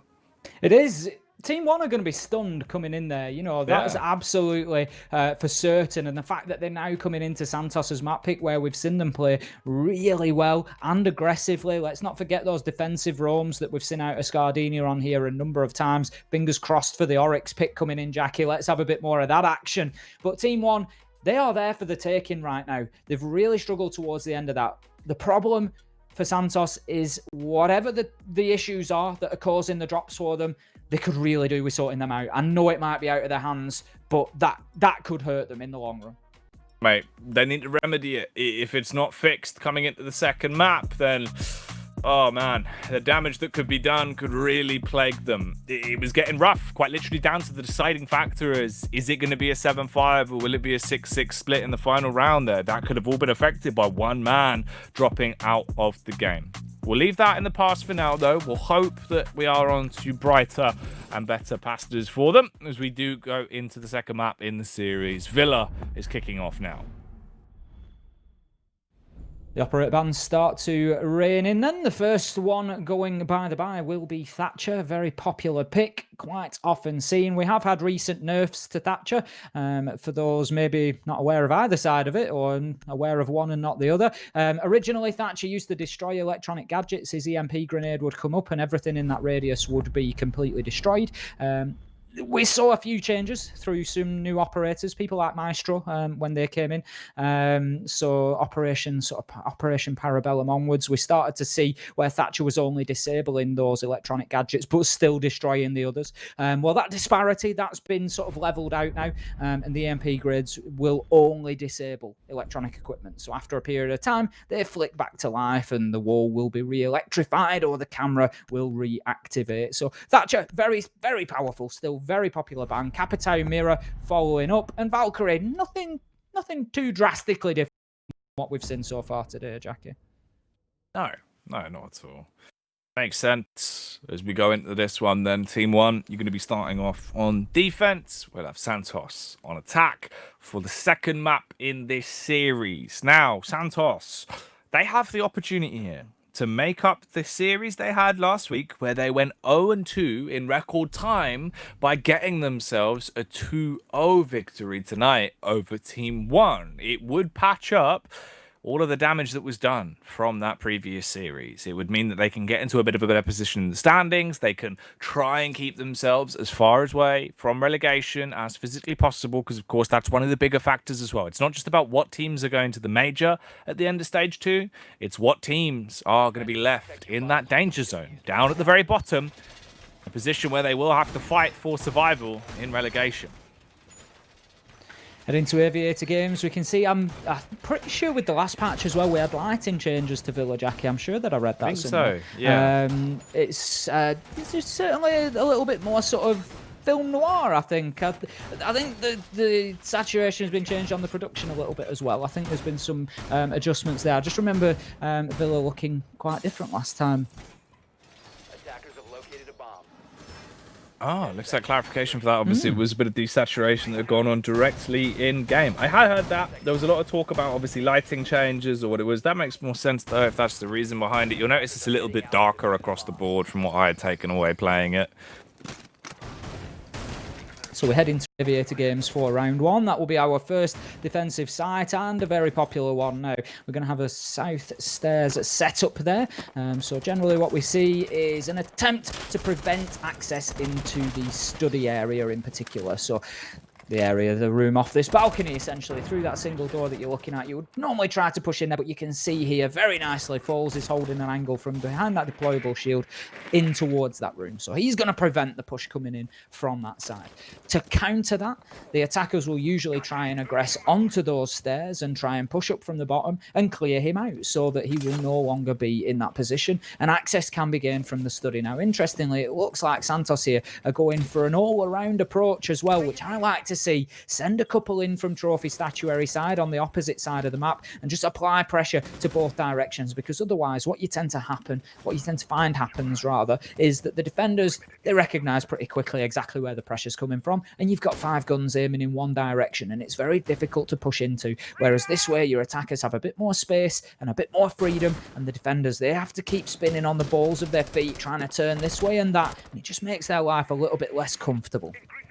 Oh, mate, it can't be good for your feet as well. All that constant twisting and turning, it's going to do some damage to your heels eventually. And let's see if there will be some damage done in this round. Who's going to be blown off their feet as we get first contact? The fight for control of the stairway. This is a pivotal part of the map. That's why Philippox has been put in position with a shield to try and aid him. Obviously, those were my magnets as well that make it easier to suck up utility, but the only one that's sucking up bullets is Mighty, looking like a human Hoover as he gets peppered by bullets, all of them going into him, and he'll be left broken on the ground. Now then, a 5 versus 4 already. Actually scratched that. It's a 4v4. Wag gets an opportunity to get a frag back, as he will come in, cleaning up with the Kalashnikov, Tim, and keeping this round very competitive. 50 seconds left. Wag's having a real day so far. I think he got the diffuser down at least 3 times in the last match, and he's getting frags along with it. We saw him get a beautiful kill with the pop-up onto the Mozzie, even though he was low health post-plant. There's absolutely no fear in the man at the minute, and he is proving to be really influential now. That's a big run out, but shut down. You got to hit your shots there, Reduct. Cypress, he will turn around and flick onto the man, taking him off the board, and that gives the advantage now to Santos, but Wag is on seriously low health. Honestly, Jackie, I think this man is made of some sort of anti-stick coating today, because the bullets, they just seem to be gliding off him. They just don't stick. Double kill comes in from Rapstor. That is going to be Team 1 taking the advantage, and this flip-flops back and forward right now. Santos, 5 seconds to go, and this is surely too big an ask right now. The diffuser is in hand with Wag, but he's not going to be able to get inside. They just call that one there, take the opportunity, and they allow Team 1 to close out the round based on time, and they'll have been having a quick chat in the comms there. Yeah, and they've got to be happy with that one as well. You've got to be content. You still got the victory under your belt. It's a good first round to find, and I think that's also the difference for Team 1. If they came into this and had a slow start, we know what they're normally like. If they struggle to get to grips with the game early, they can get stuck in that rut throughout every single round and struggle to get back into it. If they have a good opener, they tend to roll with that momentum and keep that level of speed up the entire way through. So getting themselves an opening round here, that's a good beginning. You've just got to make sure that you can maintain that going forward. Seems like they are going to be making a bit of a change, though. Raps coming off Malusi, instead going on to the Kaid. So, obviously trading that Banshee for the Electroclaw. Heading into round number 2 then, Trophy Statuary will be the next defensive site for Team 1. Villa very defender-sided, generally speaking. We would expect the defenders to come away with an advantage to begin with, but as time goes on, that obviously gets eroded more and more. It's always the case. These things that we talk about being defender and attacker-sided, they certainly don't last forever, and what we tend to find is that they go in one direction and then the other. So the attackers obviously then work hard on the defender-sided maps, and they come through with new and innovative strategies, ways of breaking down those defenses, and as they do so, we see that advantage eroded. But then ultimately, the work goes back in on the defensive side, and it goes round and round, and that is the beauty of Siege and its counterplay.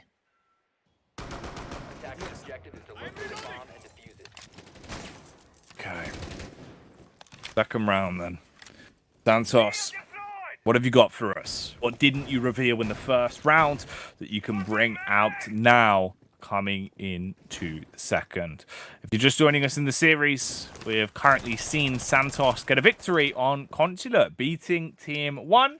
They've now gone into their map pick of Villa. So there's potential this could actually be a 2-0 series for the Santos Sunners if they can keep up their pace. They did lose out on the opening round. It was a bit of a bloodbath from Team 1, some clean connections and beautiful plays from Lukid towards the stairwell. Over here into the second round, not too much aggression being shown from Santos just yet. Setting themselves up slowly. Ooh, interesting little visual bug on that one. Selma device taking down Thin Air. That's why they're so strong, Tim. They can even beat air. Oh, if you're getting elemental on me, Jackie, you are talking about serious strength at that point, and the Selma gadget making light work of the air that it encountered there. But all jokes aside, we find ourselves 1 minute into the round. Initial pressure being applied to the bottom floor by Santos, wanting to clear out any potential roamers. There is a big possible Nitro threat. Of course, we've got Felipox there. He will have one in hand. Raps as well, potentially on the Kaid, could bring a Nitro. And there is a real opportunity for the defenders. I think we've just heard one of them ripped and thrown, but to no success. And they're just being cautious, making sure that they don't have anybody underneath them come a point where they want to get the diffuser down on the ground. But they do need to be cautious about the number of seconds that is left on the clock. You see them gaining access now through Master Bedroom into site, so that's a good start, using Ping 2.0 to get that gadget and utility spotted out, can be cleared from underneath, so more great use of verticality on this map. It can actually be quite a tough map to play on vertically, Jackie. Not a lot of people realise this. There's almost 2 sets of joists here on Villa. You can see, perfect example there, just above us. So you've got the steel joists that are part of the game's actual makeup, but then the decorative wooden beams that you see above you, they can be quite obstructive as well. So it's doubly difficult to play vertically. A team that can do it well on Villa is a very good vertical team. Oh yeah, it's definitely something. Even back in stage 1, we saw plaguing a few players in certain scenarios where it would make it slightly harder for you to actually get those hurty-verties off. Right now, though, the only thing that's really hurting is Philippox towards the stairway, busts out the Vector, rips his way through 2 men, nearly the hat-trick, but he couldn't quite get it before he was gunned down by Scardenia. The Ash starting to bring this round back from the Ashes of defeat. Unfortunately, as he swings through the doorway, he won't get any more bang for his buck. Santos just left with 1 man. Rise in a 1v4, 6 seconds here, Tim. No chance to get into the diffuser, and he will be left broken off the back of that one. Reduct, taking him clean out of commission. Now, it did look like they had a player drop out towards the mid portion of that round. So we'll wait for confirmation to see if we'll be heading back to get him back in, or if he will be able to rejoin. It's looking like it most likely will probably be a rehost.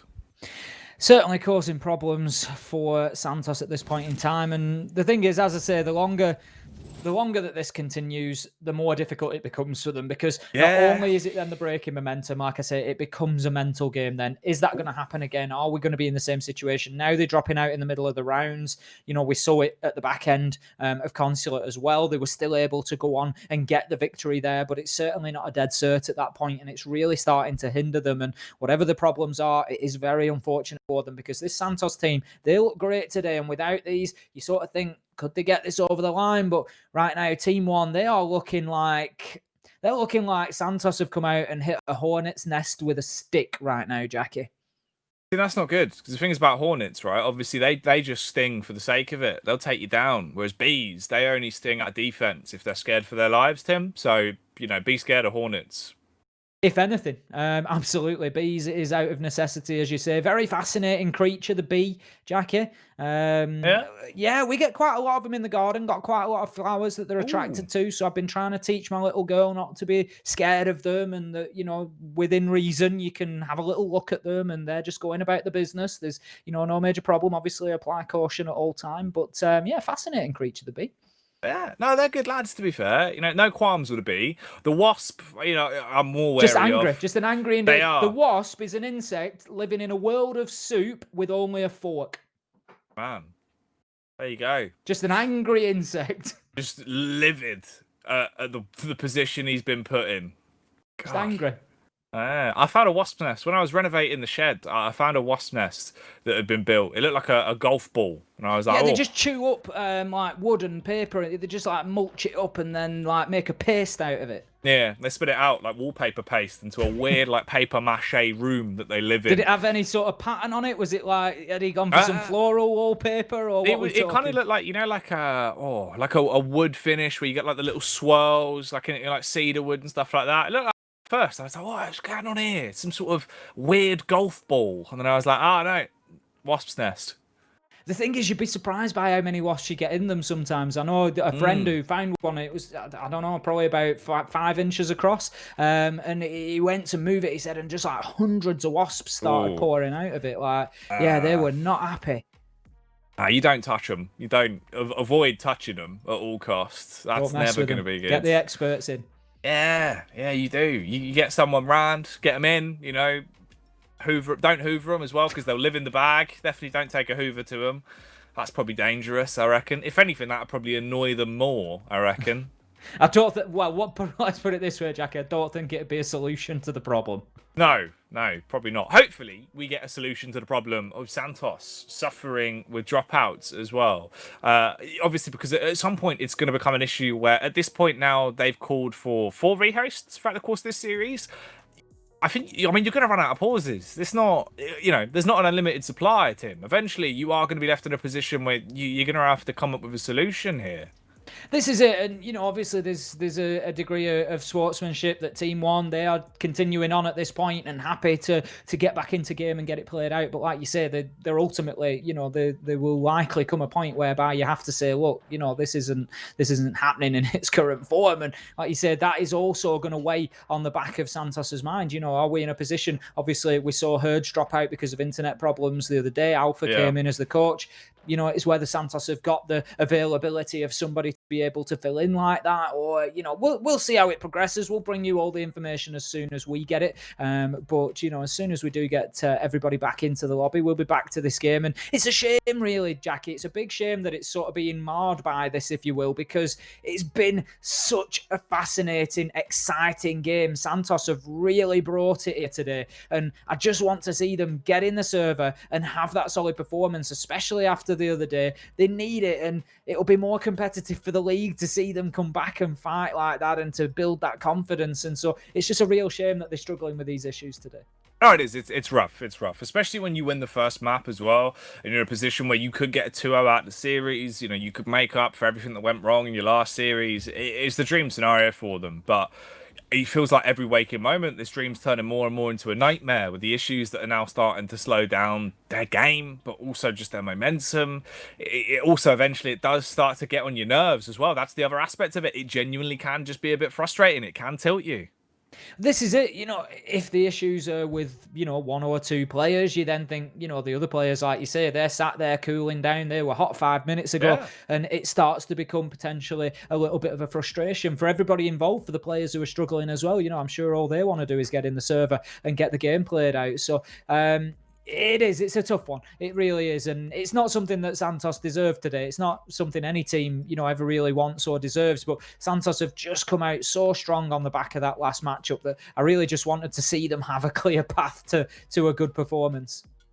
But let's find out. There's still a chance they can have a good performance. Everyone's got back in. We've got all 10 players in the lobby, and we can carry on as we go into Santos taking on Team 1. This is the second map in the series. We were 2 rounds deep before we had another rehost called. So, of course, it is a 2-0 split on the scoreline. Team 1 currently winning both of those rounds. Let's find out if they can make that free on the trot, or if there is going to be a resurgence here for Santos.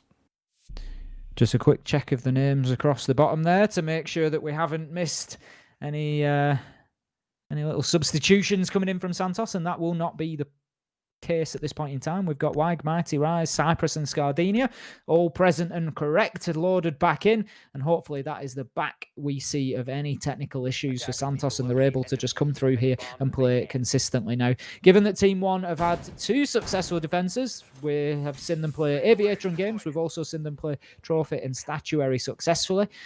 Santos not really making too big an impact on the sites, Jackie. They gained a little bit of access into Trophy and Statuary, but never really looked like they were in a position to be able to get that diffuser down or have any sort of significant control, really.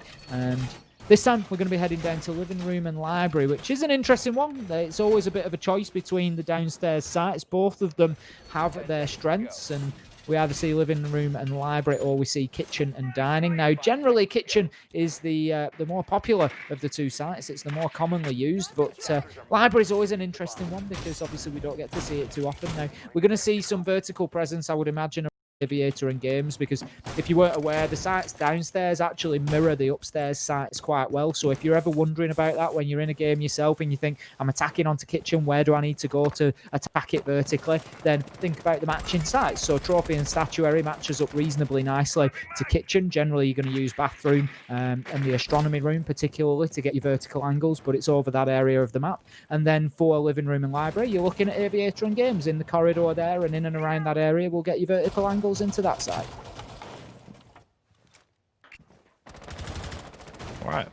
Well, coming up to about 2 minutes and 15 seconds on this one, because we are into the 3rd round. See if Team 1 can net themselves another big money ball, or if this is going to be the start of something new potentially for Santos. Taking a little bit of map control, piece by piece, attempting to set themselves up. Was Team 1 holding strong. Obviously, Lukid towards the stairway. It's been a real pain in the backside already. He's shown that you can effectively lock down this side of the map and completely restrict any push if they attempt to overwhelm. He could be tested once again. It looks like it is likely we'll see him getting engaged in a bit of Mortal Kombat. Scardina on the close range push, though, towards the vault side door, peeking in. spamming off a couple of pot shots, but no one is going to suffer. The only one that goes down is Mighty. I imagine that's probably Luka that's taken the peek towards him. He does go in for the full commit to take him down, not ready for the follow-up though, as Cypress bypasses him, stepping his way into the room, and leaving us now hanging in the balance with 1 minute and 15 seconds on a 4-on-4. Mighty's taken the opening death in every single round so far here on Villa, and that is a real turnaround for Santos. Of course, they were absolutely dominant in the early round last time around on Consulate, but just unable to find that same sort of success this time. Drones will locate one, but Cypress is able to win out on the gunfight. He gets the kill on to Felipox, so we find ourselves then 3 versus 4 in favour of Team Santos. 40 seconds. Gardenia taking a bit of a hit. Cypress is low. Falls, though. He could be making the man in front of him fall over, but he pre-fires it. He gives the game away. Oh, and he's gone down because of it. Sold himself to Sauron. And leaves us in this position where Santos could secure themselves a big money round. As long as they pick up the pieces, 20 seconds left. Raps, bites down, Reduct, smashing the arms of Scardina as well. It falls into the final 2 versus 2. Make that a 1v2. It's all on Raps. Malusi to clutch it. A 1v2. Oh, around the corner. The Dokkaebi connection. It's going to work well for Rise. The switch to the CZ to celebrate with a golden gun because that's a bang in play. The head was out for maybe a millisecond. She'll knock it off. Redux was extremely unlucky there. It was 2 versus 2, and the shots were raining in on him through the soft wall, and he tried to make the challenge, but he just didn't have vision of the man, and at that point, you're just trying to work on the trajectory of those white lines, the traces off the bullets, and it's such a difficult thing to do. He just couldn't land the shots that would get him the kill, and ultimately, that really sort of swung the tide of that final 2 versus 2, and Santos able to get themselves back into this one. Not falling too far behind. It was important for them to pick up an attacking win on the tertiary site there. As I said, generally defender favoured here on Villa. That is what we expect. So if Santos can come away from this 4-2 at the half and just pick up that tertiary site each time, I think they'll be relatively satisfied with that. They are hitting shots. They're certainly not playing badly. They're getting themselves into good locations and challenging Team 1 here. And they've shown that if they can keep pace with this team towards the end of the map, they can get the win.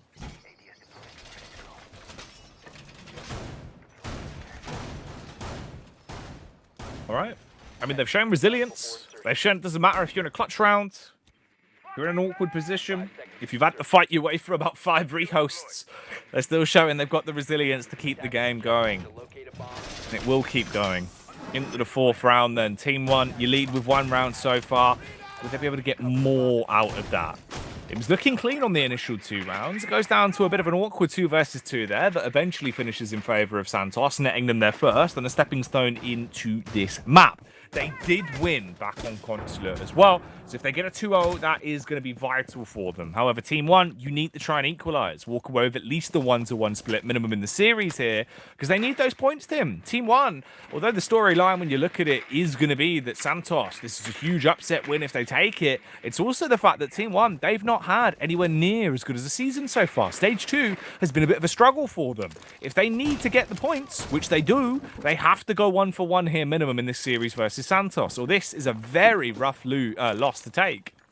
It really will be. And as you say, Team 1, they are currently in 4th position. Overall, when we look at Stage 2 only stats, which is what the major positions will be decided on, Team 1 are hanging on at the minute. They are in that 4th major spot. And so by losing points, a team like FaZe, let's not forget, could easily make a late run, Jackie. They've struggled to begin with, but they've come back in with some real strength. And if they go through and just consistently start picking up those points now as the season goes on, the pressure is going to mount on a team like Team 1 extremely quickly to fight their way into it. Now we can see fighting going on through the vertical angles once again being opened up in that floor, just trying to provide any peek at all for Santos to aggress onto the site without actually having to put boots on the ground inside of there. Now Reduct, he's holding on to the east stairs still. he's going to be just there till he dies. He's there to waste time and to try and take a few with him now. He knows he's up against a Monty, so he's not having any part of that. He'll scramble back to site. That is the one thing that changes the opinion of somebody sat on those stairs, and that is the big walking shield coming towards them, because you know at that point you're about to be bullied out of there. He's on the schoolyard. He's got himself a shield. Ooh, but will he be teaching them a lesson? Because right now he's hightailing it. He's trying to bunk off school, Tim. He's running away, terrified for his life. Potentially his grades, because it's not good. He is broken and bruised and needs to back off as well. Smoke canisters forcing him around to the other side of the map. Essentially all of Santos now linking up, going as a wolf pack, hot droned in for the initial contact. Reduc holds the raw angle, spamming out with the initial shots, but he won't hit the man he wants to take down. Instead, he'll be able to back up Lukid, coming in with a clean kill onto Scardina. Wag basically on 1 HP. Mighty as well. Nearly dead. Now he is. Finished off by the shotty. Big Papa Pump coming out with the opening frag, but it won't bite off any more. Wag is down though. There goes Cypress, and it's all on the Dockerby. A 1 versus 4. Can he do it? Will the sniper be able to pump them away? They give him 2 frags, but that's all it is. Throwaway kills, Tim. They know that he can't get on site. They know he can't find the 1v4. It doesn't matter if they give him the 3 frags, because it's always going to be their round. Rise went wild to finish the round off there, managed to get himself a few, but as you say, completely and utterly impactless as the time ticked away, and there was too much damage already done by Team 1 to the structure of that team. Diffuser down cold on the ground, and 2 men left lying in the dirt for him to be able to do anything about it. So Team 1, the pattern follows. They take Aviator Games and they're going to head into Trophy Statuary for round number 5. If what we've seen so far plays out in the same way, we would expect them to get the win here on defense, and then really for Santos to be able to come in and make a challenge on that tertiary site, whether it be kitchen and dining or whether it be living room and library. I have a sneaking suspicion that this time around, if the win is successful here for Team 1, I think they might choose to just mix it up and go to that alternate kitchen dining instead. We'll see if it is going to go down that way. We'll also see if at the end of the half here, this is going to be the only round that Santos were able to find on their second map. Frag-wise, obviously, it's hard to base anything just off the kills alone here because of the rehosts we've seen. There's already been 2 of them throughout this game, so it does make things a little bit muddled. But from what we're looking at, it's both Cypress and Rise that are performing well for the side of Santos. Both sat there with 3 frags. Rise currently 3-0, of course. Off the back of the 2 kills he got into the prior round, it doesn't mean too much. There's only one of them was potentially an impact frag for Team 1. On the flip side of things, all of them pretty close together. 2 frags for Lukid, 2 for Reduct, and 2 for Raps, with both Falls and Philippox currently quiet on the scoreboard. We'll see how that goes, though, off the back of round 5 as we head back into things. This is coming up to the final attempts for Santos on their attack here. If they've got any different strategies, a different style of play, perhaps executing more aggressively into the early round, going for a full frontal assault and using some of the confidence we saw back on Consulate, that might help them out. The slower style of Siege, waiting for the last few seconds to burst their way into a site, hasn't been working for them. That last game was looking somewhat akin to a Benny Hill movie, Tim. It was just back and forth the whole time, losing health and losing players every time. Just round and round in circles, and right now Team 1 are getting themselves into a dangerous position for Santos here because they're starting to get confident. You saw that Reduct on the Jaeger just going and knocking out that barricade, willing to take a peek, have a look, see what he could see. Ultimately didn't get any joy, but it just shows that sort of aggression is really showing confidence as they build into this one, and that is definitely dangerous for Santos. They don't want Team 1 to be feeling so comfortable. They need to in some way get up in their faces and make them know that they've still got a match on their hands and they are still in for a fight. Now, once again, they've got themselves established underneath and are starting to open up the floor to clear out that utility, but I think there is still aroma downstairs. It could be Reduct on the Jaeger. I'm not sure if he's moved away or not, but he is downstairs and he could get an important flank here. He has to take a drone out and that alerts them to his presence. Takes shots there without managing to deal any damage in return. That's going to be Scardina challenging on the Ash, I think it was. But still, he survives. 5 versus 5. A minute left to go. All right, last minute then. Let's see where this is going to go when the wind starts to hit. Gardenia waiting to blow away the first man. Falls, switching himself back around. Dashing out smoke can after smoke can. Shot is pumped and ready to play with as well. If they want to push up, they'll be able to slay in close range. The QCB could be going down. Ash will be the first to be overthrown. We see the trade back from the Skeleton Key there at Mighty, it seems. But Falls, the gift that keeps on giving, Tim. Pump after pump, he's blowing them all to bits. But another 2 frags are found for Santos, keeping this one salvageable. It's left in a 2-on-2 with 30 seconds to work with. They have to push onto site. Cyprus needs to crack open that briefcase and get those numbers hammered in if he wants to enable the diffuser. Philippox, he's got a nitro cell in his back pocket. Double-sided tape to work with. Can he make this an even stickier situation for Santos? They jump on it. 2 seconds remaining. They're playing off each other's contact. They peek in. The Jaeger's been slain. Diffuser goes down, but so does Rise. Nearly killed there in the last few seconds. This is looking really rough for Santos, but it is effectively a 1 versus 2. Philippox roaming through the bathroom, looking to renovate the round with 30 seconds left. Chucks out the nitro cell. Might get one, but it comes up blunt. Nothing gonna work apart from creating a rotate hole for him. Peeking in, spots him out. Pre-fire connection, finishes the sledge. 19 seconds to 1v1 this. If he gives him a face, he could still win it. You have no reason to peek this on the Zofia. 10 seconds, she'll know he's got a stick. He jumps on it, Cyprus has just got to peek in. But she needs to get round the corner. 2 seconds difference, he came off it. He came off it, Tim. It wouldn't have mattered. Cyprus gets the kill and cleans up. Absolutely no choice at that point. Santos had it locked down there. It was certainly a close run thing at the end, but ultimately Cyprus just redeeming himself. If you remember that difficult diffuser cover that he had in Archives Tellers on Consulate, where he didn't manage to make it in time, certainly learns his lesson, leaves himself in a position to be able to impact on diffuser being disabled, and manages to get himself round the corner and just close out the round for Santos. That keeps them in touch once again, and right now they are proving very difficult to shake off for Team 1.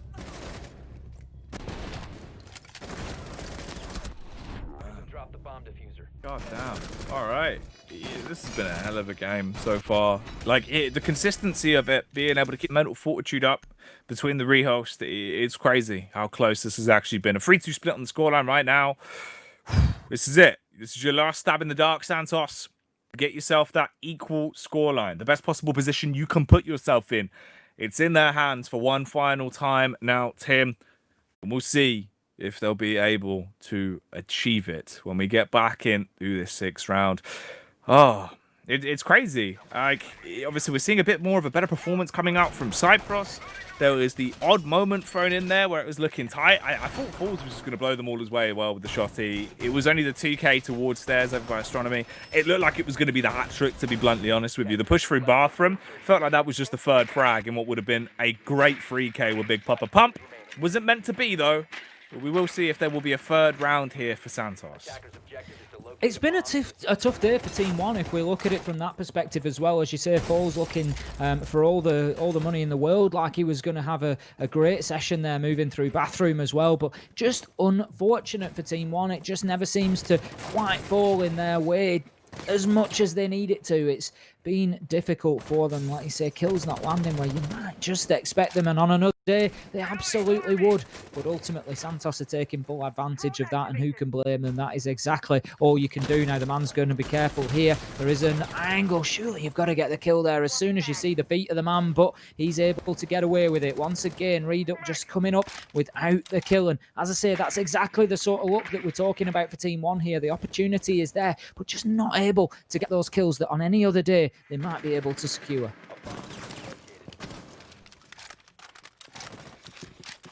Gardenia walking his way up the stairway, but the focus shouldn't be on him. It should be the main man, Mighty, again with the buck. Another frag coming out cleanly, but it looks like Santos are the gift that keeps on giving into the round, Tim. Really piling it on this one, as Team 1 have only got 3 players alive with a heartbeat. Oh, Rise nearly goes down, but Cyprus will fall. There's the wide swing, as confidence is coming back for Team 1. You can push them, but if you try and knock them over, they're going to get back up again. 1 minute and 35 seconds now into round 6. This is still winnable. It's an equal situation to be in. If they play for trades, they could pick this one up. Mighty opening up the hatch with the skeleton key, giving them rotation options. But as he tries to go for the rotate, he'll expose himself and pay the price because of it. Unloaded into there. Team 1 handy with the steal into this round, Tim. 2 frags. It will decide if this is going to be a 4-2 split or Santos potentially being able to equalise. Caster's Curse certainly seems to be alive and well there. I commented how Team 1 just seemed to be falling on the wrong side of many gunfights and just those small moments, but then every single time since, just been able to peak at exactly the right time when they're not being challenged and get the kills for free, and that leaves them now in a 3 versus 2 with time ticking away. There is still 45 seconds, so Santos have enough seconds to do what they need to do, but they have to get moving. They need to start disrupting this defense and start shifting people around, get themselves a frag to start opening things up. The Volcan shield could have still, of course, be popped, and fire could be effective at this late stage, but it doesn't look like that will be the case. 2 versus 3, full hit points on the side of Team 1. 20 seconds left to go. We can see Wag just using that Selma device to clear out the shield, but it will be too little too late. He gets the kill onto Luke, but Raps and Falls able to close things down. It's ultimately down to the shotgun of Falls. He takes the shot as dropping, and that is going to be the round for Team 1. Mate, Falls, he's been living it. I mean, I know it's the spooky season of October. Maybe we should rebrand it just in favour of Falls. Big Papa Pumpkin, it seems, Tim, because he's just blowing holes into everyone. This is it, and you've got to go for the bigger pumpkins, Jackie, to get room on there for the carving that you want to do. I've fallen foul of that before now, because you lose a good few inches at either side because of the curvature with the top and bottom. You've got to obviously take a lid out at the top. Yeah. The bottom's pretty solid. So you've really got to think about it in terms of what your workable face is. Is there a technique that you adopt, Tim, when it comes to, you know, checking out maybe how hollow it is, what the sound's like? Do you give the pumpkin a tap? Do you pick it up? I can't say as I worry too much about the insides of the pumpkin. Never too much of a concern because you're going to hollow it out. And generally speaking, I'd advise hollowing it out further because it's actually the skin that blocks the light, not the flesh, generally speaking. So you can actually hollow it out quite thin onto the area that you want to carve, and that's how you can get sharper lines. But also, just be careful about how long you try to store them for, because I've found anything, even keeping them in the cold, anything over about a week and a half, and they really start to have problems. And that's even if you haven't carved them. Once you've carved them, talking about a day or two. Well, there you go. To stay up to date with all the latest pumpkin facts, you can subscribe to Tim's Pumpkin Facts on Twitter. We do weekly updates on pumpkin carvings on the build-up towards Halloween. We're also going to be running a pumpkin carving contest. I feel like that's a promise that we just can't keep, Jackie. I definitely feel like we could, Tim. I feel like we could. We'll be giving away a small pumpkin at the end of the BR6 season. Looks like we could be coming to an early abrupt end into this round, though. We'll see if this one is actually going to be played out, of course, as, again, the internet issues seem to be plaguing Santos the whole way through. This has really been a rough affair for them. They have lost another player, Tim. They have dropped once again. Who is it this time around? It looks like it's Rise. I think Rise has already had some issues. So we're going to be dropping back out of the round for the time being. We'll get a full complement of players in before we continue. See, we should have saved that pumpkin gold talk. Yeah. For the rehost. We've wasted it there, Jackie. Oh, mate. That's a nightmare. That's a nightmare, Tim. Oh, I don't know how we've used our material far too early. Wait, when do you normally start carving your pumpkins, Tim? How long into October? As I said, for me, it's got to be close to Halloween. If you want to display them proudly outside, your creations, you've got to be careful because, like I say, once you've carved them, you're talking, I'd say, a 2-day limit before. What you tend to find is all the angles where you've carved into it. It just starts like wilting, if you will, just like folding in on itself. After a couple of days, it looks like a really sad sort of melted candle. Ooh. Yeah, no, you are right. They kind of shrink. They wither, don't they? Like those old sort of shrunken heads that you'd see in like spooky movies and stuff. Man. And the thing is, for anybody that's not joined us before, we've talked about pumpkin carving. We've had. I've got form. I've done quite a few, quite a bit of pumpkin carving. Not just because I've got a young daughter. I've done quite a few. I've got a technique, but as well, I've completely lost my point, Jackie. Don't know where I was going with that. So that's why we cover the pumpkin elements particularly. I'll get some out on Twitter as we get closer to October. But yeah, you got to be very careful. You got to leave them fairly close to the time if you want them to survive for the night. If you want to buy them prior, leave them uncarved. Absolutely fine. Like I say, don't get away with too long before they start withering. Oh, my point. So I've done a lot of pumpkins, but I really dislike the smell of the inside of them. Can't do with it at all. Not a fan of the stench of pumpkin. Absolutely no? not. I'll hit you with another top tip. If you're scooping one out, use an ice cream scoop. Perfect job for it. It'll clear it out in absolutely no time. But yeah, I cannot do with the smell. No. Do you ever have one of those ice cream scoops that were on the rage, like towards 2004? They were the multicolored ones you get. They've got the little button that you click and it like pushes the little bit out. No, they were quite popular. I mean, I'm familiar with the mechanics, you know, of the button, but I've never seen one that's a multicolored one. I've got an ice cream scoop that's half pig, half ice cream scoop. So you know, take from that what you will. Can you use it for beef as well, or what's the pig side do? Well, I presume it's a bit of a play on words as to pigging out on the ice cream would be my guess. I don't know. I inherited it. It was passed down to me. I think when I moved out, somebody gave me a box of stuff and they were like, "Oh, you're moving out." You know, when you move out and people just want to give you their rubbish that they don't want anymore. Yeah. So they're like, "Oh, you're moving out. You need whatever you can get." So there you go. And I ended up with a pig ice cream scoop. So it's just sort of stayed. All right. How is it? Was it scooped well? Does the job. That's not bad. I can't say I've ever had any complaints. No complaints on the level of scoopage. No. How'd you measure like a perfect scoop? Is that just if it's quite circular, you know, good density of ice cream? I think, yeah, you're probably talking size, density of curl, because obviously it always comes out in a curl. So how thick is that curl, therefore how deep the ice cream? And of course how spherical it is, you know, how aesthetically pleasing are we talking? Yeah, that is true. I don't remember the last time I used an ice cream scoop. I feel like it would have been a while ago now. Like a dedicated scooper. To be honest, I can't say as I find it. It's not my go-to choice. If I'm having ice cream jacket, I'm in there with a spoon. Yeah. You know, I can't say as that I find any significant advantage from it. Good old spoony boy. Get in there. Scoop them out. Warm it up a bit under the old hot tap. Oh, see that is the strategy. It's like a hot knife. Hot knife with butter, hot spoon with ice cream. Hot spoon through ice cream, exactly that. God damn. Right, well, let's go back as we return into Villa here in what has been a very haunted start to the spooky season, Tim, with rehosts. We've had plenty. So anybody joining us who's currently in chat saying start game caster, cast the start game because we were talking about ice cream. We've been. I'm trying. Rather than a rehost riddle, we've been rehost riddled so far through this matchup. So we've got through a lot of the siege material at this point. So you'll have to forgive us. But as soon as we head back into game, of course, we are going to bring you all the top siege information that you require, and it's going to be purely siege related from here on in. Another promise we can't necessarily keep. But we will certainly try. It's a bit of an try. ambitious one. It's ambitious, but we'll certainly try.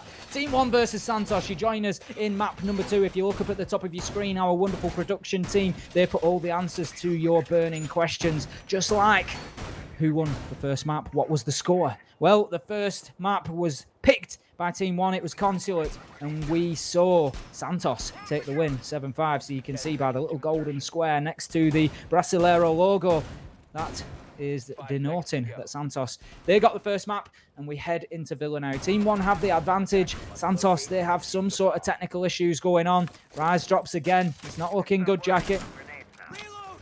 Oh, mate. How many? Right, hang on. Legitimate question here for admin team and also producer Simon. Surely they've used all of their rehosts, right? They haven't. All right, crikey. Okay, yeah. Apparently there is no limit to the amount of rehost, Tim. If it's for I think it's if it's for technical reasons. Obviously, you can't just come into games calling rehosts like every round. I think if it's specifically for technical reasons, then you know we will continue to try and get this one played out in a meaningful way without being short of players due to technical issues. You know, we will do our best to do that because I think everybody, not just us, you guys at home, we all want to see a 5 versus 5. You know, nobody wants to see a run over at the end of the map just because it's 5 versus 4 and players are struggling to keep themselves in. But I'm sure on the side of Santos as well, there will come a point where they will call that they either need to make a substitution or so, whatever the options are available to them. I'm sure that they'll make a decision before long because ultimately they can't keep going into rounds and just dropping back out again either. That's not ideal for them. No, it's not. Tim, whilst we're on the topic of spooky season, we might as well keep rolling with it. Here's one I prepared earlier. I actually screenshotted this in bed because it was something that I was browsing through the internet, of course, as you do, and I was like, oh, that's the sort of subject that I feel like me and Tim could debate during a rehost. So I've got this one prepared for you. Hit me with it. You know, obviously Frankenstein, right? When people act out Frankenstein, what would you go for if I said, oh, pretend to be Frankenstein right now? I'd probably put a lab coat on Jackie to begin with. And I'd probably pretend I was carrying out some sort of surgery, building a monster of sorts, maybe, attaching body parts to each other. All right. And if I asked you to pretend to be Frankenstein's monster, because you caught the caveat on that one, what would you do? Got to get up earlier than that, Jackie, to catch me out. I mean, obviously, the classic is the arms out in front. The costume would usually involve the bolts through the neck. That's, I think, the stereotypical view of Frankenstein's monster. It is indeed, because of course Frankenstein was the doctor. That's the other bit if anyone didn't catch up on that. So the reason, apparently, Tim, for why that's the most common, misconception, them walking with their arms out, is from the 1943 movie Frankenstein Meets the Wolfman. There's a scene in the movie where Frankenstein's monster is blinded and he's attempting to walk with his arms out to see where he's going. And that popularized the idea that he walks with his arms out. It's a common misconception. It's not actually how he walks. Very fascinating. So he's been full flashed. He's been hit by the flashbang. You see, we always relate it back to Siege. Blitz has gone at him. He's given him the old stun from the shield. And that's, where it all comes from. There you go. Yeah, and Frankenstein's monster, of course, trying to walk his way in to get the diffuser down. Just like, no! No! Crikey! It's crikey, man. Bright in here, isn't it, boy? As he talks, of course. Famous Frankenstein's monster quote. Famous Frankenstein accent and voice there. You'll have to try and get yourself a role voicing over Frankenstein's monster in a future production. Maybe at a local amateur theatre. I think you'd go down a storm. I think I'll send an email in. So that's the thing. I think I get Frankenstein's monster and the Hitcher confused. Very similar characters, of course, Tim. But it looks like we'll be hitching a ride back into the game as we return to Villa. So join us as we get in to what can only be described as slap bass of Siege. Certainly is. We're heading back into round 7. So if any of you have lost track of where we're up to, you could be forgiven. Don't worry, we will forgive you. And that is exactly what Jackie and I are here for. We keep a little record of these things, believe it or not. So we came in and you can see we are 4-2 on the scoreboard. But what happened? What happened in Team 1's defensive phase? I hear you asking. So round 1 and 2 were won by Team 1, followed up by Santos getting themselves back in touch. It went 2-1, and then Team 1, Santos, Team 1. So it's gone back and forth ever since round 3, and that's how we find ourselves now at 4-2. Now, the sites that Santos were able to win, we had a win in round 3 on Library and Living Room, and a win in round 5 on Trophy and Statuary. So they got the sort of prerequisite 2 attacking rounds that we would expect. They now find themselves on the defence. Can they do any better? Can they come in with a 5-1 half and take this, pip them at the post, sneak it over the line just like they did on Consulate and take a 7-5 for 3 points overall? It would be a massive upset. There is absolutely no two ways about that at this point. All right. Well, here we go then. Round 7. Let's see who is going to be doing some pumpkin-based punishing as we get back into the action here. If they can carve a hole into the competition, a Villa-sized hole that will be. Of course, Santos, they are leading right now, not in the map, but in the series with that 1 win under their belt. They need a second. That's the big talking point. Both of these two teams are really fighting tooth and nail for this one because it means so much. Team 1 currently leading, but we have just had the side swap coming up. So let's see how it will go down here on their attack. Hopefully, fingers crossed, legs crossed, toes crossed. We don't have any more dropouts from Santos. We're going to stick with this one all the way through. Lukid, however, he will stick with Wag and shut him down with a headshot. That's going to open things out, and what a big kill. Taking the smoke off the board to begin with. 3 Toxic Babes going into the dirt along with him. So that is a perfect start for Team 1. You don't get to choose those entry frags quite often, but if they could, I'm sure that smoke would have been high up on that list. Now we can see the pressure mounting towards those south stairs, just looking to get in there, clear out the man. But here comes the drop. Are they aware away. Yes, Buck will take shots, but will not be able to shut the man down at this point. Mighty taking big damage, but still living to fight another day. The challenge continues. He will ultimately get the kill onto Lukid, and questions need to be asked there. Raps ultimately is who shuts him down, but aware of his position exactly and just feeding continually into him. Almost gave up the frag there. 4 versus 3. We find ourselves halfway through the round. Team 1 are currently at an advantage. I thought the feed had died then. I was scared, but it looks like it's back. It was just a ghost in the Matrix. Spooky season really is kicking off. Tim, the freeze is frozen for me. It's frozen a little bit, but I feel like we're getting there, Jackie. Positivity, let's stick all right. with it. I'm getting scared. We are back. We're back live. We're going to be fine. I'm confident. Apart from every time somebody holds an angle now, we're going to be in fear. Mate, genuinely. Right, 60 seconds left on this one. Crossing everything once again. Let's see if we can get this played out into round 7. It is a 3-on-4. There's still plenty of time to work with 14-1 when it comes to their execution. Talking of being executed, though, Scardina on the Rook, taking down Raps on the stairway and doing a lot of damage to Felipox. Look at him, like a house of cards, one blow from caving in. That man is nearly dead. And Scardina certainly being a bit of a Grim Reaper, walking out with his costume on far too early as he cuts his way through another person with his scythe, holding on the close angle. He's got his impacts. Ooh, but talking of impact through the wall, Falls is the one that tears him to pieces, Tim. 2-on-2, 28 seconds left in round 7. Team 1, it's winnable once again. Cyprus rocks his way back over. What can he do now as he sits waiting for the close range encounter? Time ticking away. Pepper spray. There's the peak, but it's not going to work on the 90 corridor. Drop down once again, back in the 1v1. 8 seconds. Felipox. He doesn't have a diffuser. He's not going for it either. He runs straight into the crosshair of Cyprus, and it won't be a mirage. It'll be an oasis for Cyprus as he gets the frag and another round. 1v2 able to close out the round there for Santos. And as you say, just keep them in touch. Just keeping on the tail of Team 1, not allowing them to get any serious advantage here, and just keeping fighting, clawing back and keeping themselves in this. They're going to head this time to defend Trophy and Statuary, and if they can get a successful defense here, it's a real message sent towards Team 1, because at that point you could be heading for a draw because they've had 2 successful defenses. For argument's sake, say Team 1 take the 3rd on the tertiary site. It still looks good for Santos to level up at 6 apiece, and that benefits nobody but them at this point. Of course, having won the first map, it leaves them with a win and a draw and 2 points overall. A replay from that previous round as well. Just a nice little kill there from Mighty as he swung for the fight. What was interesting, I actually think we saw the peak when it was the 1v1 of the... Oh, God, I'm trying to think of who it actually was. I know it was Buck, basically. I think it was the Buck versus Jaeger fight, Tim. I'm pretty sure on the first peak, he peeked in with a skeleton key.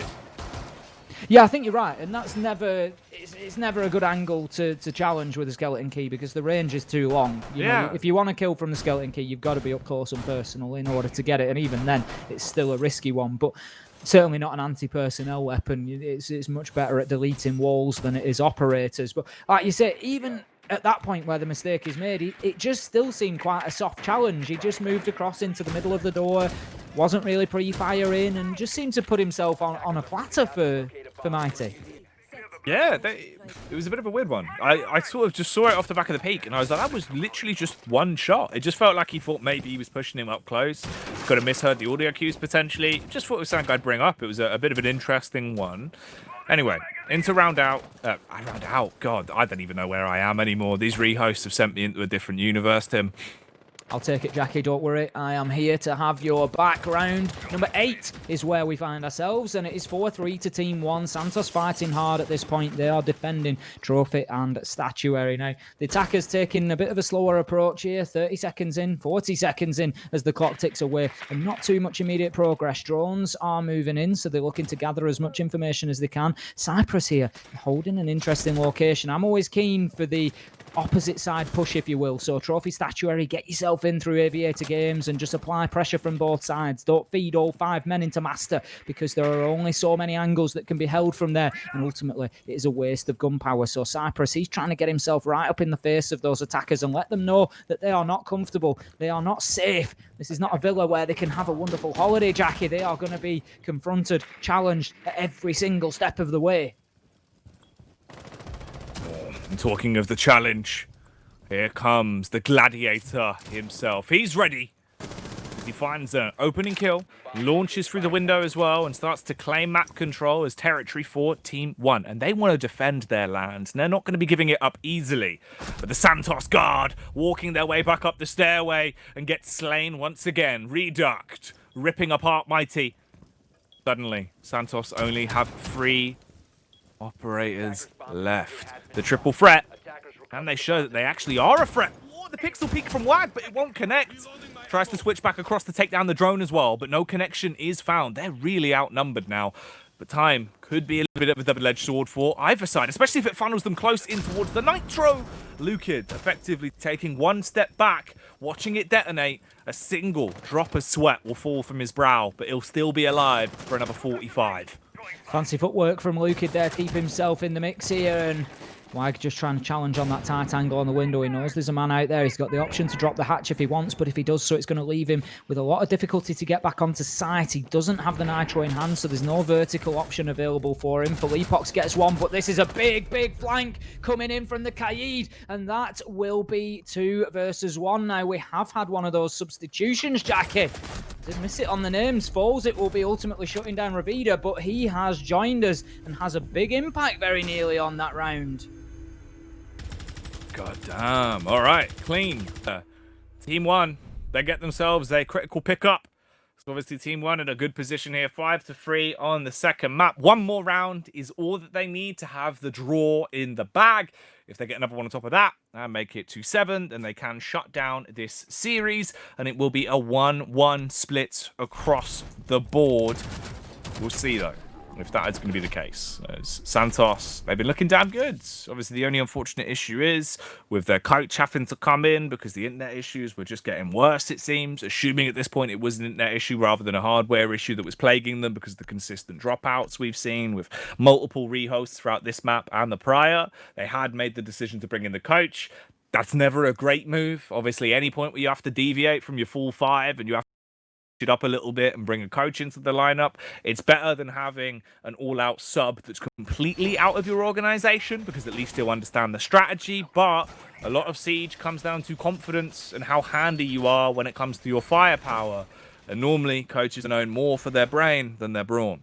I feel like I've been lampooned on that one, Jackie. It was only a couple of rounds ago that I verbally checked it and said, I don't think we're having a sub coming in. And then the one round after the rehost that I don't, they sneak him in there. I know. In comes Ravida, but a big impact made from him, coming in with a big double kill there, but unable to just close out that round for his team. And right now, you have to give an advantage to Team 1 at that stage. As you say, the coach coming in does leave them in a position where he's at least familiar with the strategy and he knows exactly what's going on, but is he going to be as warm? Is he going to be hot like Rise that he's come in for, who's been hitting kills? And although he's been struggling with those issues, we know that he is a fragger and he is a gunner, and he will make a big contribution for the team. So big loss for Santos there. Well, that's a weird bit as well. I think that's why I didn't clock it so far, because I looked at Wag, because I was like, oh, is Wag still in? Wag's still in. Okay, so they haven't brought in a sub. I didn't realise Rise was even dropping out more. It felt like Wag was the one we had drop out at least 2 out of the 5 times, like minimum. Yeah, I think it started out with Wag. He was the first couple, but then it seems to have shifted over to Rise, and he's had the last 2 or 3. So, and I think Wags seemed to be the ones that were a bit more, they would, not convenient, but just dropping in between rounds. Whereas Wag was literally dropping out of Rise was just literally dropping out of live play. So I think it was more of a sporadic issue for him rather than maybe a game issue requiring a reboot for Wag, for example. Makes sense. All right, well, round 9 then. We'll see if potentially the coach can benefit the side of Santos. At least hopefully consistency-wise, they should be able to keep this full 5. Reduct already setting up for the late round, just in case there is any backstabs that would come out from Santos. Any roamers in the chat, you would be overpowered there coming up the stairway. Air jabbed all across the map. 2 of them in close proximity. You get jabbed once, you get jabbed with the other one. It's a little left-right good night combo, Tim. And it's going to knock you off your feet. There's absolutely no two ways about it, Jackie. There's not many people getting up after that one now. We can see Utility raining into sight there, just trying to clear out those Wamai magnets and any ADSs that might be knocking about before the pressure really starts mounting. How about that from Felipox? He was alive, ready for that danger, and just absolutely shuts Wag down with a headshot as he jumps out. There will be no frag for Wag. That much is for sure as he takes the jump out of the closet window and is completely shut down. That's the Kaid gone, and potentially a Nitro along with him. So that could be a big loss for the defenders here. Scardinia, however, he will square things away with a kill onto Felipox. So that is going to be a direct trade, albeit somewhat delayed. And now the pressure starts to mount, but Santos, they seem even to it. And these kills are just bouncing backwards and forwards exactly as we've seen throughout the day, but ultimately Team 1, they managed to take an advantage, come in, but 2 versus 2 as Scardinia steps up once again, as he has done so many times. Raps is down, effectively 1 versus 2 here. Smoke and Malusi with it all to do. Ravida's going to take big shots, but steps up with the shotgun and puts down the last man. He also had Raps downed. It was his shots that had put the Ash on the ground, so it's a nice double for him to finish the round once again. Ravida, he's holding his own so far. Oh, he is, mate. I mean, the thing is, we'll let him off as well, right? Because he might not be on brand for the spooky season, but he's already ready for Christmas. And he's coming in giving out presents, just dropping bombs on the competition there with the gingerbread hustle. That was really nice. A good 2K puts them into a 5-2 split. So this is where it gets interesting. You look at it for what it is. The raw top and bottom of the game now. If they get another round on the side of Santos, that's 5-5. It's all tied up. From that point, whoever claims the next round and gets to number 6 first will have their draw guaranteed. That's why it gets really important that round 10 is won by Santos if they want to contest this for a potential draw. We do get 2 6 picks here towards the end as well. It's the Buck changing into the Sledge. That's obviously the envy of who snatched his grenades. And on the other side of things, we get Clash coming out. Interesting late pick. Now, it could be a smart move there. Obviously, Ravida's only been in for a couple of rounds, got 4 kills, certainly performing so far. But if you've potentially got a difficulty on defense, then what is one potential answer to that problem, Jackie? Bring a shield and whack it right in front of the operator. Ravida now able to just feed information into his team. Needs to be careful about his positioning so that he's not exposing his flanks or his rear side at all, because that will be a quick shutdown. But other than that, he can prove very, very useful here, and this could be a good way of fitting into a defensive strategy and making a solid contribution, even when you weren't really expecting him to be playing.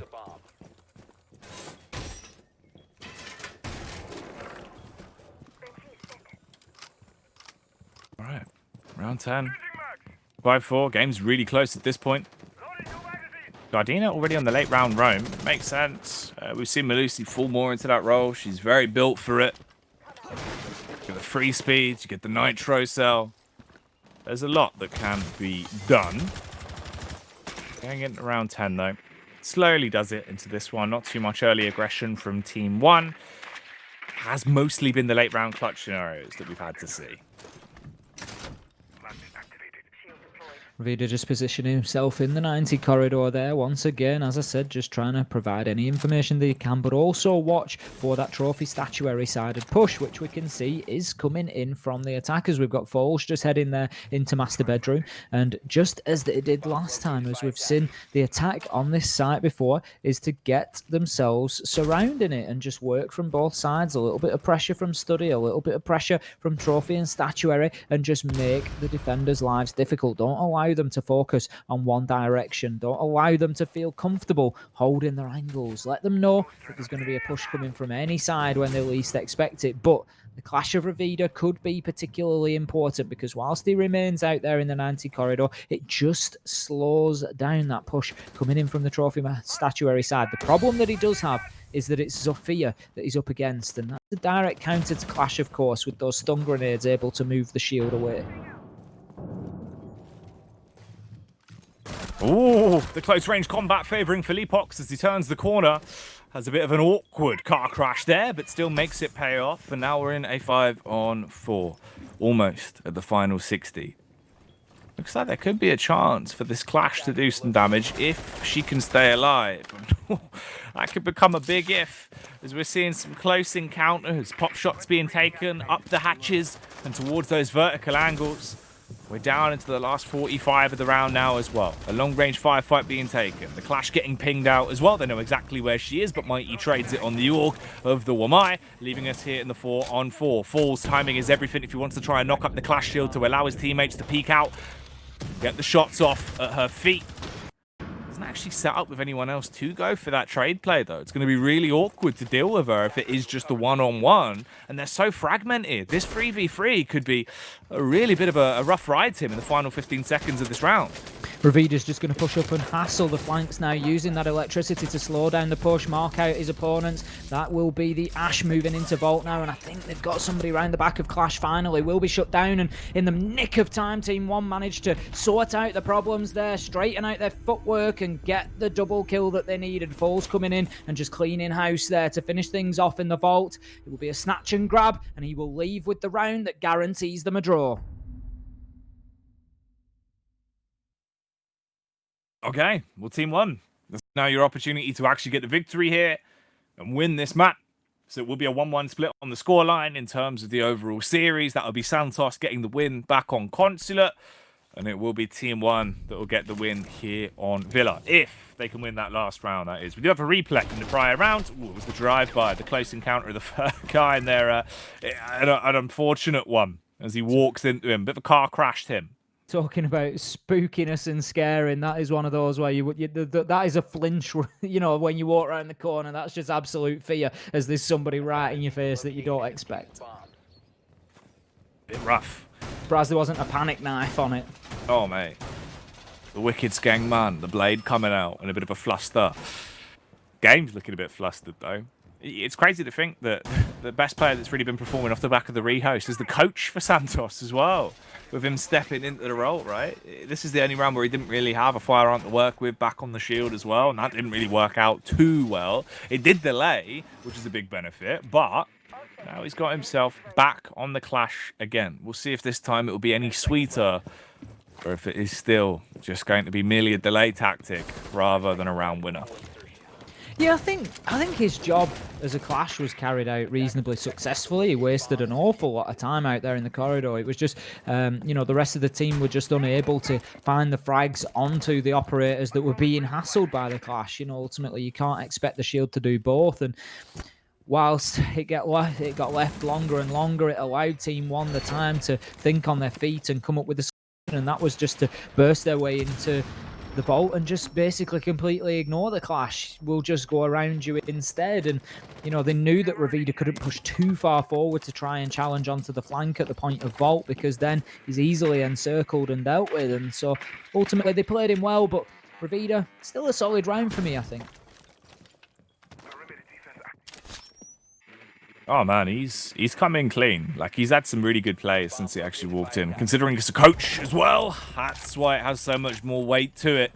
Ooh, Cyprus. He's sent to the coaching room, though, it seems. Overpowered in that 1v1. Raps flying in through the window, shutting him down. Wag is nearly dead as well. This is not looking good as potentially a final round on the second map. This could be over with, and Team 1 could be the victors if they can find themselves a couple more frags. You can see how low Wag is. He's going to set up, taking out the top of the rafters there so we can chuck over that nitro cell if he needs to.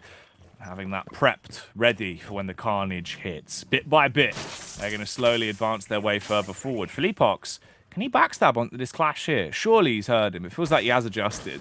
He will know. He should know now anyway, after firing off a couple of warning shots.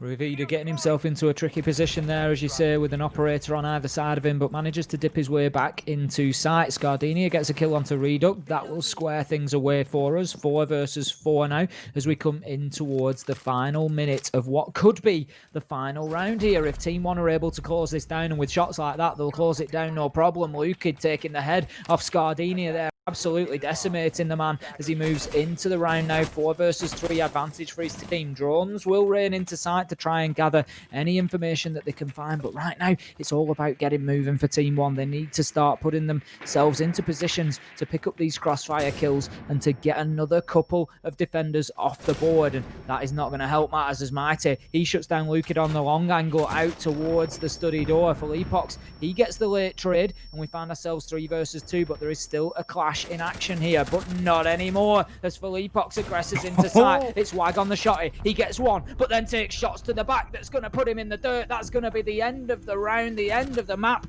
Team 1 successful, and a draw overall across the best of 2. All right, there we go. I mean, Villa, it was a lot more disjointed. There was quite a few rehosts into that one. Didn't really feel like we saw the true tale between how a game between these two teams could have gone, especially based off the much more consistent game of Consulate. As a series, though, still a good affair. Obviously, fair play to Team 1 coming back into it, picking up the victory here in the end on a 7-4 split. I think, you know, all pointers, though. Considering Santos had to bring in a coach, he performed really well. The 2 rounds where he picked up both of those multi-kills were actually really clean. So it's a shame. It is a bit of an unfortunate result for them. Hopefully they can get those internet issues resolved before the next play day, Tim. Yeah, it's tough for Santos to take that one, I'm sure. They came out of Consulate really well. They looked so strong, even with a couple of issues towards the end of that map. It didn't really impact them. They got it over the line, and you just feel like if they could have remained fully competitive throughout Villa, maybe we see a different outcome. It's a stretch because Team 1 did play well. I won't take that away from them, but ultimately, it felt like if Santos had that little bit more, maybe, even a draw, and they could have taken 2 points overall. Yeah, but that's the way the cookie's going to crumble in the end there. So, of course, it is a 1-map split between the both of them. They both take a map win each. So, a few points to play with. Overall, I mean, it's probably a better run for Santos, really. It's still points, considering what happened last play day. So, they're still going to be relatively happy with that. For Team 1, I feel like they're going to be a bit unhappy with the overall outcome, Tim. Yeah, I think out of the 2 teams, Santos are certainly the happier there. You come in against what you would expect to be potentially one of the major teams, and you take points away from them. That's fantastic for them. Like you say, Team 1 are probably looking at that as not a missed opportunity. Not, all the teams in this league are competitive, and nobody is coming in expecting to take something from anybody. But ultimately, I'm sure that they will have thought they could do better than 1 point there. Oh, absolutely. Either side's probably going to be a little bit annoyed, but Team 1, it's probably going to harm a bit more. We will try and get an interview going with Bodega from Team 1 as well. He's a regular to the interview desk. He's popped on quite a few times throughout both stages so far, so be a welcome addition to have a few words with him. More than anything, I guess, just talk a bit more about Consulate, see what went wrong for them and what they feel like needed to change. Because Santos getting an upset win against them on Consulate is a big upset, really. They've traded maps here. They have, and that is a big talking point. Obviously, we know that Team 1 are a good side on Consulate. They've been very solid coming into that, but somehow Santos just managed to get themselves an advantage there. And, we saw some really big plays. We saw that double nitro kill, let's not forget. That was really opened them up like a tin opener. It did. It blew the top right off Tim and left them with nothing to work with, really. There was some momentous moves that came out from Santos. I think that's the only issue, right? It's the big caveat of the rehost that does affect the momentum of the series. There was like 5 rehosts in that last series. Well, the last map, it all got a bit messy. So it does slow you down an awful lot. Hopefully going forward they can patch that out because Santos did look a lot better. And in terms of mental fortitude, we saw how much it plagued them previously when they had a rough ride on the first map. They went into the second looking sluggish. Whereas fair play today, they've not had an easy day of it, but they've been rolling with the punches and they kept on going the entire time. And that's all you can ask, ultimately. That's as a coach coming in and asking your players is just to keep fighting to the absolute last round. Keep going. There are rounds there to be won. Every single kill needs to be taken one at a time and just keep going. Indeed. And we'll keep going on and try and get ourselves into an interview with Bodega relatively soon. Looks like he should be joining us in a few moments, so shouldn't take too long before we get the insight from that man. Normally has a lot of good insight for Team 1 Tim. We spoke to him multiple times before. He spills the beans. He does like to tell us the nitty-gritty of what's going on inside the team. Absolutely, always an interesting chat with Bodega, as you say. Offers great insight, doesn't really try to cover too much up, always happy to answer the questions, and a friendly guy to boot as well. So it's always nice to get an opportunity. And like you say, I think one thing I'll be interested to ask is just how the how they dealt with that, because they did deal with it very well, Team 1. It didn't really seem to upset the floor. Maybe they feel that they maybe could have lost a round or two less. I don't know. It'll be interesting to find out. Yeah, we will. We will hopefully find out from him soon. Seems like he should be joining us and we can get into it and speak to the main man himself as Bodega from Team 1. We'll be linking up with me and Tim to talk us over their best of 2 they just played out, of course. in the dying moments. We'll be getting him in now and seeing how he feels about that series. Any second, I believe he's just loading into our server, and we'll get him on as soon as we have. And I think he's going to be coming in any second now. There he is. How you doing, Bodega? Hey, not a good game to play today. Well, let's start with it. We'll start at the beginning, right? Obviously, back on Consulate. I think that's probably the result that we're all looking at and we're a bit confused by. Normally, you're a solid Consulate team. It was your map pick going into it. What happened? We were just sloppy on some rounds. There were some things that we tried to do on attack. We tried to do new things against them, and I think I got it wrong. But basically on Consulate, the final result was completely. It could be completely different if we didn't had any remakes. I Yeah. think we won 5 rounds, and on 5 rounds, 3 or 4 we had remakes. So how can we have momentum No, that's fair, So man. That is it's fair. basically impossible to have momentum with 3 to 4 remakes. So I think that's why we lost on Consulate. Definitely difficult for you on the technical side, Bodega, today, as you say, with those rehosts. But it just felt a little bit like on Consulate that Santos were having all the luck. So Yeah. the double nitro toss, for example, is that something that you guys felt as well? Because we picked up on that. To be fair, they made a great game. They prepared some counter strat for against our Consulate, and they made some great rounds. But we were just sloppy on basically everything we played on Consulate. We just didn't woke up to the game. And then obviously coming into the second map of Villa, one of the few times we've seen Villa actually played in BR6 this stage. a better result, Bodega, honestly. You know, it looked much cleaner. It looked more like what we expect to see from Team 1. Did you just go into that just thinking we need to win this and at least get the draw? When we went to Villa, we basically, we just wanted to play and finish the game. We were, it was too damning for us to play this game with so many remakes. So on Villa, we didn't had anything from them because we actually changed the map video a few minutes before the game. But we were just feeling we wanted to play Villa. We had this feeling that we wanted to play Villa, and I didn't made any any VOD review with them. So this Villa, we didn't prepare for it. We wanted to play club before it, and then we decided to play Villa like a couple minutes before the game. You've got to That's go just where for- you're happy, I yeah. suppose. But you've obviously mentioned the remakes there, Bodega. How did you deal with that as a team? Because as you say, it does impact your momentum, but you continued very well on Villa. It didn't seem to impact you. You just came back in and picked up where you left off. Was it a lot of patience, a lot of talking to each other in the breaks? What's the plan for dealing with that? Well, although we are very young, we have a very experienced team. We already played on lands.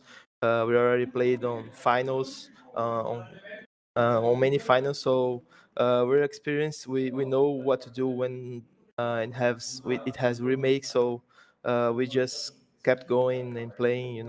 Just grinding. Well, the grind paid off, man. In the end, Yeah. it was a draw today, Bodega. Before we let you go, mate, to just rest, of course, off the back of what was quite a long series. Well played tonight. It was some lovely stuff. Is there anything you want to say, of course, to the Team 1 fans out there before we let you go? Just sorry about the result today. I know that you guys wanted a 2-0 score, but we just couldn't do it today. We were sloppy, and we're gonna do a better game against ENTZ later on Sunday. All right. Well, good luck, Bodega. It's always lovely to speak to you, mate, and hopefully we'll see you again soon. You guys. There he is. Bodega, always happy. Even in the face of defeat on Consulate, you're always first to admit the mistakes and see what went wrong, Tim. It's nice to speak to him. That's it. At the end of the day, there's no use trying to make excuses or to look elsewhere. Sometimes if there has been mistakes made within the team, if there is something you could have done better, it's important that you recognize them. That's, again, another part of every great team is being able to look back at those games and say, right, yeah, it did go wrong and it was because of things we did. And as he said, they were sloppy and I'm sure that they'll learn from it. Yeah, absolutely. They've got to. But we still have some more schooling to be done, of course. So we come back here. We're going into Team Liquid taking on Furia. That is our last matchup of the night. So please don't go anywhere. Keep it locked for more BR6. Party, party, party, nos ponemos farria, nos encanta el perreo. Yeah, yeah. Habla mucho, mucho, pero ¿dónde están los haters, baby? Que no los veo. Los dos en la pista, esto se puso feo. Yeah, yeah. Duro, duro, duro, pam, pam. Ejo, le gusta lo malo, los underground. Duro, duro, duro, pam, pam. Duro y no queda el que sea en primer round. Duro, duro, duro, pam, pam. Ejo, le gusta lo malo, los underground. Duro, duro, duro, pam, pam. Siempre estamos a la altura, pero perreamos bien down. Vamos a pecar con perreo, baby. Te veo con un flow criminal. Aquí en el party se siente como el ambiente nos lleva a otro lugar. Yeah. Con perreo se entona, todos estamos head, también en la zona. Solo cuando pone freaky, freaky, freaky, freaky dona. Canta como loca porque se emociona. Nena, seguro que todos esos shots se pusieron a fluir, yeah. Baila cerquita para adelante y para atrás, si quieres encima de mí, yeah. Duro, duro, duro, pam, pam. La jeva le gusta lo malo, los underground, yeah. Duro, duro, duro, pam, pam. Suri no queda el que sea en primer round, yeah. Duro, duro, duro, pam, pam. La jeva le gusta lo malo, los underground, yeah. Duro, duro, duro, pam, pam. Siempre estamos a la altura, pero perreamos bien down.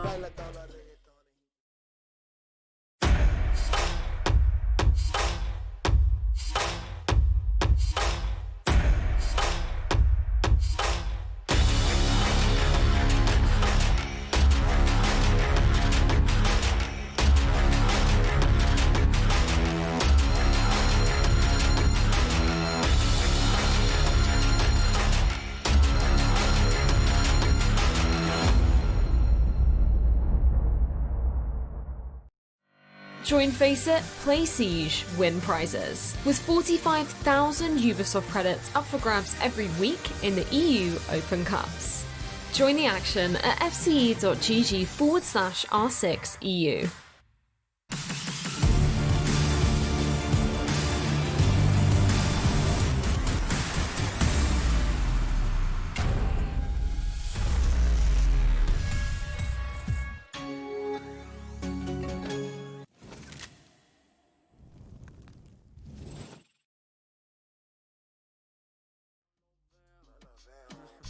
Los dos en la pista, esto se puso feo. Yeah, yeah. Duro, duro, duro, pam, pam. La jeva le gusta lo malo, los underground, yeah.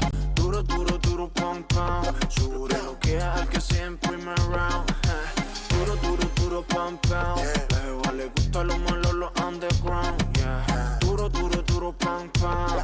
Siempre estamos a la altura, pero perreamos bien down.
impressionante, 4K do Vitz.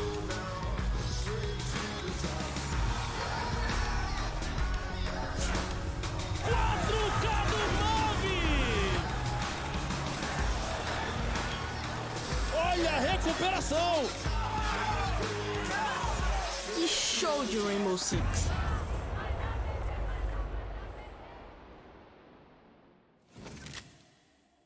All right, welcome back, viewers that managed to keep their sanity intact off the back of the rehost riddled series that we've just seen there, Tim. Luckily, we're on to something quite exciting now to round out the day, as Liquid will take on Furia in our last best of 2 of the night. It's always tough when you get those technical hitches, but we're back, we're better, we're stronger. We've survived through it, Jackie, and we're going to be bringing a full force Furia versus Liquid to tantalise our viewers, and that is exactly what it's going to be. It should do. It should actually be quite an exciting game. Liquid never disappoint. Even if they're suffering losses, they still make it explosive when they are in the server. Furia, another side that it's been a bit iffy. Every time we get to speak to them, you know, it's always ifs and buts of what could have been improved, Tim. Hopefully we're getting to the point where those improvements will start to be shown, because we know they're a really solid core. Yeah, they are. We keep saying this. There are upsets in the tank. There is no doubt in my mind that they have the capability to go out there and to beat big teams and to take points away from them. It's just the case sometimes of getting over the line for them. They're working really hard to put the foundations in place. We've spoken to Twister a number of times, and you know, he was really dejected last time because he said, I felt like we've done some really good work, made some progress, and then it seemed like a bit of a backward step, I think. But they just need to get the heads down and keep going, and the results will come. You got to keep grinding. That is all it is about. Before we grind on to the next game of the day, though, let's have a little bit of a look back at what has happened in the past. Here is today's schedule. If you're only just joining us now, not only have you missed out on the Goyo game of the day, which was Ints versus MIBR, which did live up to the hype. It was a 1-1 split on the maps. We then went into Team 1 taking on Santos, which was also nearly a mirror image of that first series in a 1-1 split. Yeah, that's it. We've had 2 draws so far tonight over the course of the best of 2, so 1 point all round. Coming into the last matchup, can we find a winner this time? Will Team Liquid be able to walk away, as most will expect, with the majority of points, or can Furia just force an upset on us and come away with a point or more? We'll find out. We'll find out, Tim, if that is going to be the case. But for now, let's start to liquidate our assets. I'm talking, of course, about Team Liquid as we go into their roster. The 5 terrifying men that are on this big squad, the big horses. And you know why, Tim? Because they can hoof their way to victory. They got them strong legs. Certainly do, and I'm sure they're going to be putting them to great use here against Furia, coming in and always as so consistent season after season, stage after stage. They've got some of the top killers in the league now. What might interest you, Jackie, is the actual top in current form of numbers is PSK. 69 kills, Nesk 67, Moringa 62. So PSK, since moving off the diffuser, is proving that he can be a stone cold fragger. Man, okay, and here's what's interesting about that. Obviously, for potentially newcomers that are coming in for this season of Latam, I think last season we really saw him hard stuck in that diffuser role where you wouldn't ever expect him to get any frags. I think it was quite the opposite, where if he was the one getting kills and performing, something was going wrong, right? But he's really found his form into this role. It also seems like it's worked out for Sexy Cake. He's been, if anything, playing better in some of the positions he's been put into, when he's able to run with a shield, when you just need him to be more of a supportive man. He can still back it up. He still frags out when he needs to, Tim, but it just feels like the role change has benefited them. Yeah, and he's doing well. He's got 8 plants so far on the stage, so certainly fulfilling that support role, getting in there and doing his job. But ultimately, as you say, it seems to be reasonably positive. But, and the one caveat that I would put on this is the results so far don't necessarily suggest that it is as strong a change as maybe it could have been. Yeah, true. Let's have a look at the Furia roster, though, and see how the beasts on Furia are shaping up. This is a bit of like a, an animal versus animal matchup when you look at it. We got what? The Panther from Furia taking on the horse of Liquid. Panther versus horse. That's certainly an interesting one. I can't think of a situation where those two might meet other than in our server here, and we will get an answer for you one way or another. But the big cats, as you say, coming in on Furia. And so far, the one to watch for me has been Fred. He's had a couple of strong play days now that have rocketed him up to the top of the ratings in terms of his team. And just so unpredictable on defense. A really fun player to watch. He is. I think the whole team is. They all encompass that style of Siege, and it is damn awesome. We'll be getting them into an environment where they do play with aggression. I hope they do tonight as well. I don't want them showing too much respect. I don't want them going into this thinking we're fighting up against Liquid. This is an important game. We've had a bit of a rough season. We need to win this. Because you know Liquid, they're not going to give you anything to go on. They've had a bit of a struggle this season as well. They need to maximise their points, so they're going to come out swinging, Tim.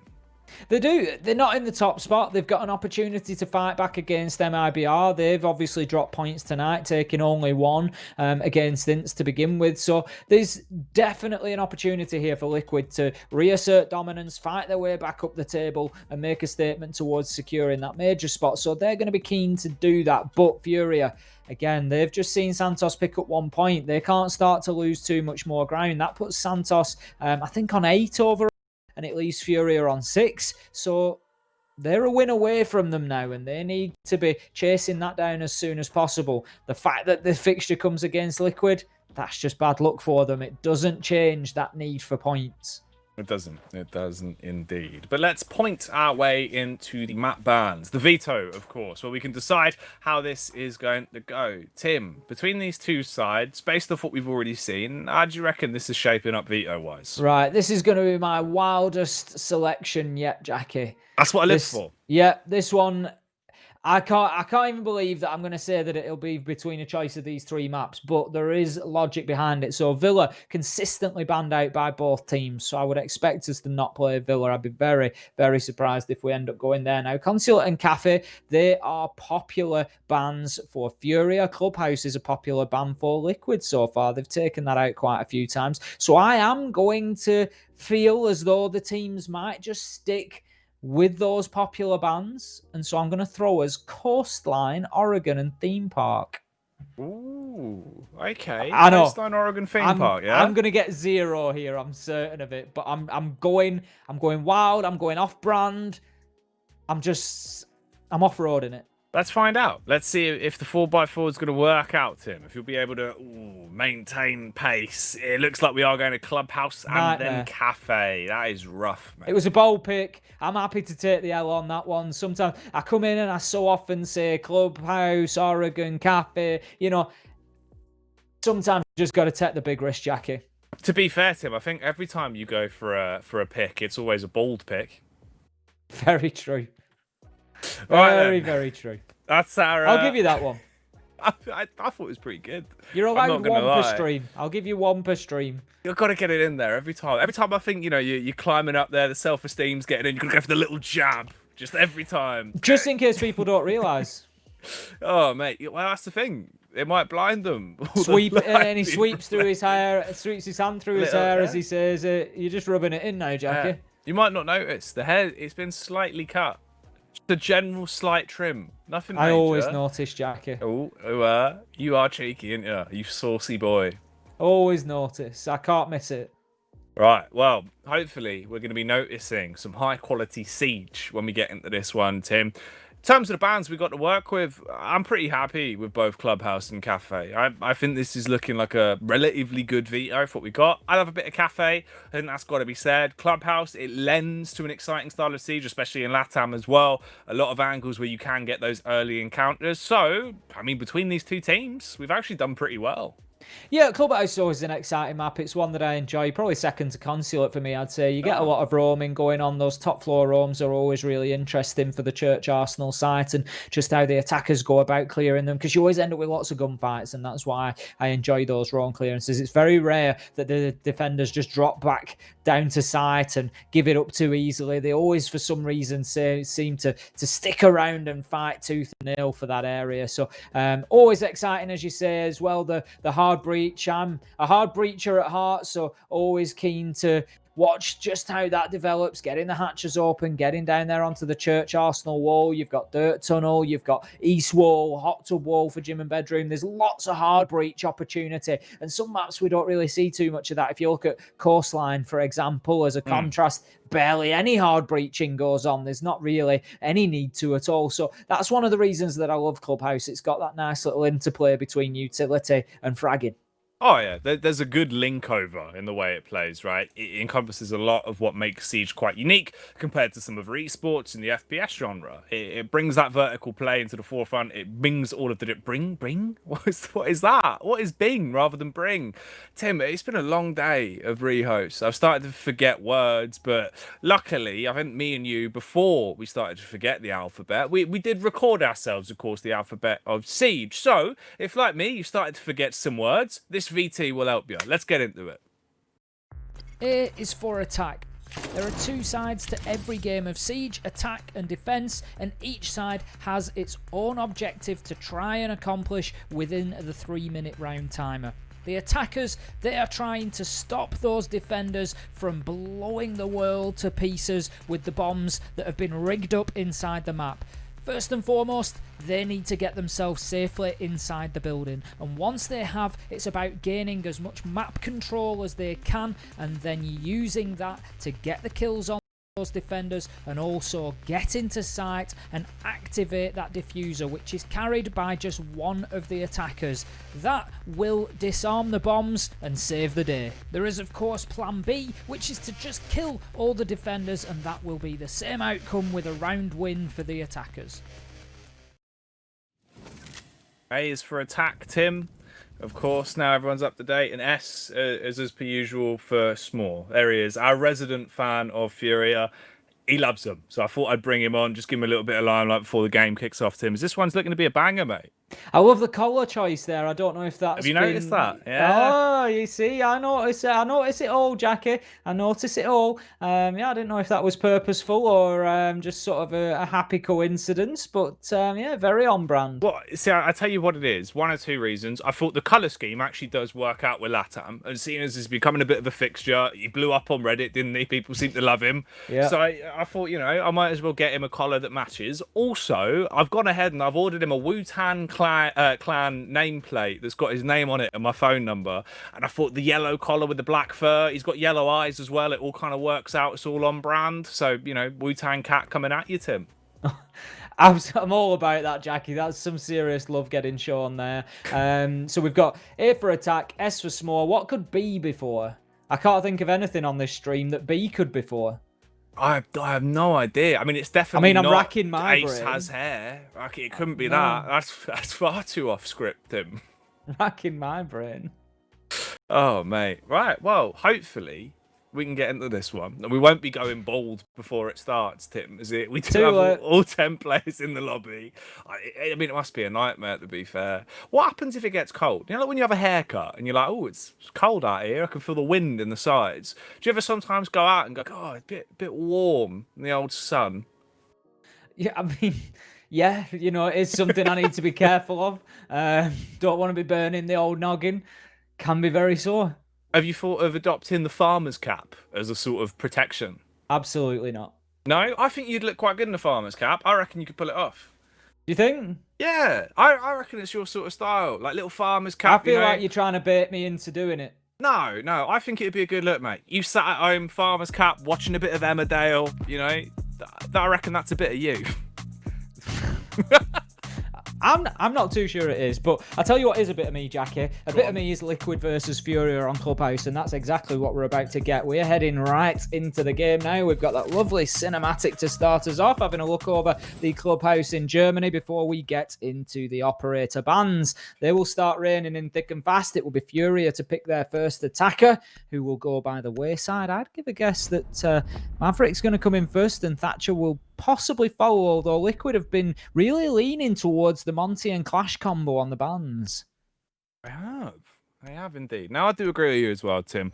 Jokes aside, although we're probably not really putting them aside, jokes to bed for a second, this is actually looking to be a really good game. There's a lot of potential here for Furia. Definitely more Furia than Liquid. I think Furia, they're the side that have to come out and upset here. That is what we're looking for. Liquid, they probably met Furia at a time where, honestly, they're at their weakest, Tim. I feel like they've been making the most mistakes in the past couple of play days. They've been suffering the odd loss here and there. If you're going up against Liquid when they're a bit stunted, when they've knocked over slightly and you can try and keel them over completely, this is your opportunity. So Furia, we need 100% maximum effort coming out today because there is a genuine chance they could take something from this series. Maybe not the 2-0, but at least the map.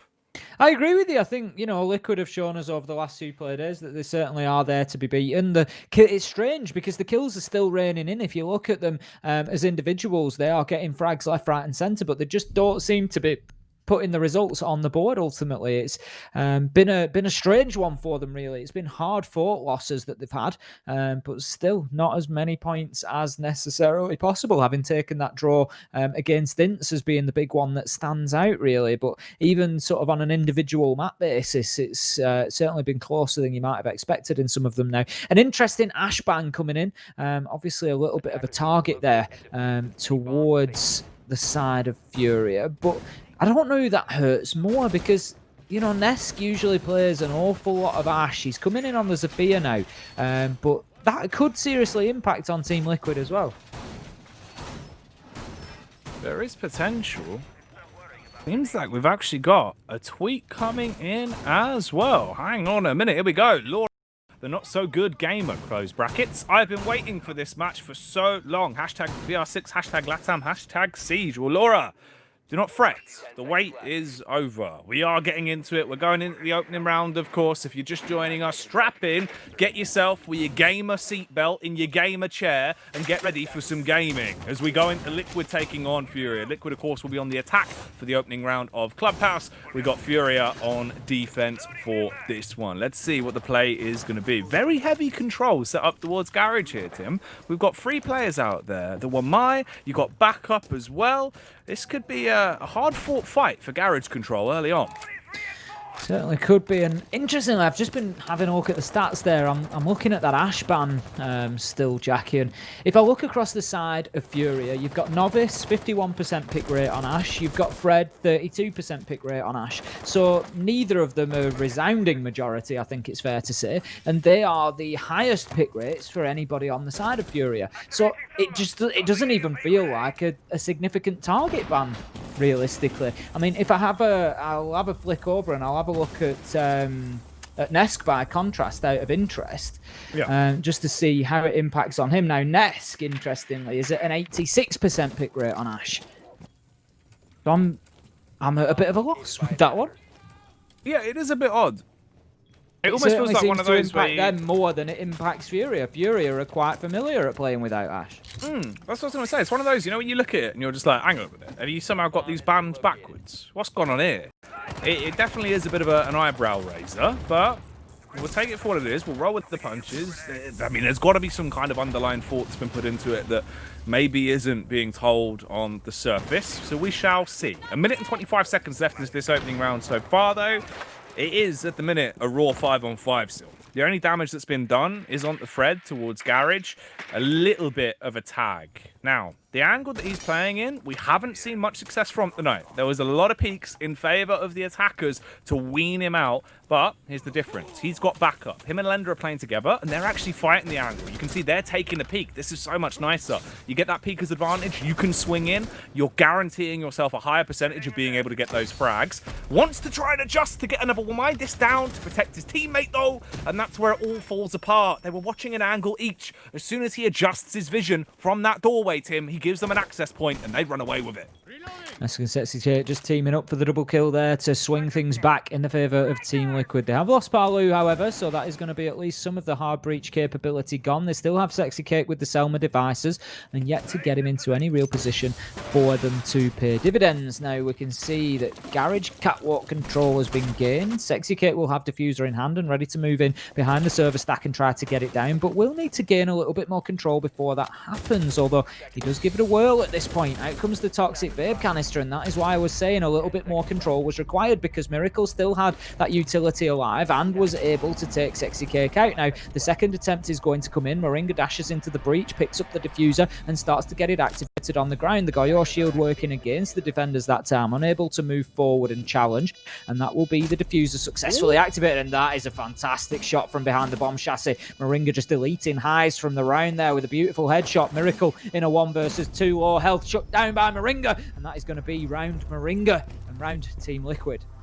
Man, you can tell it's a spicy play. When Moringa's hitting shots that make me sound like an owl, then you know that there is some really beautiful plays being made on the server, Tim. That's a nice opening round, right? Clean collective stuff there from Liquid. They lock it down, walk away. The boys in blue getting the first attacking round here against Furia. And it's rough because I did actually like the way they were playing it. The two-man setup out towards Garage, the Wamai and the Jaeger, where they were peeking off each other's contact. They were both watching an angle each. But the adjustment to try and get out that second Wamai magnet, it just took a little bit too long. It wasn't quick enough on the draw. And when push come to shove, that access point crumbles. At that point, the Jaeger gets shot in the side of the head. It all just fell apart, Tim. You got to be very careful. Got to be very careful exposing yourself on that garage catwalk. As soon as you go anything above a crouch, you are putting your head literally head and shoulders above the parapet. That is the top and bottom of that one, and completely shut down there, as you're saying. It really did just open the door for Team Liquid to get in there and aggress onto that plant box. But still, by no means a perfect execute. Let's not forget, Execute being downed and killed by the Toxic Babe canister. A little bit of a sort of miscalculation there from Team Liquid. I'm not sure if they thought that Highs had run out of smokes at that point, or whether they'd baited all of that utility out, but ultimately it wasn't the case, and Moringa, he had to dash in and do what needed to be done, and he did it fantastically well with a double kill along the way to close the round out for Team Liquid. And that's why they're such a dangerous team. There's always one of the players, no matter who is left out of 5, you know that as long as there's one of them on the map, there is still a chance that they could turn that round into a win. Okay, went to the second round then. Furia, what can you do differently? In terms of the moves they've made, operator-wise, we do have highs coming out on the Melusi. Those Banshees, they could provide a bit of an extra edge. There's a couple of choke points on Clubhouse that do lean to it, right? There's a few stairways that are like tight choke points that you go up and you're just going to be rinsed if you have that huge speed reduction. But it does depend how they have decided to place them. Into round 2 so far, we're down to 2 minutes and 15 seconds. Bit by bit, map control is being taken by Liquid. They're going to clear out level by level, it seems, getting the Selma charges to bring down the wall. Lender's actually in a close range angle, though, Tim. He's going to get all of this info. He'll be hearing all of these audio cues. He's got the backup of the Goyo shield and 1 ADS to try and buy him a bit more time to play with, in the sense of forcing out their utility and then setting the entire place ablaze if he wants to back off. 1 minute 50 left to go, and Liquid have got themselves into position on that east wall quickly, looking to clear out cache and CCTV to begin with, and then the push will come through construction and into site ultimately. Now Novice is going to be taken down. That's going to be the opening frag of the round, going to Team Liquid this time around, which is a reversal of what we saw back in round 1, and they were still able to come through and win the round, so certainly not a great start for Furia. Blender, he's just holding a long angle from inside a site there, hoping to get a peek onto anybody's heads that might appear through the pixel peak that he's got there, almost onto cache stairs. But right now, pressure's going to start being applied from the single windows as well. Liquid are confident that they've got CCTV under their control, and it's almost like a puzzle piece. Each one allows the next step to occur, to continue, and once you've got that CCTV control, you can start applying pressure to the south windows. Right. Is it going to be a lovely view that you can see out of that window? Or is it going to be a very angry man with a gun? Of course it is. It's your main man, Palu the Punisher, rocking up to party with that rifle as he runs rampant, getting another frag, leaving Team Liquid with a luscious lead. 30 seconds on the clock here into the second round, Tim, and that is ticking away second by second. The panic must be pumping through the veins of Furia. Fred as well, nearly going down as he walks up. Oh, Stepford takes a second shot because of it. Now left so close to his demise, and his teammates are falling quicker than flies. Knocked out of the air with some newspaper. Nesk with a double kill. That one will be going in the papers, as he is a terror. Much more dominant from Team Liquid there. I know round 1 was a good win for them, but that one was an excellent win. Showed very little signs of weakness as they got control. First of CCTV and cache, moved into construction, used the windows, just put Furia in tough spots. dots all over the site. There was absolutely nowhere that they could move. They were really in the ringer at that point, put under immense pressure and just shut down one at a time. Liquid coming out looking very solid in round 2. Now, heading into round 3, it will be Church and Arsenal. So looking at that lineup, I wouldn't expect necessarily, or the Mozzie switching over to the Valkyrie is the confusing element. I think we might see a top floor roam coming in because they do still have the mute on the side of Lender. Potentially Valkyrie could go up to support with, we know how unpredictable Fred can be, using those black eye cameras potentially to gather information on that top floor. And straight away, yes, they are heading upstairs. So I would expect to see a top floor presence from them, but certainly not an orthodox one with the switch coming away from the Mozzie.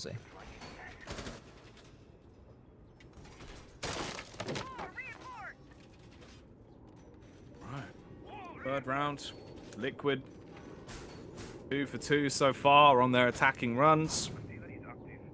I think what's crazy as well, Tim, just across the board is something I've noticed. The more we've got to grips with the new Furia team in stage 2, right? It's how much of a drop-off there was for Novice after that initial performance back on the opening play day. When he came out swinging, it was like 7 frags in 2 rounds or something ridiculous. He was just ripping heads off. Then it felt like he fell into a bit of a slump, and it's been much quieter nearly every game we've seen from him since, which is a shame, because he seemed to be a real impact factor for the team of Furia. If we can see him getting back into that caliber that we know is possible for him, it just feels like that could be one of the missing pieces that Furia would need to get a little bit more bang for their buck in these real big money games.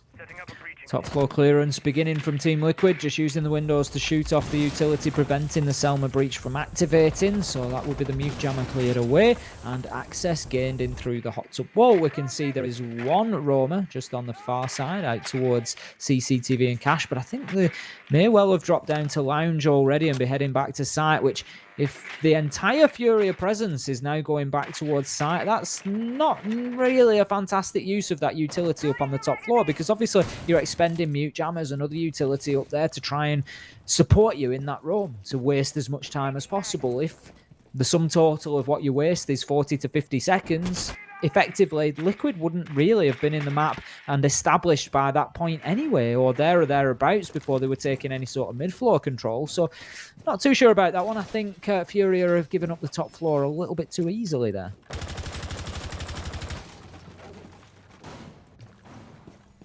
Maybe giving up the round though. Moringa on the late rotate back around, going to be linking up with the rest of the squad. The wolf pack will be popping. Let's see if this group of gangsters can roll up and rock up when it comes to the late round, though, as Furia still trying to hold it down. Some of the last few ADSs going out from Novice as they'll get those planted. Moringa arriving in his designated destination, and he busts out that big sledge, ripping apart the floorboards. Fred looks like he's playing a game of Space Invaders, Tim, trying to predict where he's going as he flicks around, looking for that first frag. But he's not. No vertical punishment being served up by Furia just yet. The bell is certainly about to be rung, though. Liquid, they're set up, ready for this site execute. They've got 3 different prongs they can push through, and here's the first down the hatch. And they've got so much time to boot. This is what I was saying to begin with. You know, the walls being opened up, usually we see potentially 15, 20 seconds left at this point, and they're really scrambling to try and get into sight. But even with that church wall opened wide and the access through Moto gained, they're still in a position to have 30 seconds left. The kills start to rain in. Palu taking Lender out to begin things. He will hold that angle for the rest of time and take them down if given an opportunity. Now, there is a nitro toss potentially on the cards here. Novice is going to get the kill, and so far I'm impressed from Furia. They've fought back well. They've had to absorb a lot of pressure for a lot of time here. They find themselves 4 versus 1, and this is really well played. Completely hats off to Furia there. I questioned them heading back to a turtle defense so early in the round, not wasting the top floor. 45 seconds left on the clock when the walls were being opened, which is very early in terms of that site, but Furia confident in their angles and able to take the gunfights and win them. So well played. I think this was so interesting as well, right? Because that does kind of counter what Liquid like to do. We've seen Liquid falling into that classic caveat of going for the very slow late round execute, where sometimes, Tim, they just don't force out enough utility. They walk into the unknown in a situation that is basically a level playing field, 4-on-4, 5-on-5, and they don't have any additional edge. by the time you're trying to rush in as well, with such a limited amount of time, you can get annihilated on close angles. We are seeing a bit of an interesting pick coming out, though, and it's weird to say that that is interesting, but it is a move for Sexy. Off of the Ace and back onto the Thermite. Thermite, criminally underrated in Stage 2 of BR6 Tim. He's been played once or twice before this point now, I think, this season. Yep, certainly not seeing an awful lot of him. As you say, Ace has just come in and absolutely, completely and utterly taken over. But there's not too much of a surprise for that, because ultimately the hard breach utility can be deployed at range. There's an option for 3 rather than 2. So if you do lose one to a bandit or a Kaid trick, it's easily replaced effectively, and there is a little bit more requirement on Ace to open hatches. It does take 2 Selma gadgets to open a reinforced hatch, so that's not as efficient as Thermite, but certainly seems to have just stepped right into his shoes. I don't know how he's been able to fit. They must have very similar sized feet. Usually feet, Jackie. Usually Normally, feet. yeah. Oh, I suppose unless you just buy them to look at them. That could be the other aspect. Certainly could. I can't say it's a habit that I make up, but I'm not a person that owns a lot of shoes, to be fair. I'm sort of a one trainer's, one pair of dress shoes sort of guy. Just the one? Quite often. I can see that you might have a bit of a collection, Jackie. I get that feel. I'll be honest, I've got a little bit more into trainers recently, and I've been buying a few more. Yeah? Is that just the left leg or the right? Both. I mean, that is the preferred stance, really. Generally. It makes sense. Oh, right. I do usually get one of each if I can. Oh, you'd hope so. Sometimes you can mix and match. Not very comfortably, though. It depends. It's like pick and mix. You just got to find the ones that go together. And right now, the ones that go together is the Bandit Battery and the Goyo Shield. Interestingly, they are trying to protect that with as much utility as they can, so that will prevent any breaching charge from taking the shield out. I'm pretty sure it does the same job against the Zofia explosive grenade as well, although I couldn't swear to it. I'll be honest, it's not an often tried combination, Jackie. Let me just pop this Bandit Battery on this Goyo Shield and shoot it with the Zofia explosive grenade. Yeah, it is a bit of an out of the ordinary one. Talking to this round so far, it's been anything but ordinary from Team Liquid. It's back to their slow style, right? We're seeing literally what we were talking about before, where they will play a 5-on-5 style of siege. They'll execute in the last 20 to 30 seconds of the round, and they will just take that raw 5v5. Issue is, you look at the actual composition that Fury have brought to the table here, there's going to be utility left. They are going to have smoke cans to work with. There'll be Wamai magnets. There's going to be Goyo shields. There's all of these extra factors. Oh, and this is one of them. Highs, can he actually pull it off in time? Trying to get over there to stop the Thermite from being able to blow up the wall, but it wasn't quick enough as he will make his way in. Good timing, good teamwork there from Liquid to deny that. Now they've got the wall down, Tim. This is where it does start to get interesting. You're close to the site, but they're still waiting it. Got the line of sight to play with, but you need to get in and get that diffuser down. Another classic CCTV attack here. Out goes the Nitro unsuccessfully. Highs on super low health now. He's going to have to hold himself safe there and just try to take any dead cert fights that he can. And interestingly, opening up construction and the east wall creates a huge pinch on the defenders in sight and really reduces the movement that they can offer. Now, we've got kills raining in both directions. 3 versus 3. Diffuser down cold on the ground. Surely this is going in the direction of Furia, but Palu steps up, ultimately shut down by Miracle. Furia, they nearly needed a miracle to find a win in that round. It was a tough one. It was an absolute maelstrom of kills just raining in left, right and centre. It was who was going to show up, who was going to be standing at the end of it. Mate, that was quite literally like a long line of dominoes. One person would get a frag, the next person would get a frag. It was the knock-on effect of just them with crossfires the entire time. That was a bizarre round, but in the end, it leaves us in this position. A 2-2 tied up now, as the game is close. Defenders bringing it back as Furia get themselves as close as they can possibly be at this point. Round 5 then, and as you say, Fury are keeping pace at the minute, and this is a picture that we tried to paint coming into this game, Jackie. You know, we commented on the fact that Liquid haven't looked as sharp as they always have over the last couple of play days, and it certainly seems like there are rounds and even maps to be there waiting to be taken away from them. Fury, by contrast, are putting in some solid foundations. They can win the gunfights. We know that they've got the technical ability. Sometimes it's just about that strategy and themselves over the line, not always having a plan A, plan B, plan C, not always having that number of options, but as a new team, that is something that will develop over time. And for me, I think something that is missing for Furia sometimes, and I commented on this at the beginning of the day, Jackie, is especially on attack, is that lack of aggression. They want to play the objective, they want to be slow and methodical about it, and that's something you've picked up on that Team Liquid want to do. So it's almost like right now they're playing against it quite well because it's their own style, so they understand it well. Yeah. It definitely feels that way. Like, it's interesting though, because it's one of those things that I think we've been saying a lot about, like Team Liquid and NIP, for me especially, are the two sides that probably played the most defined style throughout the league, where it's been really clean cut, which is why we also had interesting games when they'd face off against each other, where it would normally end in a draw, and they'd have to switch up their style of siege. If you look into those demos, you literally watch back on those VODs, you can anti-strat them so much, and the only other thing you have to contend with is just the aim capability of Liquid. I thought we were going to see that displayed there by Palu, but he doesn't get the opening frag. A close encounter, but not actually a kill. Liquid, though, with that standard style of siege they've been running, where they like to execute in the late round, Furia, they stuck to their guns. They played smart. They didn't necessarily overpeak when they didn't need to. Held strong. They've still got utility as well. Especially if they would have actually been able to pull off the bandit trick, it would have wasted so much time. That could have been an even cleaner round for them. But it is what it is. We roll with the punches coming into round 5 now. Of course, it is tied up 2 rounds apiece.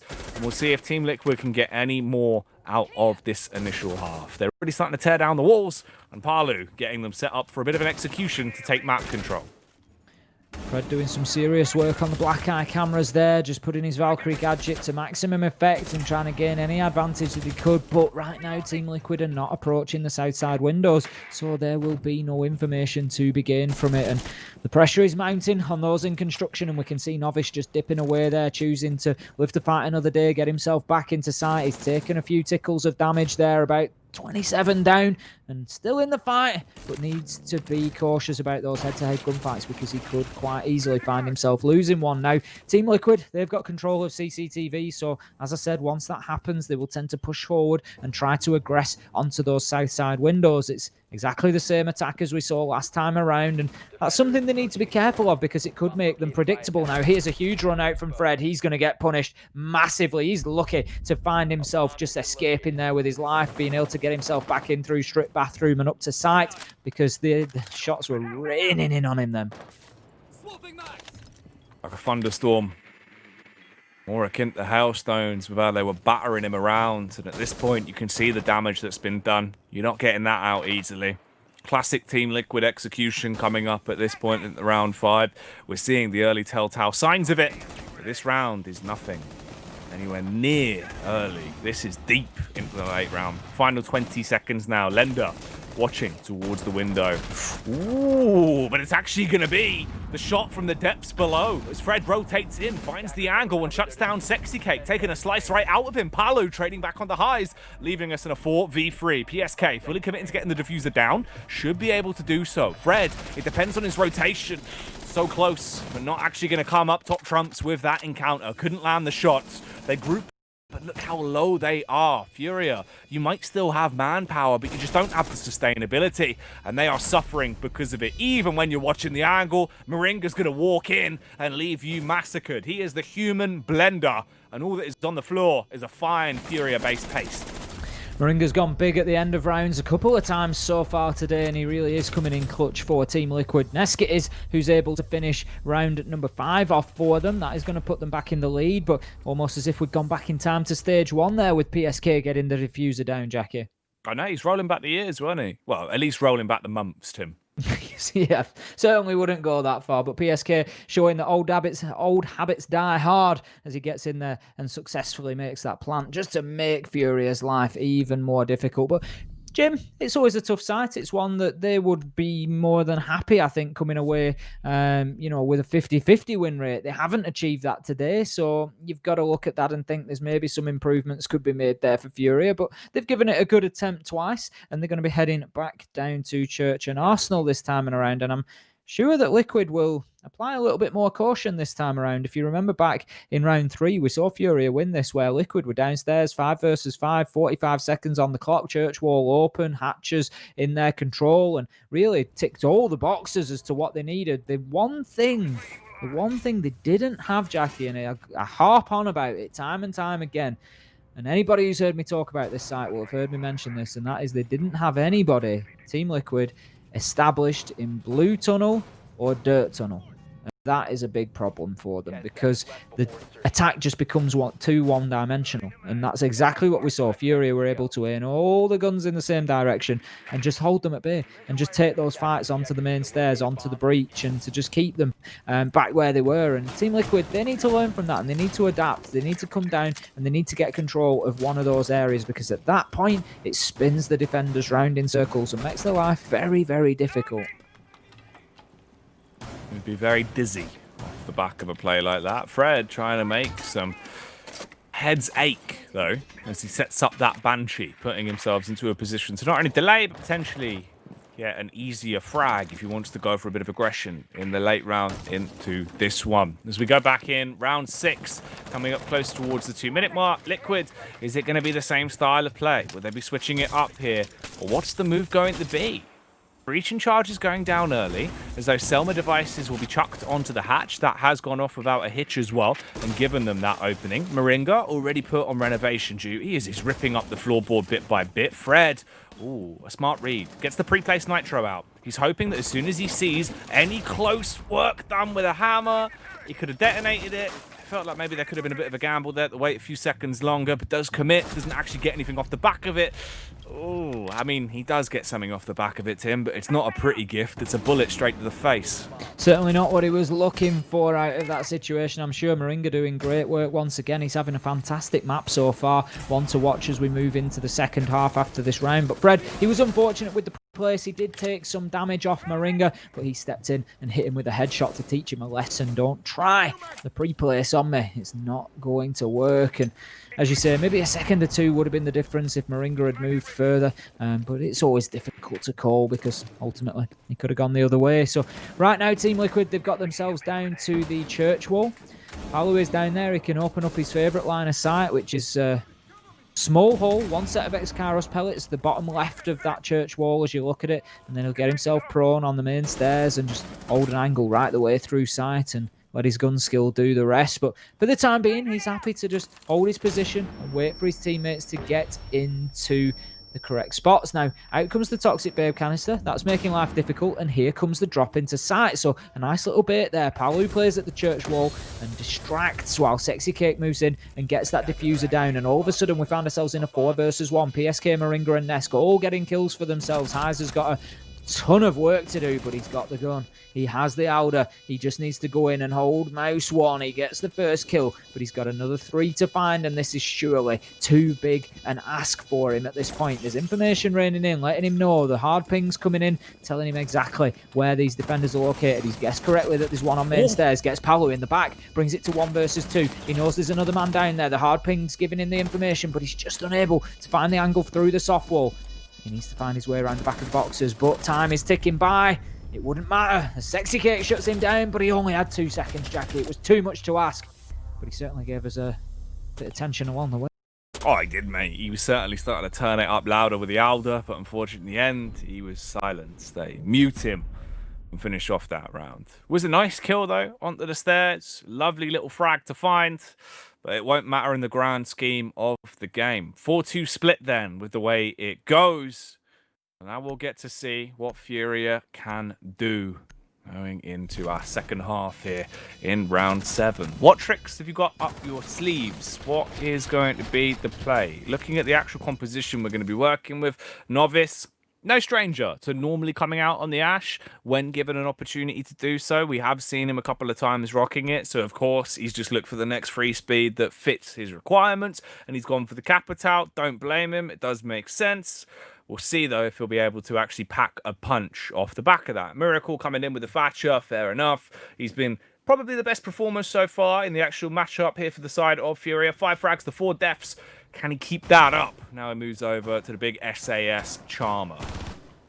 First time that we've seen Novice bring the Capitão so far. As I say, if anybody was targeted by the Ashban, it would be him on a 51% pick rate previously. But he spends a reasonable amount of time on the Thatcher, on the Zofia, 2 operators particularly, that are both available, that he's chosen not to bring along here. Now, Lender is on the Zofia, and that would be, again, an unusual pick for him. Generally speaking, he favours the Sledge, and we just seem to have a good bit of shifting around here in the operators for Furia. Maybe on the back of that last play day, we've got a few people trying a few different things. We'll see how that plays out on the attack. All right. Let's have it is then.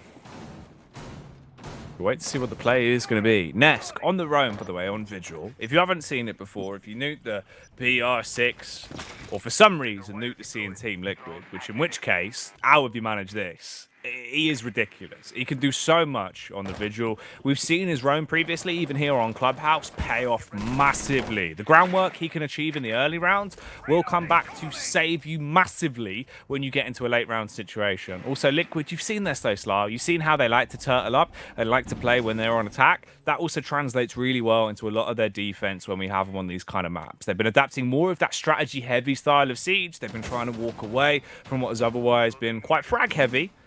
I don't know if I agree with it fully. I feel like you've got some crazy star aimers in both Palu and, of course, Nesk, and you might as well make the most of it, but it is the move and the road they've been going down. Right now, though, moving into the round, we are seeing a bit of contact being found. Capitão not working out too well for Novice there. First time he brings it out. I don't know if it will be the last, but it's certainly going to be put to bed immediately. Drop down on the rotation back around from Palu as well to link up with the rest of the squad as they've netted themselves that first frag. You can afford to just play from trades now. Head back to site and chill out. Half of the round wasted, so good progress for the roamers so far. Still got Nesk out on the roam on that Vigil, as you said. It's a bit of a trademark for him quite often here on Clubhouse, and it must induce some sort of fear into teams when you start seeing those white lines appear and you know that it's Team Liquid on the defense, so you know that it's Nesk out there somewhere. And for anybody who might not be aware, Vigil's gadget is an electronic cloaking device essentially, so it doesn't shield him from the naked eye of the operators, but it does take his visual signature off the drones. So it is replaced with those little white bars, so it lets you know that the signal is being interfered with, so you know he's somewhere, but the spherical radius of exactly where he could be is quite severe. So it doesn't really narrow it down. All you know is that you're going in blind and that there is an Nesk on Vigil somewhere. 25 seconds left. Furia, they are going somewhere, and that somewhere is straight on to the bomb site. If they can pull off their execute. Bit by bit, they're starting to push further forward, attempting to gouge as much map control as physically possible, but they're being gouged out by Sexy Cake. Close contact, he'll shut down Miracle. Lender and Fred get a frag apiece and put us back into a disadvantaged position for Team Liquid. A disadvantage that gets blown away in seconds. Lender and Highs snatching that round and throwing it into the back pocket very quickly as they line up for them, Tim. Furia coming in and executing well on the attack there. A good start for them. As we've said, quite a methodical team. They like to go through the steps. They like to play for that objective, but just showing us maybe a little bit more aggression there, and that's what we've been hoping for. Just get in there, take those gunfights, win those kills, and you might, well, just find that those objective plays that you aim towards so often get that little bit easier, and this time around they didn't even have to go that far. Now we're going to be heading back to Church and Arsenal, so Team Liquid are going to give it a rinse and repeat down there. They're going to hope that it comes out differently, and Furia, I'm sure they'll be keen to get another one on the board. They're going to think that there's an opportunity for them here to level things out, square it away at 4-all.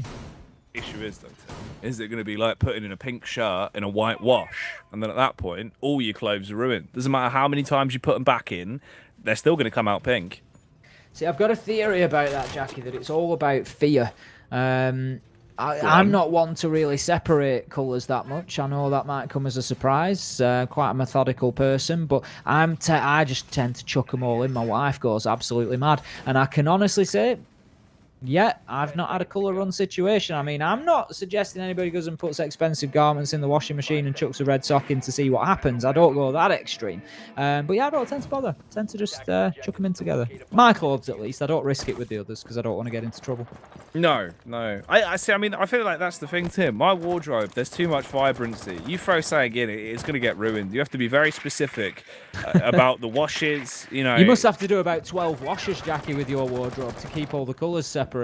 Oh, it's a whole ordeal. I've got 4 different washing machines, Tim. All running all the time. Yeah. It quite literally is a revolving door spin cycle. You know, one jumper in, one hoodie out. Sock in, one shoe out. Not sure how that happens, but there we go. To be fair, that is the interesting thing, right? Common misconception, Tim. People think, you know, obviously there is some small gnomes that live inside washing machines that steal your socks. When in reality, what it is the actual rubber lip that's on the side. So that like peels back, and socks sometimes get caught in it and get pulled into the innards of the machine, into the motor. And that's why you lose your socks. They're on the inside underneath the rubber lip.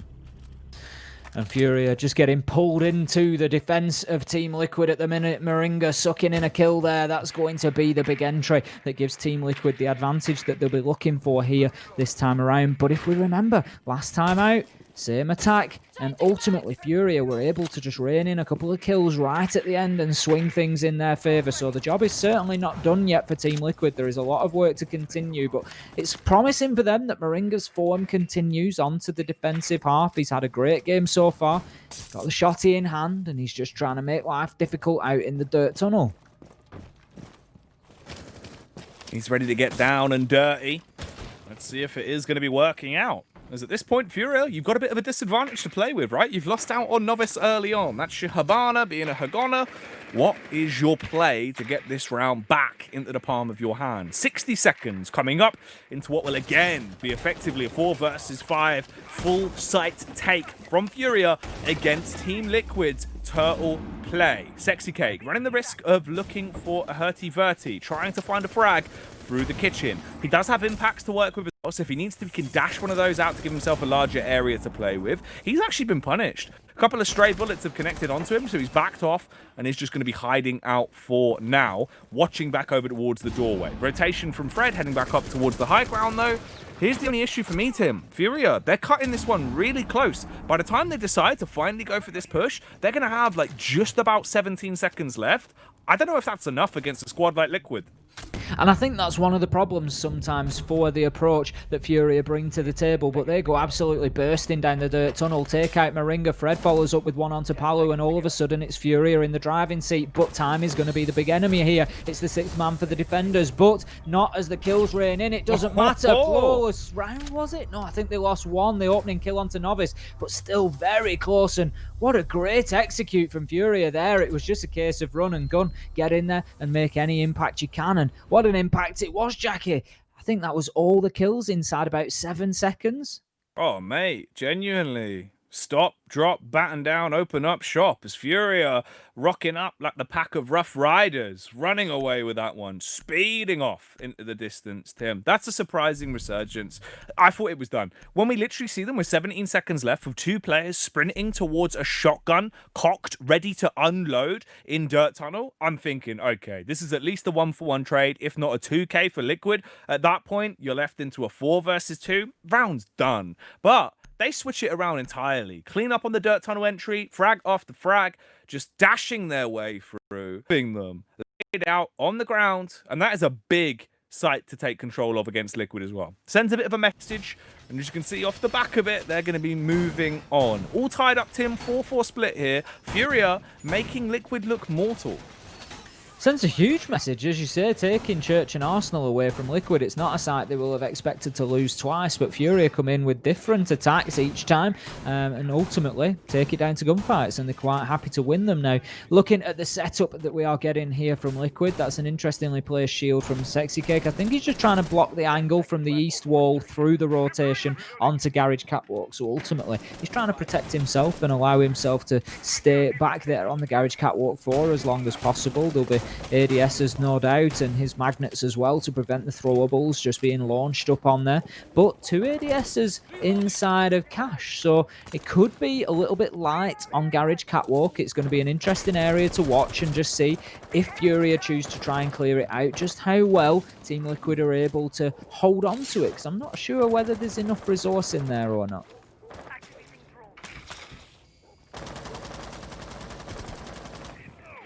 Okay. Round 9 here. We'll see how this is going to go. Furia, if you can get yourself a competitive edge, get to 5 first, you are very close to guaranteeing yourself a draw. That is going to be the big play. Here's a bit of a big play as well. Obviously, PSK putting those batteries down, picking them back up again, trying to get the timing off perfectly for the execution to try and deny this oncoming onslaught from the side of Furia. For now, it's working well and buying them more time. But this is the difference of Thermite versus Ace, of course. He's still got one in the back pocket, ready to rumble with it. But this last Selma charge needs to work, Tim. So much pressure is going to be put on Liquid. Have to get it right, no choice about it. And I think the Capitao bolt coming in there, the asphyxiation arrows are now enabled them to do exactly that. And that's going to be the east wall peak opened up, but they're going to be limited now on their ability to open up any further walls or angles. Of course, with those Selma breaches having been used, there's still a man on the top of Garage Catwalk that needs to be dealt with. Sexy Cake is entrenched in there, still on full health, and will cause a nuisance if given any opportunity whatsoever, with Sin Pushers completely shut down from that location previously. Now, Novice and Fred are working together to try and apply pressure from both sides of the site. We can see there is a bolt about to come out from Novice on the Capitao. I'm sure he's just pinging out some information there. He hasn't played it out there yet. Miracle opened things up with a kill onto PSK, but Moringa, once again, he's going absolutely huge this game. But we can see the dynamic duo, Highs and Lender, they've pushed themselves in from the rear of sight, and they are trying to get the diffuser down. And at this stage,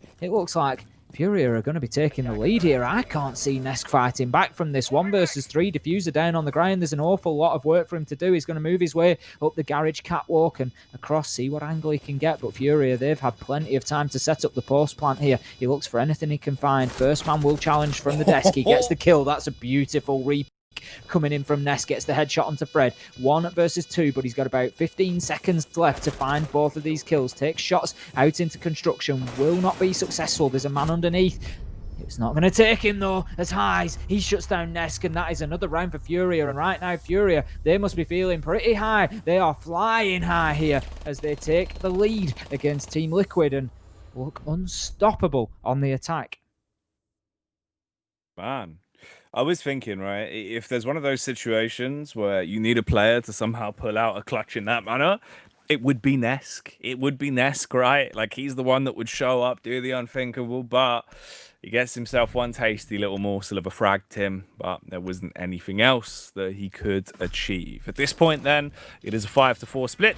Furia, they've got themselves the lead here. They are towering over Liquid. If they get one more round, that is the draw here on the first map. Keep in mind, this is the first map of a best of 2, so there is more to come out of this no matter what happens here, but they get themselves a draw, you're very close to winning it. It does feel like Furia are picking up momentum. They're hitting their shots. Fred's playing very well. Normally, we glance at him on defense to have his big performances. Currently, he's rocking 7-6 with his KD. We're also looking at Miracle, sitting pretty with 8-6. And on top of the pops, it's Highs, breaching new heights, 9-5 on the sledge. The entire team of Furia is living up to the hype right now. Glancing back over at Liquid, though, it's a bit of a quiet one from everyone apart from Moringa. 10 frags. Back on Big Papa Pump. He's got the shits. ulti that can certainly do some damage, and he's got those smoke canisters to work with going into this 10th round. But Liquid, I feel like, Tim, that turtle style of play, where occasionally they'll look to get themselves the first opening frag, it's not working right now. Furia, they've got your number. And they're leaving you in a position where it doesn't matter if you want to play slow. They're not giving you that opportunity, and they are winning on those late round engagements as well. That's the crazy part. Even when Liquid have utility and they've got equal manpower, Fury are outgunning them when it comes to the site take at the minute, Tim. It just looks like they've been figured out, to be honest with you, Jackie. You know, the whole play style, we saw it from Ints. They came in and counter-stratted them very well, and now Furia are playing extremely well against it as well, and it just looks like it's time for Team Liquid to bring some form of adaptation to exactly what they do, because it's just being picked up on and expected far too easily from the sides that are playing up against them, and they're taking full advantage of it. So right now, the advantage sits with Furia. 5-4 it is on the scoreboard, and this is a tough day so far for Liquid. But interestingly, we had a poll in the chat, as we love to do, Jackie, and we love everybody who gets involved with them. Thank you for your time, of course. And it was a couple of rounds ago now, but 84% were still calling this as a Liquid win, and only 8%, getting behind Furia to finish this one off. But one more round in the bag, considering they haven't lost an attack yet, and that's a successful draw, at least. Oh, dude, 100%. But the way this game's going right now, it looks like the most likely outcome is most likely a draw. I feel like that's what's on the cards here for Furia and Team Liquid to bite back.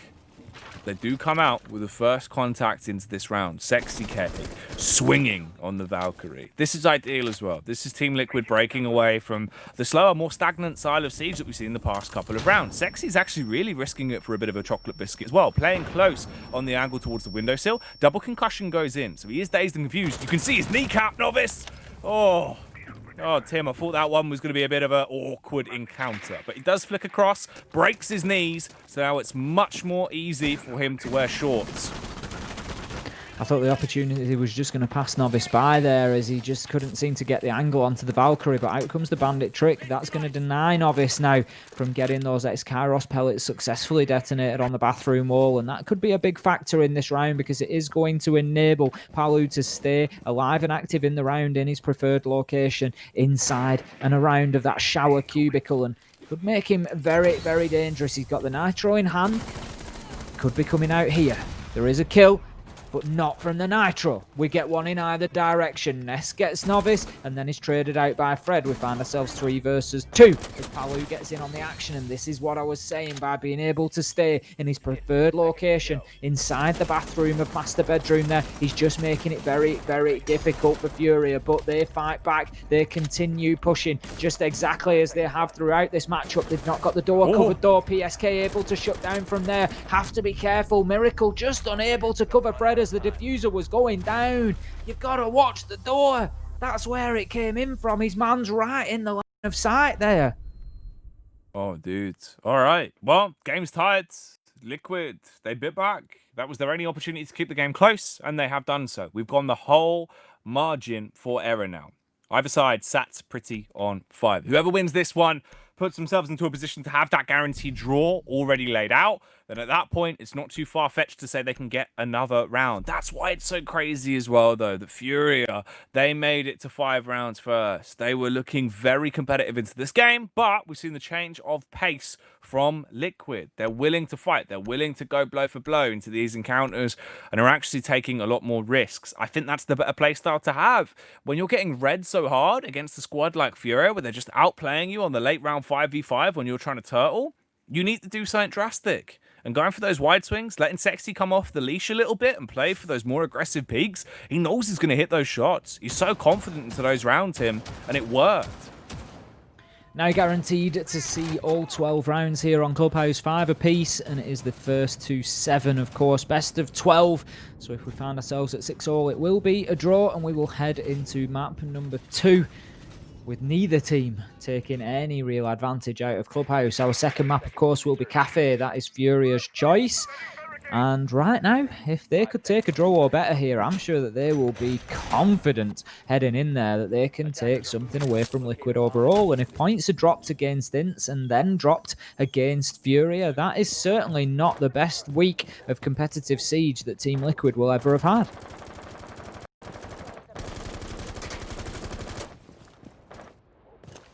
This will really leave a bit of a mark. If they actually don't find themselves getting at least a win, if not back-to-back wins here in tonight's games, then it's going to be a bit of a sad sight for them. In the past couple of play days we've seen here in the BR6 for Team Liquid, the boys in blue, the side that has an awful lot of support behind them. Right now it feels like need a bit of a support beam in the team. That is going to be Nesk, though, rising to the top on the boil. As he'll leave Novice's blood boiling from that one. Hits the shot, shuts him down, so the vigil paying off into the opening moments of round 11. Probably the most pivotal round on Clubhouse so far. What is your response, Furia? What's the attack going to do to try and get themselves back here level pegging? As late as it is, Liquid are looking like they might have just kicked it up a gear, might have just found that next notch that they needed to increase the pace and make Furia's life difficult. Nesk opening things up, and entry is something that they've struggled on comparatively to what we would normally see out of Liquid, but in the last 2 rounds they've managed to lock it down with Sexy Cake and Nesk both stepping up across round 10 and 11, and it's really propelled them into the round with a bit of an advantage, and that's something that Furia can do without, because it's not the easiest match up to take at the best of times, let alone when you are behind in terms of man count. Palu finding a kill onto Lender, leaving us 5 versus 3, and it looks like Team Liquid, for all their worth at this point, will be taking the secured draw and the opportunity to close this one out with a win. So heading into map 2 with a win here at Clubhouse will still allow them to close out all 3 points potentially.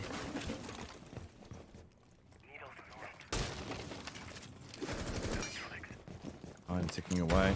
Liquid up to their old shenanigans, holding out for the turtle defense, grouped up on their angles with the crossfires ready to rumble. Utility being dashed over the top though, and that's going to work out brilliantly as the nade comes down, blowing them all to bits, but I tell you who's popping them off. Acting away with a boomstick, it's Moringa. Pump after pump, they give him each and every encounter. One by one, he blows them away with a pump action. Absolutely nothing that Furia can do right now to fight back against the force that is Moringa. He is shutting them down all over the map. He is absolutely on fire. We've said it since round 1, and he's continued delivering since then. 6-5. Liquid find themselves now coming into the final round, round 12 here on Clubhouse.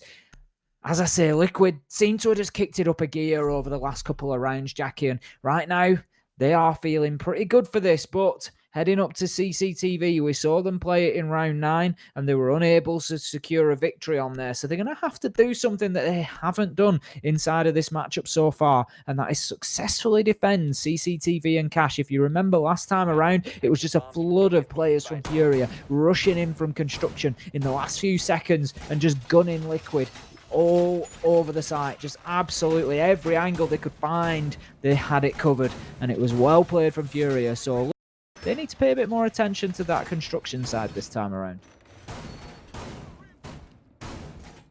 Need to hit their shots as well. They've got to clean up on these encounters. Oh man, this is certainly looking worrying.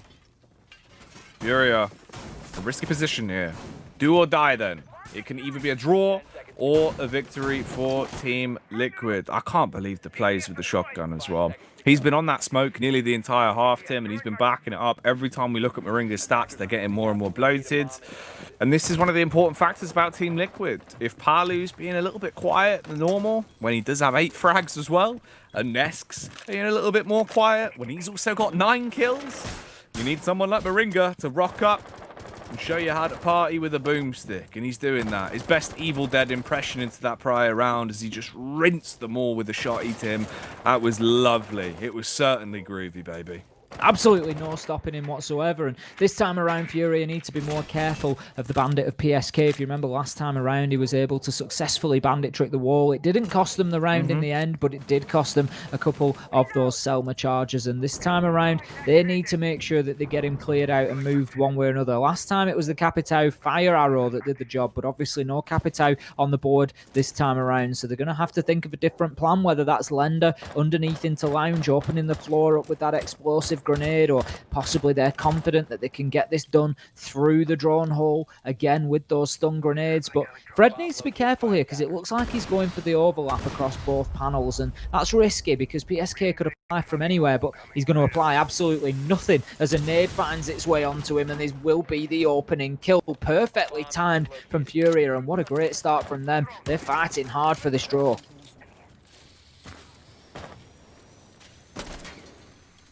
All right. Is this going to be a draw? Will this be a Team Liquid win? If it is going to be a victory, they have to fight back from the bitter edge of defeat as they are tilting on it. They are so close to slipping and giving this one to Furia, Tim. It's already a 4 versus 5. We're coming up to the final 60 seconds of this round as well. The final round of Clubhouse is about to go down right before our very eyes. Sexy Kate, can you hold on to garage control? Utility being dashed in, walls being blown off, entry points being created as they give themselves more and more access into the site. Line of sight being a key talking point for Lender as well. Looking for a connection onto Sexy Cake towards garage. Bit by bit, taking pot shots out.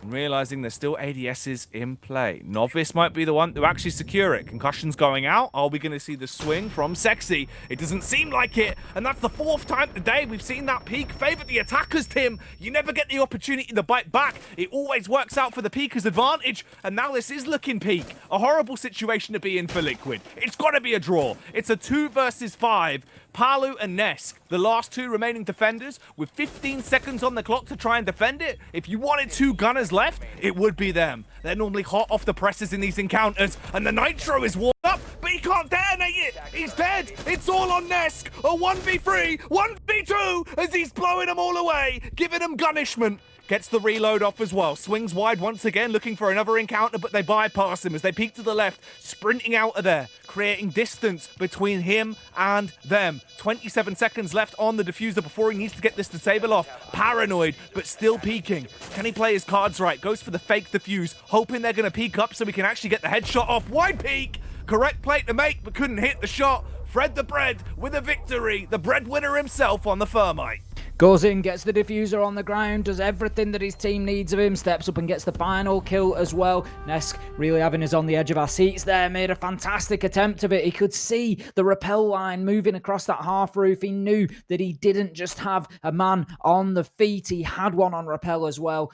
Very little chance of him closing that out. We saw VNX do it earlier in the day, and you don't get to see that more than once per day. No, not at all. You're not going to get those twice in one BR6 show. It is ridiculous. He made a good run of it, though. It was probably the last 2 players on Liquid that you'd want alive in a situation like that when you're so outnumbered and outgunned him. Tried to make the best of it, but in the end, of course, it does go against them. It does, and it's a tough one to take ultimately because Furia have fought well, but Liquid will have felt like they could get more from that. They will do, indeed. Well, there is still more to go. We'll see if there is a potential here for this series to be a 1-to-1 split, or if it is going to be left, of course, as a stalemate, a bit of a draw the whole way through. We'll come back more Latam Lunacy when we return after the break.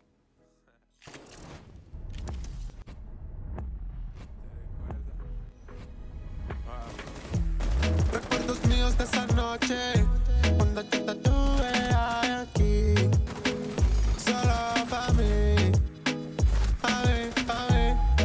Recuerda cuando te escapabas y tu novio te llamaba y tú me lo mamabas y te lo tuve que repetir.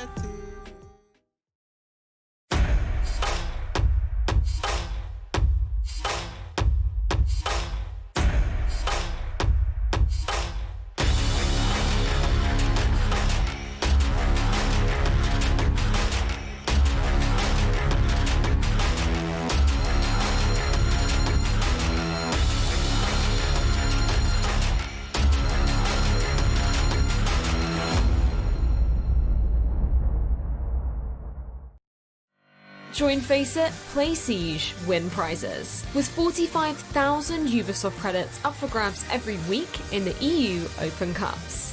Join the action at fce.gg/R6EU.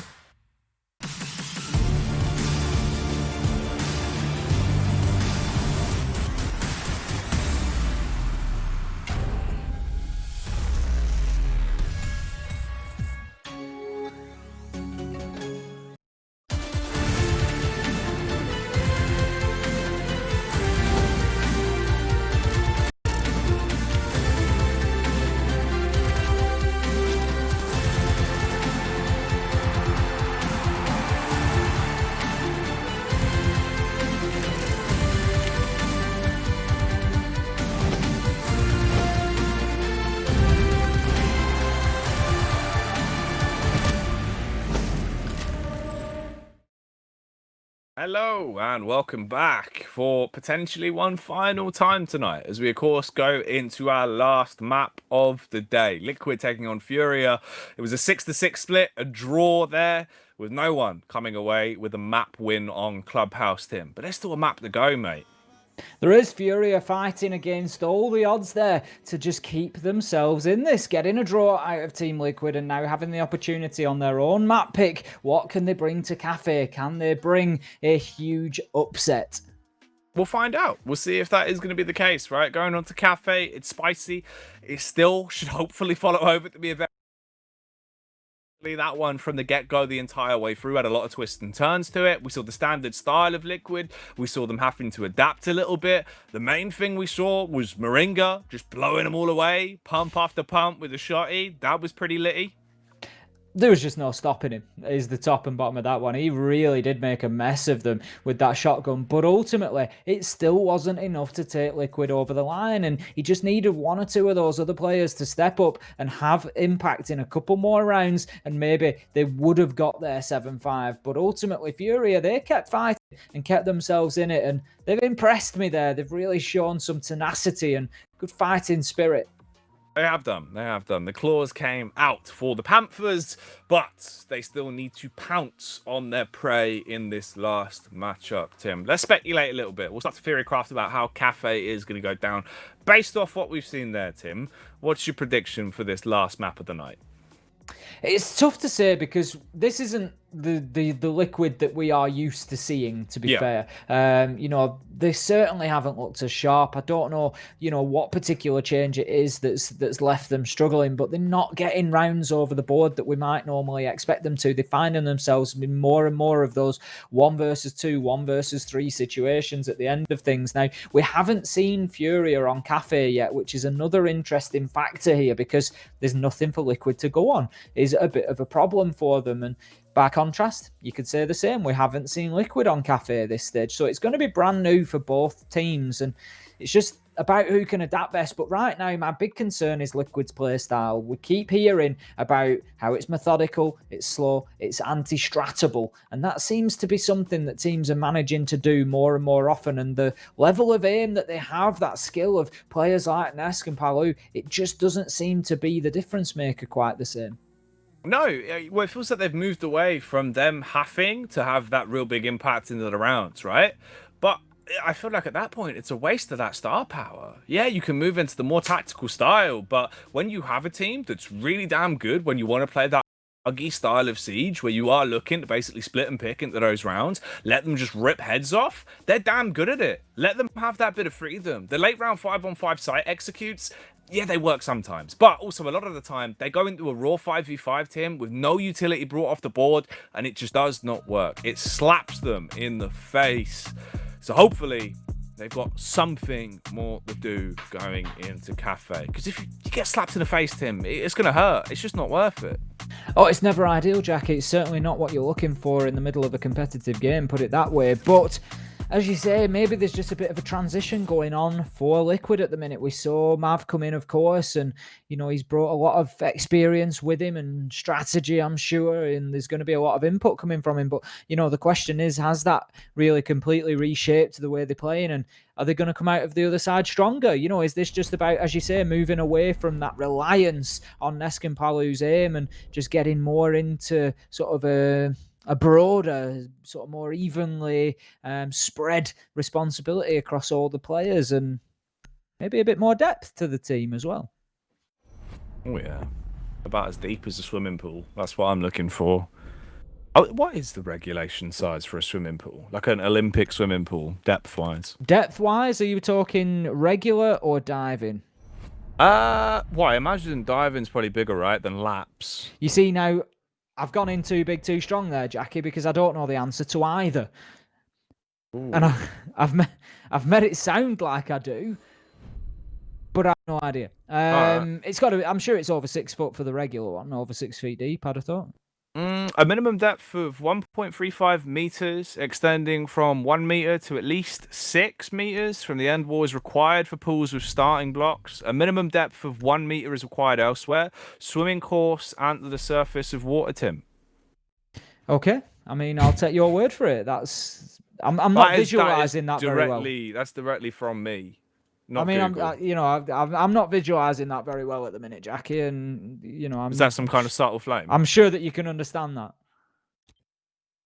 You're horrible, you. That's really quite mean, Tim. I'm going to contact PR. I feel like it is. Well, I tell you what, when you contact him, just mention the bold jokes whilst you're there and save me a trip if you could. All right, you've done with that, to be fair. I see how this is going to go. Jackie. All right, hang on a minute. We've just had an update. Apparently, we were given the incorrect information from replay operator Jacob. That's actually for Finnish water polo, not an Olympics regulation pool. So scrap that. Forget about that. I mean, that's some very specific pool dynamics there for Finnish water polo. It is. But a link about polo. Here we go into Cafe. Liquid taking on Furia. Last map of the day. Last match of the day. Here we go, Tim, as we step into the first round. Liquid on defense. Furia on attack. Having a bit of a quick glance across to see what we're running with operator-wise. Looks like it could actually be quite a speedy attack from Furia, Tim. I feel like they might just be gunning for this one straight off the back with this comp. Certainly looking to get aggressive and right up into the faces of Team Liquid and really put them on the back foot from the very beginning. Look at the aggression shown here, straight up onto that piano window rappel, hatch open, and looking to push forward inside of 30 seconds. We're going to see the wall being opened up next, I think. There's certainly an attempt there, although no hard breach, so there won't be the reinforced wall being opened up, and that maybe explains some of the aggression towards the windows. They're going to have to find an alternative way. They can't breach through the top of the red stairs here and move in, but Fred, he's going to take some big damage there on the Capitao. I'm not sure exactly where from. I think it was Sexy Cake on the peak there from the Jaeger. He's going to dip away and just live to fight another day. Doesn't want to be getting himself caught out. Very aware of any potential roam clear coming in through that mid floor, especially with the information being fed back in from Fred there. Right now, so far so good. Half a round in. 5 versus 5. Team Liquid Roam is still surviving, and Furia's immediate, what seemed like sort of heavy-handed aggression seems to have eased off somewhat. Attackers have located a bomb. Yeah, it did seem like they were basically just going to go for the old crazy early bombardier style gameplay. Sprint their way in, going windmilling, looking for any scrap possible, just revving for a fight. But they've tapered off that aggression, gone for a much slower style of siege now into the late round and really drawn it back. Could also be just because of the damage that was done onto Fred. He might be quite integral into the play they were initially looking for, especially on the Capitao. Skello peeks around the corner and he starts to leave them pushing up daisies. That was a lovely encounter there, slaughtering both Highs and Lender in seconds. And Furia, now the time is really against them. 50 seconds left in a 3 versus 5 tip. Absolute quality from Ness there, just coming in. Hits the first, recognises there's a second, and then readjusts and comes back out for a secondary peek. Palu getting in on the action as well. That's 2 apiece for both of them. And just as we were loading into this, saying maybe they were looking at, becoming that more strategic team and moving away from the sort of reliance on Nesk and Palu, I think they've just sent us a message, Jackie. And not by carrier pigeon. Was it? Well, actually, to be fair, it was quite a slow round. So maybe it was by carrier pigeon, Tim. One way or another, message received.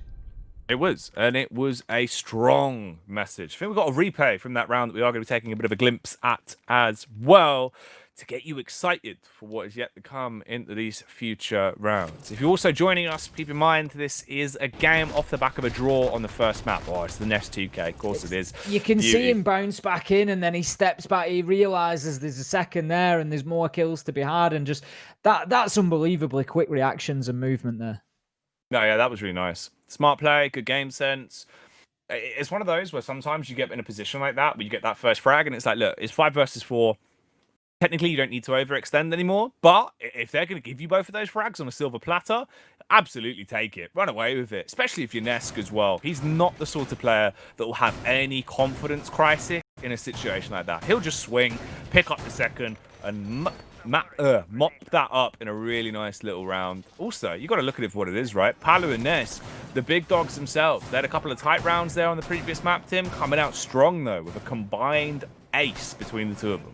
And I think that's what they needed at this point in time. It really fires them into the map. They're on the defense. They're going to be reasonably comfortable in their own setups for the next few rounds, and it just gives them the opportunity to put a bit of space between them and Furia, which is exactly what they need here. They need to be finding the 2 points to propel them up the table, catch up with MIBR, given that points have been dropped. It would be not catastrophic, but it would be damaging to Liquid to only pick up a point here. That much is for sure, or even less potentially if Furia could come and find a way to win, because that leaves them then trailing MIBR and not taking an opportunity. When you're in and amongst that sort of tight group, that mix of strong teams, if one of them drops points, the others have to be like circling sharks, Jackie. They have to be ready to, you know, smell blood in the water and pounce and make sure that the points are going on the board for them instead. And Team Liquid right now need to recognize that opportunity is in front of them and they need to take it.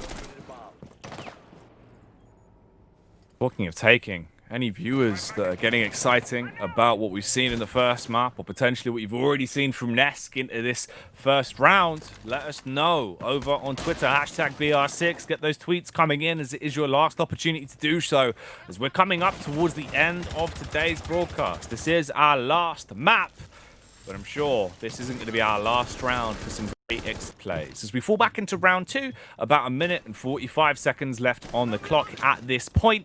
Furia, all 5 alive, up against the same situation for Liquid. Liquid, though, in a position where they could punish relatively soon. The Wolfpack style of play coming out from Furia, grouping up over towards Cigar. But Sexy Cake, he wants to instigate a fight into this round. He's looking to be the lighter to set this one ablaze, Tim. Interesting to see that secondary breach charge just being brought along. It's not something that we've seen a lot of so far in Pro League, but certainly being used as an option this time around. It's just blocked out by the mute jammer at this point in time. If you're wondering why it's gone on the wall but not being activated, it's just being jammed by that. You can see the electrical interference there just displaying on the gadget, so they know exactly what's going on. That's the feedback to the players. Now, 2 minutes in, 5 versus 5. Sexy will take the first bit of damage of the entire round so far, but it is not a great amount. And Furia just struggling to get any top floor control. Of course, we are aggressing down onto Reading, but still, we know how important the top floor control is, and it's looking like Furia are almost getting towards a point of just saying, you know what, we're not going to get it. We're just going to have to push in and take the gunfights here. And Ness gets a kill onto Miracle. Fred is down, and once again, it's all going in the direction of Team Liquid with 30 seconds left. You've effectively got, what, a 5 versus 3? I mean, there's a bit of a response from Novice, but the time is really in a risky position. Actually, though, this could be manageable. If they can get the revive off, issue is you jump through the window and Powder the Punisher's there. He's snatching your people up. He's coming through him, and it's not looking good as it's all on one man. Novice dropping down to the ground, but with 7 seconds left, he'd have to grab the diffuser, have extendable arms to be able to deploy it, and somehow hope that no one peeked on him in that grace period whilst he plants. None of that's going to happen. Instead, it will go the way of Team Liquid. They're going to get themselves another round as they clean up again, making this look much more dominant here into the second map. Nesk and Palu coming out like good train drivers, Jackie, and putting Liquid back on track here. They really are accelerating through Cafe at a great speed now. Palu just holding a great line on that window from Red Stairs and just completely shutting down the attempt for them to come in. You can see there the kill onto Nesk, but then by contrast, and look at that second, it's almost casual onto Highs there. Just completely shuts him down with the headshot. Beautiful play. Lovely little round. Cleaning up here. Man, all right. This is looking way more like the Liquid that we expected to see coming out. Let's see, it's just turned up a little bit later on Cafe. I suppose the question is, Tim, what is the meal of the day here on Cafe from Liquid? What are they serving? What are they serving up? What would I fancy today? That is a very good question. I'm not often in a steak mood, Jackie, but I could go for a steak off the grill today. What kind of steak? What brand of steak are you looking for? Like a sizzle steak, you know, a nice slice of rump? What are you looking for here? I'm probably going straight for the big boy fillet. Ooh, all right. Yeah, and what are we working with? You know, how looking that bad boy for? Is that a medium rare? Is that a rare? Is that a blue? Medium rare for me. Medium rare, you say? Yeah. Wow. You eating that with ketchup, Tim? Absolutely not. Sacrilege. Where do you keep the ketchup, Jackie? Fridge or cupboard? Cupboard. Just a snap question for you. Cupboard. Correct. Right answer. Well done. Where'd you keep your eggs? Not in the fridge. See, the thing is, you can actually do both, but you've got to choose one. You can't let them change temperature too often. You can have it on the side and leave it on the side, or you can have it in the fridge and leave it in the fridge. But don't mess about with them. No chopping and changing. Absolutely not, man. Stay firmly on the side. And right now, Furia are being put on the side by Team Liquid. 2-0 on the scoreboard, and Liquid looking very solid so far. Now, Furia up on the top, and it could be wrong, but I think Novice might be having some issues there, Jackie. We'll see whether he stays with us or not, whether that corrects itself. He's going to drop out. Not too much of a surprise. High's calling for a remake, but I think we could be too far into the round. I'm not sure if there's other problems or not. We will see how we progress. It doesn't look like there's too much movement going on, but right now Liquid are still holding their angles for the time being and certainly not rushing out of the server. So I think we will play this round out and we will see if we can get Novice back in before the end, and if not, then we'll have a little rehost. I feel like technically, obviously, we were over the time there, so it probably should be played out. But we'll see. We'll keep on rolling with this one for now. I was curious. I wondered if he was just a really big fan of Michael Jackson or if he had timed out, but it looked like he had timed out, unfortunately. Talking of time, though, 1 minute and 30 seconds left here into the third round. A 4 versus 5 is what we've got to work with, unfortunately, through no fault of Fury's own. That is going to be a bit of a faulty play from Lender, though. Broken by Moringa in the close encounter there towards the stairwell. Fred looking to trade it back, firing out some pot shots, but not really going to get much because of it. And time is whizzing by now. This is not looking like a likely feat to come out from Furia. Probably a third round that will be thrown into the logbook for Team Liquid if they can keep calm. Nesk, very low, but still alive. And that's all that matters in the battle of attrition. He can just fall back, effectively just be played as a set piece into a late round site take. You've also got 3 smoke cans. All of that sanguine arsenic in the back pocket of PSK. But they are going to slay as we see another 2 going down. It's on Miracle. And they would need a miracle to win this third round now, Tim, as the Nomad is the last man left with 35 seconds to work with. Ooh, a bit of a delayed reaction there on the peak as well. Liquid happy to just play that round passively after the man dropped and Moringa picked up that opening kill onto Lender. It left them 5 versus 3 and they just allowed all the onus to fall onto Furia to aggress onto site there and pick them off as they did. It was always going to be difficult for them to find the kills they needed, especially being sort of a man short. It was never an easy start, but that's a good opener from Liquid this time around, and they just look like a different side. They look like 2 different sides to the ones that we've just seen on Clubhouse, Jackie. You know, coming away from that, the 6-all, and now back to Liquid just running rampant. It just doesn't look like the same 2 teams. It doesn't, Tim. It doesn't. We're seeing a lot of differences there with the way they're playing it. Man, it's rough. You do wonder what today would have been like across the board without the issues. It feels like there must be something going on at the minute with a lot of the rehosts that has been happening. By far, it feels like even between stage 1 and stage 2, Tim, today's been the worst for rehosts, mate. It's nearly midnight.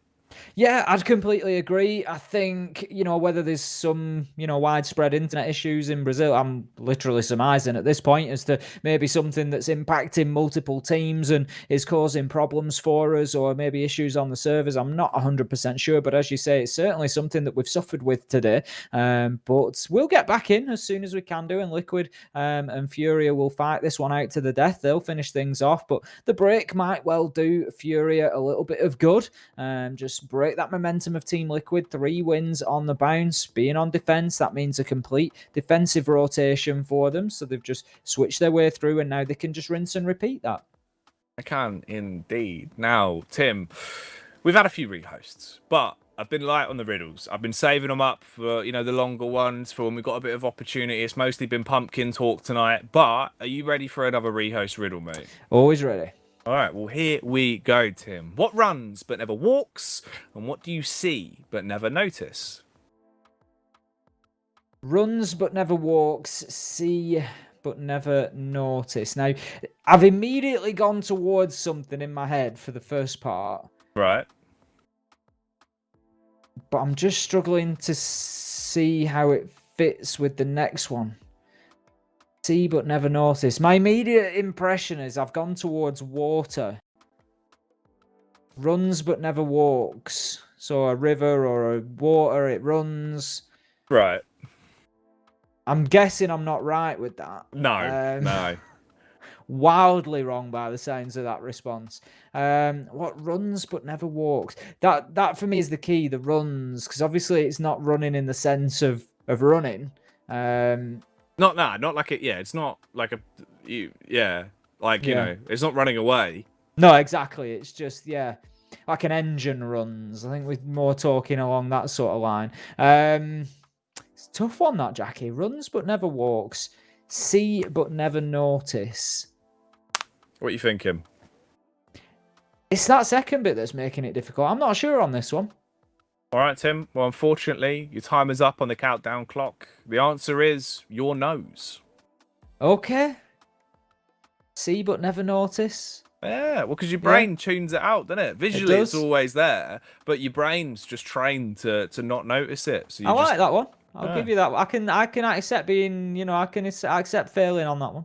Been bamboozled, didn't you? And I've also got myself reasonably close to the mark, at least. I've clawed something back tonight, so I'm happy with that. Yeah, you're doing all right. 7 out of 8. That's only one wrong turn. We can get you back on the upright and narrow. But we'll get right into the action as we return to the gameplay. It's a 3-0 split on the scoreline so far, with Liquid locking it down. You were talking about water, Tim. I imagine it's just all this liquid you've been seeing.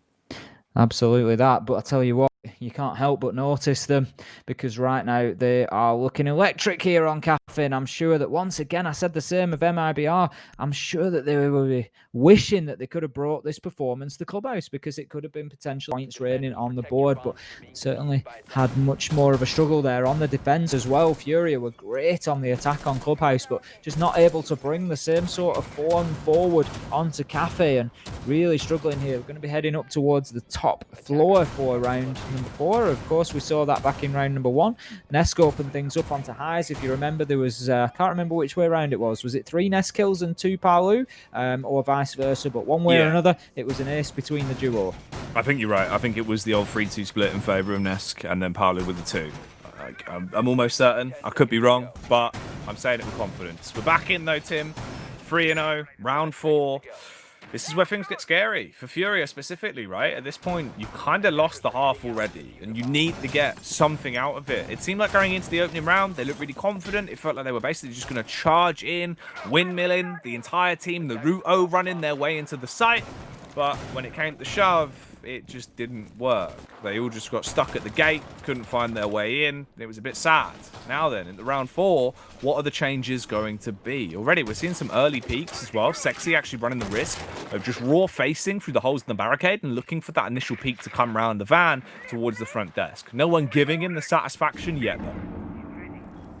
And that's a dangerous spot usually you find yourself in when Team Liquid get the confidence to start looking for, because we've spoken before about the great mechanical skill on the side of this team, and they are able to take those long-range shots and react very quickly to any sort of small movement across the front of them. And if Team Liquid get to that point of confidence, you could be in for a tough showing. But right now, Furia, they need to take the opportunity to come back from that rehost strong and to move in and to take this round now. They've got themselves into Piano. I don't think they've dealt with the Pixel Corner yet, and not actually being played from Pixel Corner this time around. It's an interesting new angle coming in from Palu there. So they've opened up the wall into Washroom, played the deployable shield in behind. Why Magnets will be deployed just to try and protect him back in there and keep that shield alive, but certainly offers for a lot more protection for him this time around.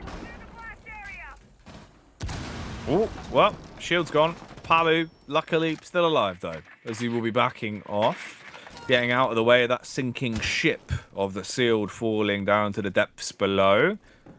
Now then, 1 minute and 15 left here in the 4th round. Furia, if you've got any tricks up your sleeves, any of those really, really long handkerchiefs, pull them out now and use it as a bit of a distraction piece to get yourself around, because we need some magic from Furia. Instead, they're going to use smoke and mirrors, deception.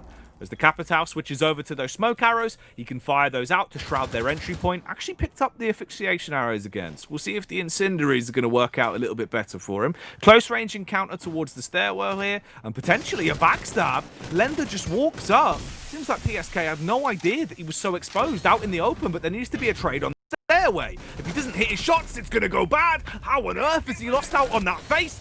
There's the peak from Palu, though, as it falls back into a 3. The 2 up on top of the bar. Moringa, that is illegal. The bouncer needs to throw him out, Tim, as he slaughters the man close towards the diffuser. Tries to jump on it immediately. As Hives is far too high. He's up on top of the roof, but I don't think he's going to make it in time to peak. He won't be able to get the angle. The diffuser is too much of a direct plant underneath the skylight for him to be able to get that angle on the old skylight, where you could use that backside, then absolutely. But since that's been sort of screened off with the metal plating, absolutely no way that you're getting onto that angle from there. He would have had to drop the skylight, and as we saw at that point, there was absolutely no challenge you could make without being shut down. So that's going to be Team Liquid closing out round number 4, and despite getting the diffuser down, Fury are just unable to make any real impact there, and right now this one is starting to run away from them pretty quickly. All right. Yeah, I mean, at this point, how do you even put brakes on this, right? Like, what do you do? Liquid, they've got so much momentum. They are coming at you quite literally like a tidal wave. You are going to drown if you can't stop this side soon. They are crashing up against you.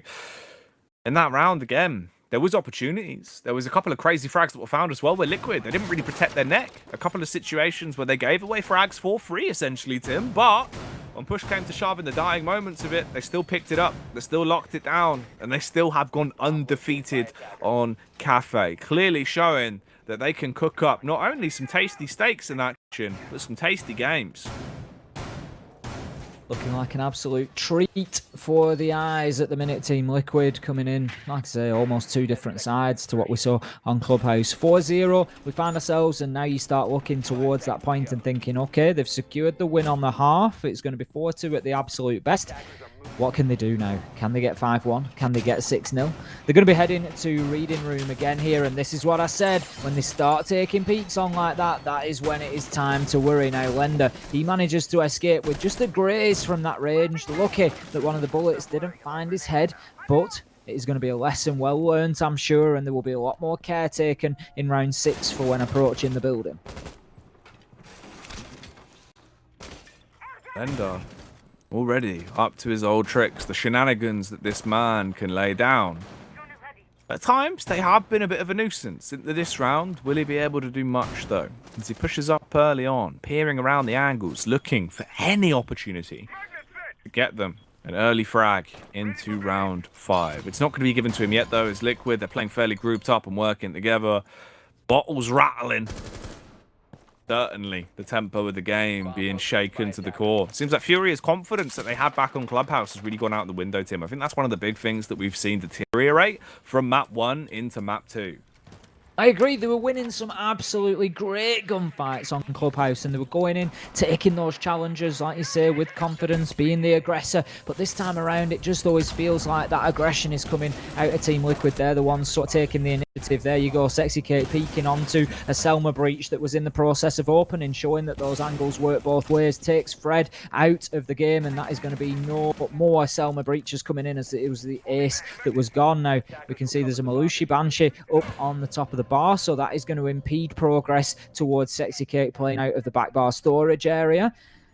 This is going to be tough for Furia right now. 4 versus 5, and it just feels like Liquid have got this completely locked down. We know how good a game Moringa has had so far. He's got himself on the white stairs, locked in with the shotty there. He's just looking to dish out some damage to put some death down on the server. Moringa, surely not again. Oh no, it's not going to work. He peeks out on the stairway, but he's not going to end up with a stone cold stunner. Instead, he's the one left stone cold, like a TV dinner that's been left out on the side, Tim. Finished off, but there is a bit of a bite back, and of course, look who it is. The main man himself in Nesk, whisking up a tasty treat in the kitchen now. 35 seconds left. It's just Hides and Novice that remain alive with 30 seconds. What can you physically do to keep the dream alive here for Furia and deny a 5th round being wired into the bank accounts of Team Liquid? Nesk, he wants an opportunity to get himself another kill, hiding behind the bookcase. But is he going to be popping up and doing some damage? They rotate back round through the corridor, peeking in with a lovely pre-fire. Novice rips the head off of Palu, but Sexy and PSK team up with a double trouble as Novice and Highs hit the deck. That was an absolutely beautiful kill as they came around the corner on But unfortunately for them, it will be absolutely impactless for Furia as they find themselves losing round 5 and staring down the barrel of a 6-0 half, or dare I even say it, a 7-0 game. We could be seeing a unicorn unfold in front of us, Jackie. Now that would be miraculous, unless it was, oh God, I want to say Pepperami. I don't know why. Oh God, Tim, origami. Oh Jesus. I mean, that was a swing and a miss. I was sat there and I knew, you know, when you're like, oh, I know it's not right, but the word's gone. I've just got Pepperami in my mind. Sometimes you've just got to go with it, Jackie. At the end of the day, it got you where you needed to be. Oh, mate, honestly, though, to be fair, a Pepperami unicorn would slap. Like, I'd eat that. It could be a new skin. The Pepperami unicorn? We've already got the pizza skin on Mozzie. Right, man. Let's look into it. We'll try to set up that brand deal. I'll send some emails.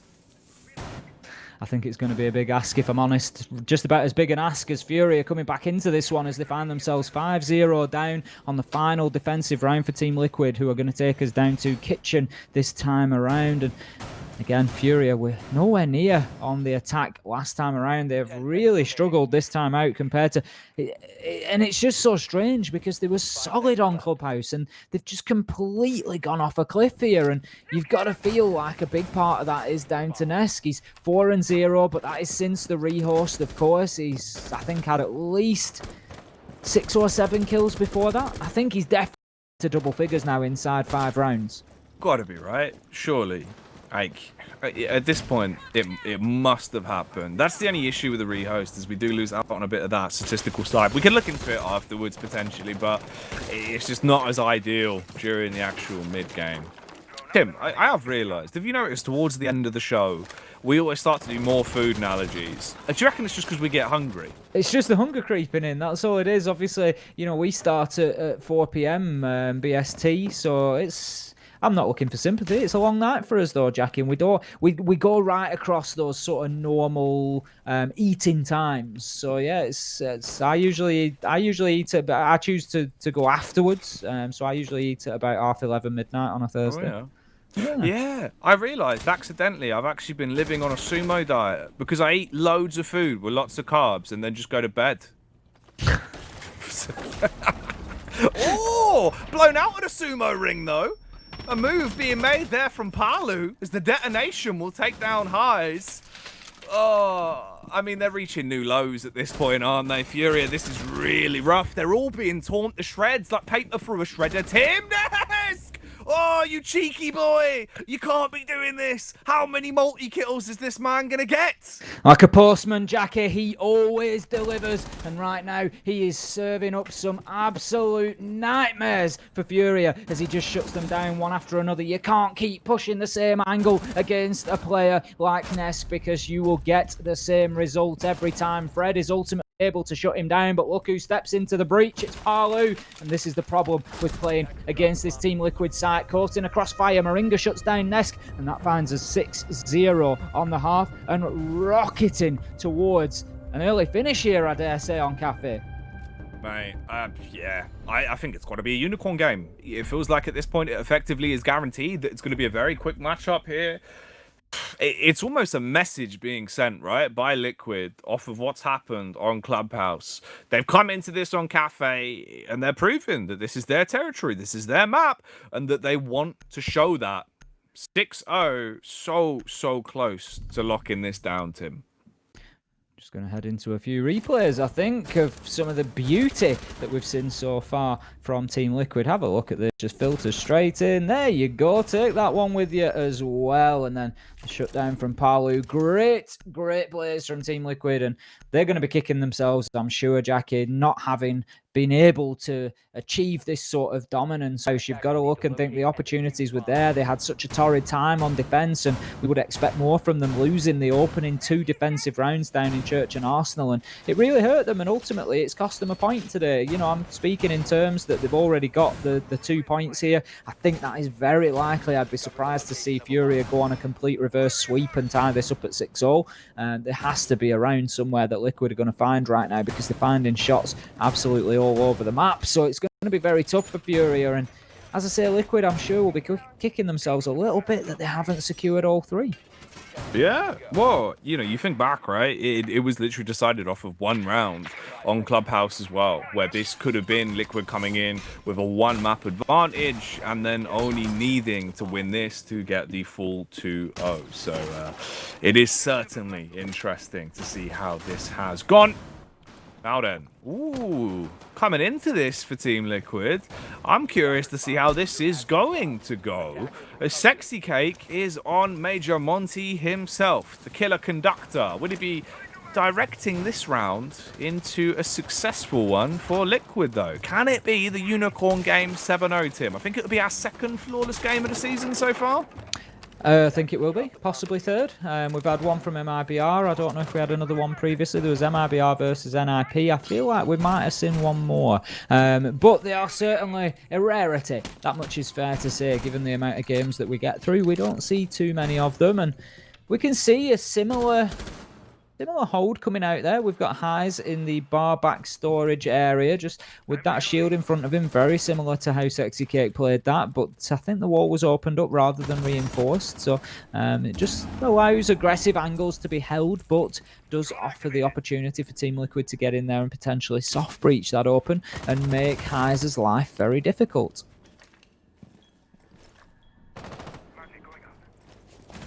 All right, here we go then. As the contact is coming close, you can see Nesk already putting himself in a position where he could bite off more than he can chew potentially, but this man, very long jaw. He can bite down on many things and really crack through them. And they crack their way in to end this game, though. Right now, Furia on the defense, holding for the close range encounter. Lender running the risk of just playing so far forward ahead of the shield. Does back off, had the 1-mire magnets to try and stop him from being forced out. If they actually swung off the back of the shield, it felt like he'd probably go down relatively easy. He does fall as well. Push back, they just overwhelm him, Tim. There's your first frag, and Furia already slipping into a deficit. PSK doing the job, and it's certainly not looking good for Furia here if they were hoping to get one on the board for Cafe. Now, this could be an interesting flank coming out from Novice. He's just managed to clear out that air jab. There is, I think, one detonates just off in the distance there. We saw a flash of air. I'm not sure if exactly that what it was, but Novice is down one way or another. Fred comes to his rescue whilst Moringa shuts down Miracle with a headshot. So we find ourselves 4 versus 3. Novice on very low health. Out comes the Nitro. Will not connect with anybody. PSK has the opportunity to get the diffuser down and will take it at this point. And Furia have been forced wildly away from site here, Jackie. They are all on the lower floor, I believe. And it's going to be a tough job for them to fight back onto site from here. They've got 30 seconds to get in, get 4 kills, including a Monty, and get the diffuser disabled as well. Nesk opening things up in the post plant with a kill onto Fred, and surely this is a landslide victory in the direction of Team Liquid. The water is flowing over at the minute. He's running away with this game, and Fury are trying to challenge on to the Monty, but they're not going to have any joy there. Highs gets the kill onto Nesk, and surely it's just impactless at this point. 5 seconds left to go. They need to find 3 at least before they can even contemplate disabling the diffuser. Monty goes in with the shield bash kill, and that is it. This one is done. The race is run, and Liquid have won 7-0. Here it is. A flawless game, a unicorn game coming in at the end. Also, they tried so hard to kill Sexy at the end there. Everyone took a stab at him, but no one could shut the man down, Tim. Oh, but at least the day is shut down. There you have it. That is the end of today as we see the final map going the way of Liquid. They drew on the first map of Clubhouse, but they do get a victory here on Cafe to wind this one down to a nice close off the back of a 7-0 split. Like I say, it's always nice, I'm sure, to have that 7-0 victory, but Team Liquid, they've got to be kicking themselves a little bit about Clubhouse, particularly the defensive side on there. Yeah. They, I'm sure, will be able to find areas where they could have just found that extra 5% that might have pushed them over the line, that one extra round that would have got them 3 points overall. Yeah, he could have swung the outcome a little bit and given them, I mean, a much-needed collection of points as well, right? Because that's also the rough part. As much as Furia, they've had a bit of a wishy-washy season, and if they did get a huge upset here over Team Liquid, then that would have been ginormous. Issue is, a draw doesn't help you. It doesn't put you into a better position. So it's really quite rough. It's better for Liquid. They do at least get some points out of it, but for Furia, it's as if this result never even really happened. Yeah, that's it. You know, they had the opportunity. Santos did pick up a point, and it just stretches that gap a little bit more. Fury are unable to collect anything. Meanwhile, MIBR, I'm sure they're going to be sweating with liquid breathing right down their necks now. Never a good position to be in. Personal space and all that, you know, don't get too close. And that's rough, Tim. That is a bit of a rough ride. Complete change, though, of pace from Team Liquid when you look at it for what it is. Coming off the back of the first map, going into the cafe, they just started playing so much more aggressive. And we lost nearly all semblance of aggression from the side of Furia, especially on the attack. It felt like from the get-go, they were going to fight them with fire, going for those really aggressive early rounds, and they just didn't. As I said at the time, it was like they dropped off a cliff. Essentially, they were so competitive on Clubhouse and particularly on the attack. But like you say, it was like a different team turned up to that second half. It was just a bit of a nightmare for them. It's rough, dude. You can't change your style of play that much, and it's a shame to see that they did. They tried to adapt rather than just trying to overcome. And in the end, we didn't see anything close to what we had on Clubhouse. That is the end of the series, though. We are trying to arrange an interview, of course, with Silence. We'll get him on, and we'll see how he feels based off the back of today's games. It'll be interesting to see, obviously, how they feel they've overcome and researched into the second map, at least, Tim. It will, because there's been some results I'm sure that they will think, were probably closer than needs be. They've only lost one map so far. They've lost one and drawn one now, but it does mean that points do start to slip, and that's 3 points lost out of those, the map loss and the map draw. That's 3 points that it's cost them ultimately. As we saw the last season, every point counts. It does matter for those major spots. But let's bring on the major man himself, as we do have Silence joining us for a nice little interview to see how he feels based off the back of that series. How you doing, Silence? Hello, Jackie. How are you doing, Ace? I'm good, thank you, Silence. Nice to see you. Nice to see you guys too. It's good to have you back, man. It feels like it's been a while. We'll get straight into it. Silence, talk me through Clubhouse, brother, because that was full of twists and turns.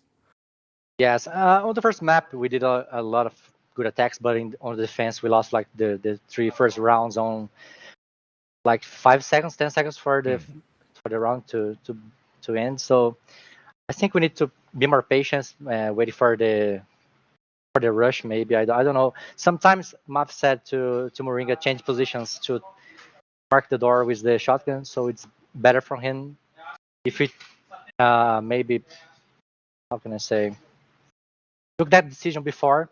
Maybe the score was different for us. It was obviously quite a difference between Clubhouse and Cafe. Is it a little bit frustrating, Silence, to have dropped that point and not claimed 3 overall when you played so well in the second half? Yes, Cafe was a different map, as you said, right?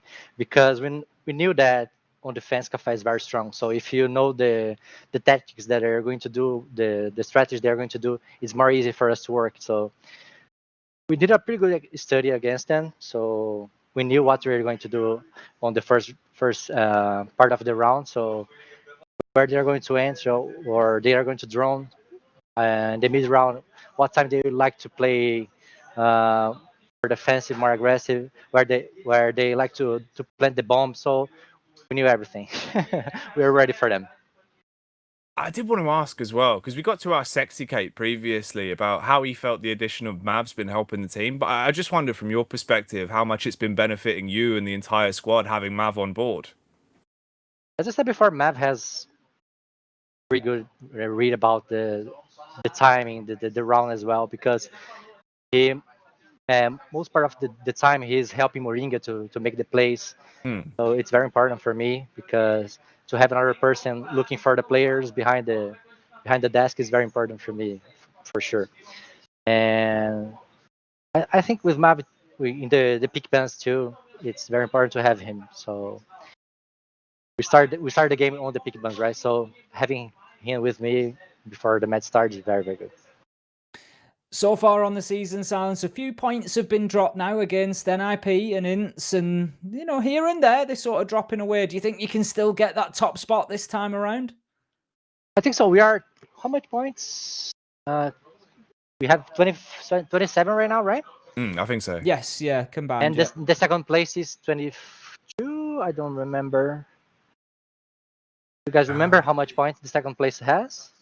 23, I think. 23, yeah. 23. Okay. So I think we are in a pretty good position right now. So we just need to keep our start, and no secret. Just keep training hard. Keep the team play that we have here. The good vibes as well. So that's the point, guys. That's the point. No pressure. No pressure. No, of course not, brother. We always see the good vibes coming out from Liquid. That's one of the big aspects. That's why you've got so much love from the community. Is there anything you want to say to the community back before we let you go tonight, Silence? Sure, always. Thank you guys for the interview right now. It's always nice to see you both, and thank you, Liquid, for the support. Our team here, our mental coach, our video maker, the managers, everybody involved here, our fans as well, because without them we are nothing. And you guys are amazing, always amazing with us. Thank you, brother. You're amazing too, man. Hopefully we'll catch you soon for another interview, Silence. It's always nice to speak to you, mate. Thank you, man. Thanks you so a lot, much. Silence. There he is. Dude, honestly, the amount of love we get from some of these guys, Tim, it warms my cold, shallow heart. Honestly, Silence is one of the nicest guys in Siege. There's absolutely no doubt about it. He's always so nice to speak to. Very generous for giving us his time. Obviously he's a busy guy. I think they like him over there for the Brazilian interviews as well. So he quite often does the Portuguese side, but every now and again he takes the choice to jump on with us and have a little chat. And it's great when he does. And, we enjoy that opportunity. And certainly a very laid back approach in the Liquid camp, isn't it? But it gets the job done. It does, man. The entire team clearly working quite hard there. They've got a lot of moving pieces behind the scenes, right? That's one of the things about Team Liquid inside of Siege. It's not just there is more to it. They've got the coaching staff, they've got the analysts with Mav coming in as well. There's so much to it, and we can see it paying off. You certainly can. Like you say, it's strength in depth, isn't it? It's about that sort of backroom function and the fact that everybody's there and has their own job and their own focus, and it doesn't seem like people are being sort of split in too many different directions, and they're able to bring the maximum to the table, and Liquid show exactly how and why that pays off. I do indeed. But there was a split down the middle for a lot of our games tonight, Tim. We saw some draws here and there. We saw some crazy twists and turns. So let's have a look at how today has gone. Because, of course, it is over. Done and dusted, Tim. It is, and what a day we've had. As you say, it's bounced back and forward for those first two matchups, Jackie. A little bit of a surprise on the Team 1 Santos, I think, for a lot of people. Santos coming out big there and taking the first map 7-5, and what an entertaining matchup that was. If there was any that you were going to go and watch back, if you've joined us late or just now and missed absolutely everything, where have you been? But go back and check out the Team 1 Santos game, because it was an absolute cracker. Oh, it was, dude. Really, really good stuff. Exciting moves the whole way through. There was a lot of fun talking points that went down tonight. Oh, man. I'm just glad I got to experience it with you, Tim. Another Thursday in the books. Always a joy, Jackie. Always a pleasure, never a chore. Oh, never, mate. Never. You cheeky git, Tim. I do love you. Let's move on to the standings, though, and have a look, of course, how the day has gone across the board when it comes to affecting the overall standings. As you can see, Team Liquid, Silence absolutely right there at this point, moving up 27 points over the 14 best of twos that have been played throughout Stage 1 and Stage 2 combined. In close second, Team 1 have moved back up with 23. They have, but they do have the game in hand. Let's not forget, and NIP have 2 at this point. So, for argument's sake, if we say that they were to claim maximum points through all games available to them, it would see Team 1 on 26, but NIP take the top spot on 28. So, still work for NIP to do if they want to claim that overall top spot. Still a lot of grinding to be done. I think what's actually quite interesting now as well, right, is officially, I suppose, going into tomorrow's show, well, not tomorrow, Saturday's show, Tim, we're at the halfway point of the season, right? We are. And it's flown by. Time flies when you're having fun, Jackie. Oh, it really does. It really does, which is why these results now mean so much more. We had this sort of shaping up in this manner back in last season as well, where it went down to the wire. It was always coming up to that last matchup. So definitely keep it locked and come back for our back-to-back games that will be on Saturday and Sunday. If you're thinking, oh, what's going to be happening on Saturday? This is what's going to be happening on Saturday. Another lineup of classics, but starting with a real big one there. NIP versus FaZe. Can the redemption arc continue for FaZe? They've certainly got themselves back to not necessarily at their competitive best, but they are competitive at the very least. They've managed to get themselves points on the board now, started to get a bit of momentum, and it just seems like that team is really starting to bed in. Can they challenge the Ninjas in Pajamas, who certainly showed that they are beatable when MIBR took them 7-0 on Clubhouse? So certainly some room for FaZe there to improve on past performances. Right, now Tim, we've got to decide our Goya game of the day. And I'm going to be honest with you, mate. We have the rematch of the best of 5 that happened at the Major. NIP taking on FaZe. Surely we're going all in, right? It's got to be. That first game's picking up Goyo game of the day an awful lot recently. We used to try and hit it in there for the third, I think, but we're fairly confident in our viewers now. We know they're going to stick around. Oh, they've got so much reason to. They've been living for it. Inside of the exciting gameplay, where we get to see the best Bright Sparks from Brazil. You also get that rehost content. You got the A to Z of Siege. You got the general back and forth with us terrorizing producer Simon. There's so much to love. You've got, I mean, look, Goyo's even radioing it in. He's letting everybody else know that the game of the day is going to be NIP versus FaZe Clan. It's going to go off with a bang to start on Saturday. Oh, yes, indeed. That is coming back on Saturday, though. So, unfortunately, there is a day without me and Tim on your screens. But don't worry, we'll be back on your monitors relatively soon when we return for the stunning Saturday action. And then, of course, we'll be following through till Sunday, where we'll close out another week. The third week of competition here in Stage 2 of the BR6. Tim, Thursday's done, mate. Any final thoughts before we ship this one off?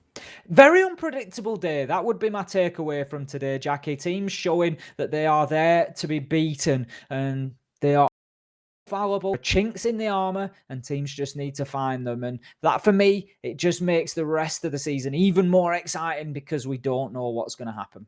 Yeah, it's very, very true. Well, thank you for everyone that has watched and has been with us on YouTube or Twitch or your preferred platform. If you've joined us, got involved with any of the content, tweeting in with hashtag BR6. We love you to pieces. And we will see you when we return on Saturday. Thank you, of course, to Face It, Ubisoft, producer Simon and Jacob on replays that have made today possible, and our magnificent observer all the way over from the Brazilian studio. We'll be back on the weekend. So return then for some more stunning Siege.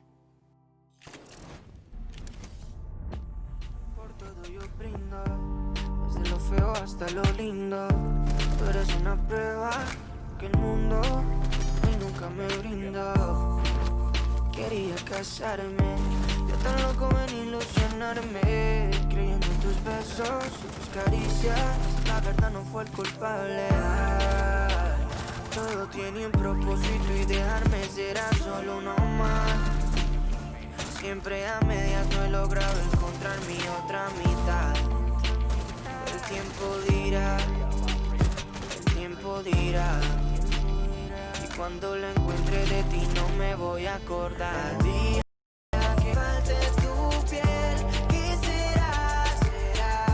¿Qué será de mí?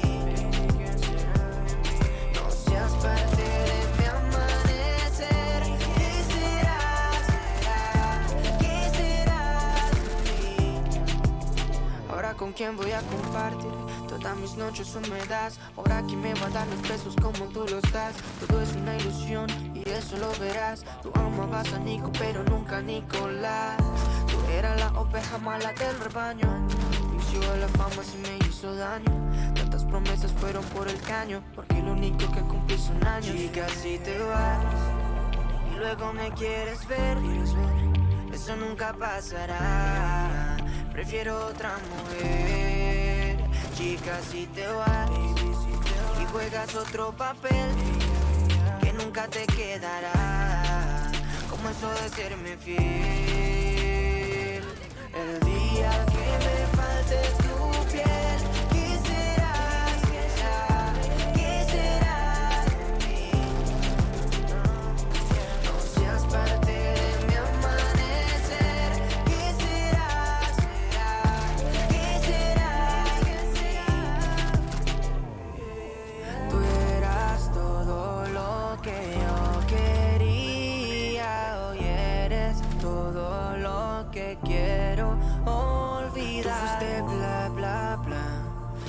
inseguridad lo hizo más fácil para ti. El día que me falte tu piel, ¿qué será? ¿Qué será de mí?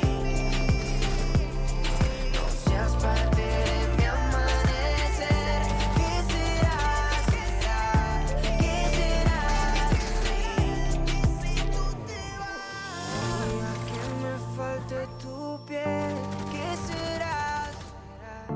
¿Qué será de mí? No seas parte de mi amanecer. ¿Qué será? ¿Qué será? El lunes, vamos a bailarlo, vamos a danzarlo. It's Ricky Baker on the beat, ey. Es difícil disimular lo que pasa por mi mente cuando te tengo de frente, yeah. Esas ganas de tocar ese cuerpo lentamente, divertirnos malamente con tu piel.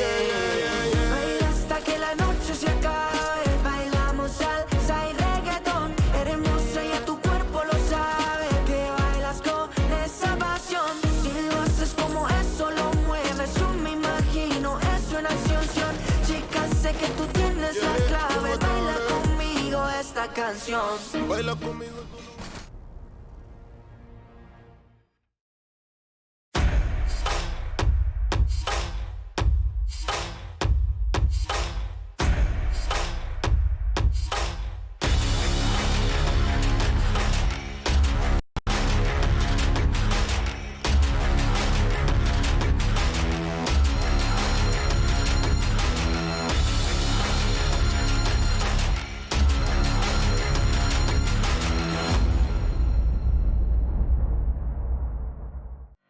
Join Face It, play Siege, win prizes. With 45,000 Ubisoft credits up for grabs every week in the EU Open Cups.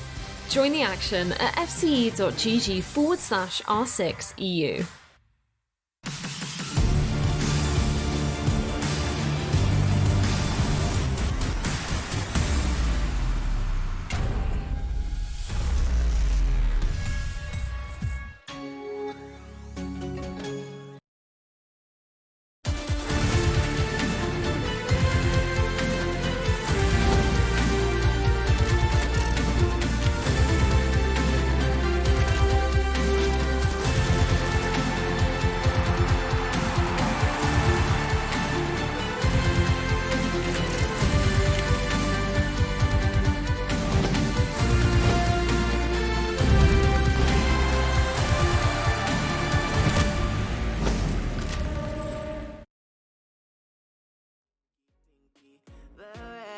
Eres mi miel, mi Anabel, tu favorito y tu perro fiel. Ese nivel en que te cargas, se te ve tan bonita en esa tanga. Dale, muévelo, muévelo, muévelo.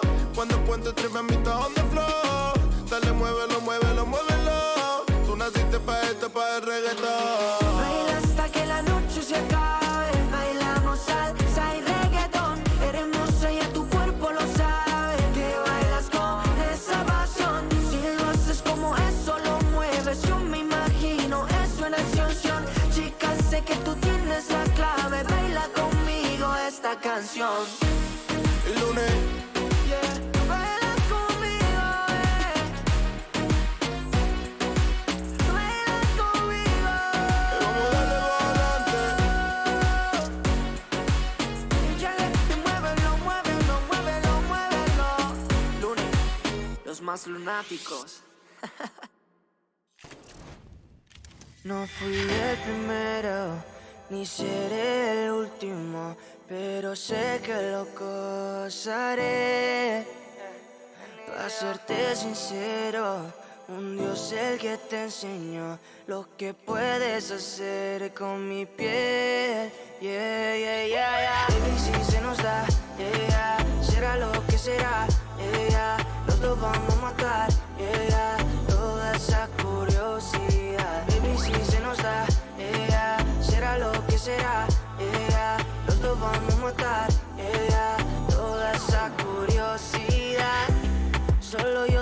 ese lunar.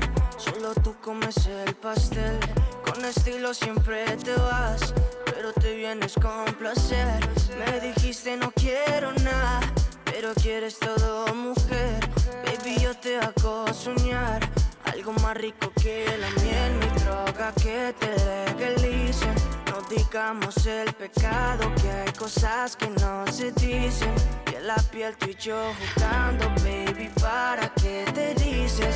Y tú solo dices que quieres más, que matemos la curiosidad. Eso hacemos, difícil se nos da, será lo que será.